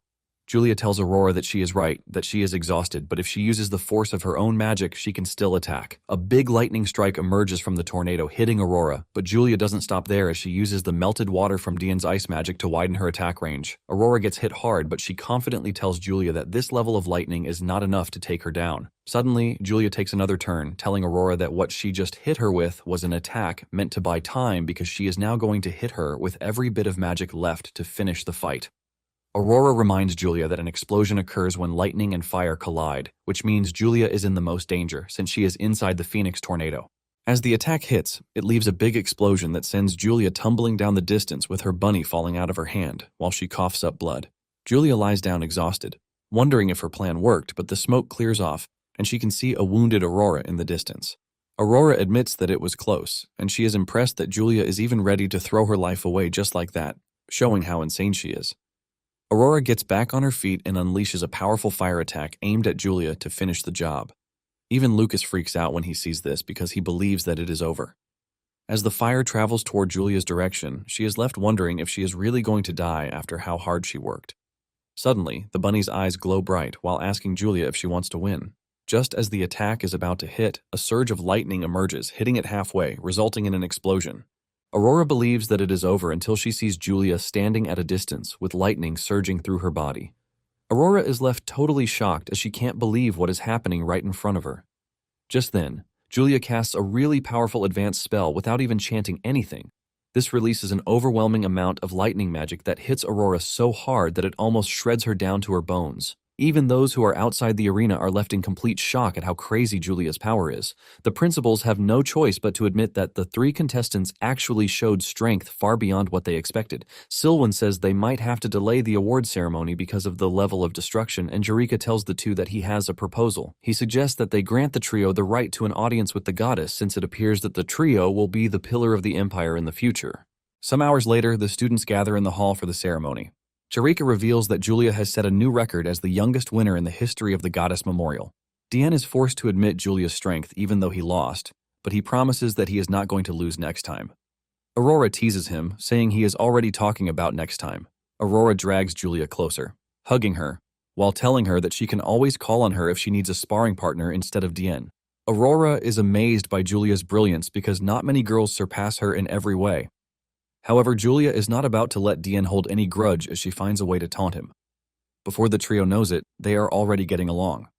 Not long after this, the prize presentation takes place, and the principal of each school is asked to come to the stage. Surprisingly, the prize given to the trio contains the emblem that lets one enter the temple of the Goddess of Wisdom. This is unusual since the emblem is only given to the champion. Jarika says all three of them showed exceptional performances, and after careful discussion, they decided to grant the trio the right to an audience with the goddess. The other two principals are stunned that Jarika, the winning principal, is the one who suggested this, but since they don't know what he is planning and they can't throw away a golden opportunity, they gladly take it. Julia tells Aurora and Dian that they have to get along together, since they will now be companions visiting the temple together. Kai soon notices that Lucas looks worried, even though his sister just won. He challenges him on this, and Lucas claims that he is only lost in thought because he was thinking of what to give Julia as a reward. Iwa scolds Lucas, saying he should call it compensation and not a reward because, thanks to him, Julia almost died before the main event. Lucas then says he plans to give Julia good food, and after this he is going to let her soak and recover slowly in a spirit spring. Collins reminds Lucas that the closest spirit spring to Daktown is a full day's round trip, and Lucas admits that this is going to be a problem. Lucas wishes that there was somewhere with good food and a spirit spring. Just then, Kai replies that there actually is, and he reveals that at House Taroi they have an incredibly effective spirit spring and excellent chefs. In fact, his estate is big enough to invite the whole class. Kai immediately suggests that they all come to his house, and he dashes off to tell Teshi. While Kai and Teshi are busy discussing, Lucas is left wondering just when the two became so close. Soon afterward, the group arrives at the Taroi estate, and they are welcomed by the maids. Collins and the others are blown away because the house is so big it looks like a castle. Kai boastfully tells them to chill out while urging them to soak in the spirit spring before dinner. The group is led to where the spring is, but Lucas notices something strange in the hall. There is a portrait on the wall that feels like someone is watching them. Before Kai can join them, he learns that his parents are calling for him. Later on, the maid mixed up Julia and Iwa's bathrobe, giving Iwa a hot look, while Julia looked like she was thrown into the robe. As Kai steps into his father's office, he can perceive cigarettes everywhere, and he figures out that something has happened. His father then tells him that his grades at school are pretty okay, but this is not the reason why he called him. He tells Kai to inform his friends not to cause any trouble because they might be receiving an important guest later. Kai acknowledges this, and deep down he is relieved that his father didn't call him to scold him about the mess he caused at school. At the same time, he doesn't understand why his father and mother are worried when his friends are just there to soak in the spirit spring. Meanwhile, the purple-headed maid who mixed up the robes is already thanking Julia and Iwa for forgiving her. She knows that she would have been fired if her master had found out about what happened. Julia urges her not to worry about it and then asks Iwa when she plans to enter the spring. Iwa claims she is only going to enter when the maid leaves because she doesn't like anyone nearby in the bath unless it is someone she really trusts. Just then, Mina and the squad show up on the scene without prior notice. Julia jumps in excitement when she sees them, and Iwa immediately jumps into the pool. She stays beside Julia while wondering if they rushed over to grab the spot next to her. They all get in the pool to soak, and the maid even brings snacks for them. It turns out that Julia was the one who invited them, and while discussing with her friends, she makes mention of her big brother Lucas. The maid then asks Julia if she has a big brother, and she confirms this, saying he is the kindest big brother in the whole world. Iwa disagrees with her, saying Lucas just put her through some hellish training some days before. Julia forces Maya to say something, and Maya has no choice but to say Lucas is a wonderful person. Even though Maya is praising him, Iwa still doesn't want to agree that Lucas is cool. Mina cuts in, saying Lucas is not a bad person whatsoever, but he is overprotective of his sister. While the group is busy arguing about whatnots, the purple-headed maid stands in the distance, staring at them intently. Teshi is the first to get out of the spring to change, and just after changing, she runs into Kai. Kai almost dies from blushing when Teshi moves closer to him, telling him to take her to where he usually trains. With his face red like a tomato, he tells her to follow him. Kai is left wondering what Teshi wants to know about him, but little does he know that Teshi is just curious about the estate's training ground. Meanwhile, on the boys' side, they are also having fun. Everyone except Lucas soon leaves the spring to play cards. Being in the pool reminds Lucas of his past life and how he was bullied every time by his colleagues. Just remembering this causes Lucas to punch the spring's floor, leaving a crack in it. The purple-headed maid rushes into the room, asking Lucas if everything is fine because she heard a loud noise. Lucas subtly replies, lying that his hand only slipped. The maid then rushes into the pool, telling Lucas that she is going to help him with his injuries. Before Lucas can tell her that this is not necessary, she is already in the pool with him, saying she is going to be fired if she doesn't do her job properly. This leaves Lucas wondering if the Turoi house is really strict with its servants. Since she is already in the spring, Lucas tells her to do whatever she wants to. The maid then grabs Lucas from behind and starts saying gibberish. She massages his arm while talking about how good they are because he is a martial artist. While she is talking, she mentions Julia's name, saying she enjoyed her company. The moment she says this, the mood changes, and Lucas enters his crazy persona. The maid imagines a giant hand trying to grab her, while Lucas asks her what she's done to his sister. Before Lucas can grab her, she leaps out of the water, and Lucas immediately figures out that she is a martial artist, since her movements have nothing to do with being a maid. Lucas also leaps out of the water, and as he prepares to engage her, he asks her what she is doing in House Taroi. The maid walks to where the towels are kept, claiming that she is just a poor martial artist working for money and nothing more. The maid then tells Lucas that she's heard about how incredible he is from Julia and the others. She admits that she is a fellow martial artist, and because of this, she deeply admires Lucas. She then hurls towels at Lucas, telling him that she came there to see his skills with her own eyes. She follows the cover of the towels to close down on Lucas, but he easily dodges her attacks, while saying he actually didn't feel any killing intent from her when she snuck up on him earlier. As the two draw closer to each other, Lucas asks her what it is that she sees in him. Lucas punches her backwards, and she reveals that she is interested in him because she heard that he is strong. The lady then turns the towels into a whip to attack Lucas, but he easily blocks the attack with just one arm. She wraps the towel around his arm and tries to pull him, but she gets pulled instead. Lucas then hits her on the face with the towel, knocking her to the ground. Lucas walks up to her, trying to understand who she is, but can't even recognize her from anywhere. Just then, he hears Kai from outside, asking Lucas if he is still in the spring. This is when it dawns on Lucas that he can actually subdue the lady until Kai enters, so he can ask him who she is. Lucas grabs her, but she tells Lucas that they will have to continue their play another time. Lucas tells her that there is no way he is letting her go, but before he can knock her out, a strange magic comes into play, and she vanishes. Lucas is wondering what just happened when Kai enters the room, yelling at Lucas, telling him that it is time to eat before Julia finishes everything. Lucas defends his sister, saying she is not a glutton, but Kai argues, saying everyone around her turns her into a glutton. Basically, Iwa and the others are fond of spoiling her with sweets, and Julia is not one to reject. In a sudden turn of events, the purple-haired lady is seen in one of the guest rooms putting on a mask, which is the same as the one the lady who arrived at the festival was wearing. Kai's parents enter the room, and they address her as the Saint Princess while asking her what the hell she is doing.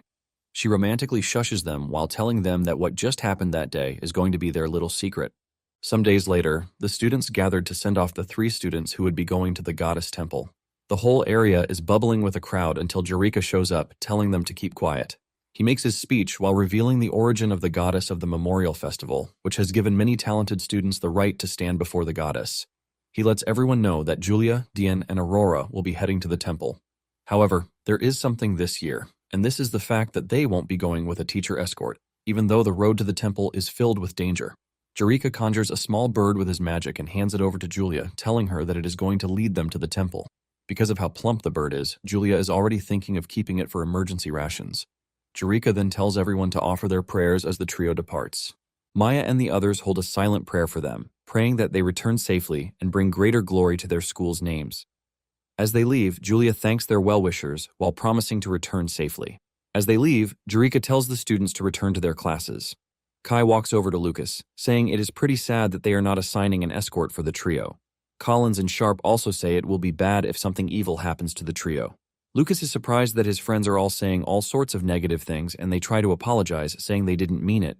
Lucas remembers that his friends were in a similar condition some time ago, so he had them take the pills. However, it appears that the symptoms are back, and he figures out that he has to look into whatever it is that is happening to them.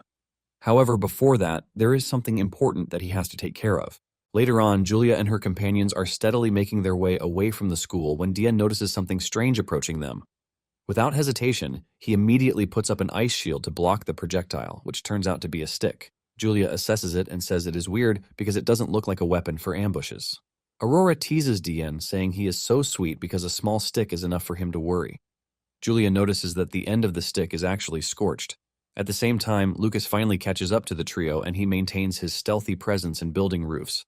Apparently, he had left a cloning class to attend his lectures for him. It was this clone that punched off the stick while he was training. It turns out that the clone only has about 10% of his actual power. Back at the academy, Sigult is watching the clone train, and he is surprised that Lucas lost control by punching off a stick from the training dummy, which has never happened before. At the same time, Lucas feels something strange happened during the finals because there is a strange presence residing in Julia's dummy that he doesn't recognize.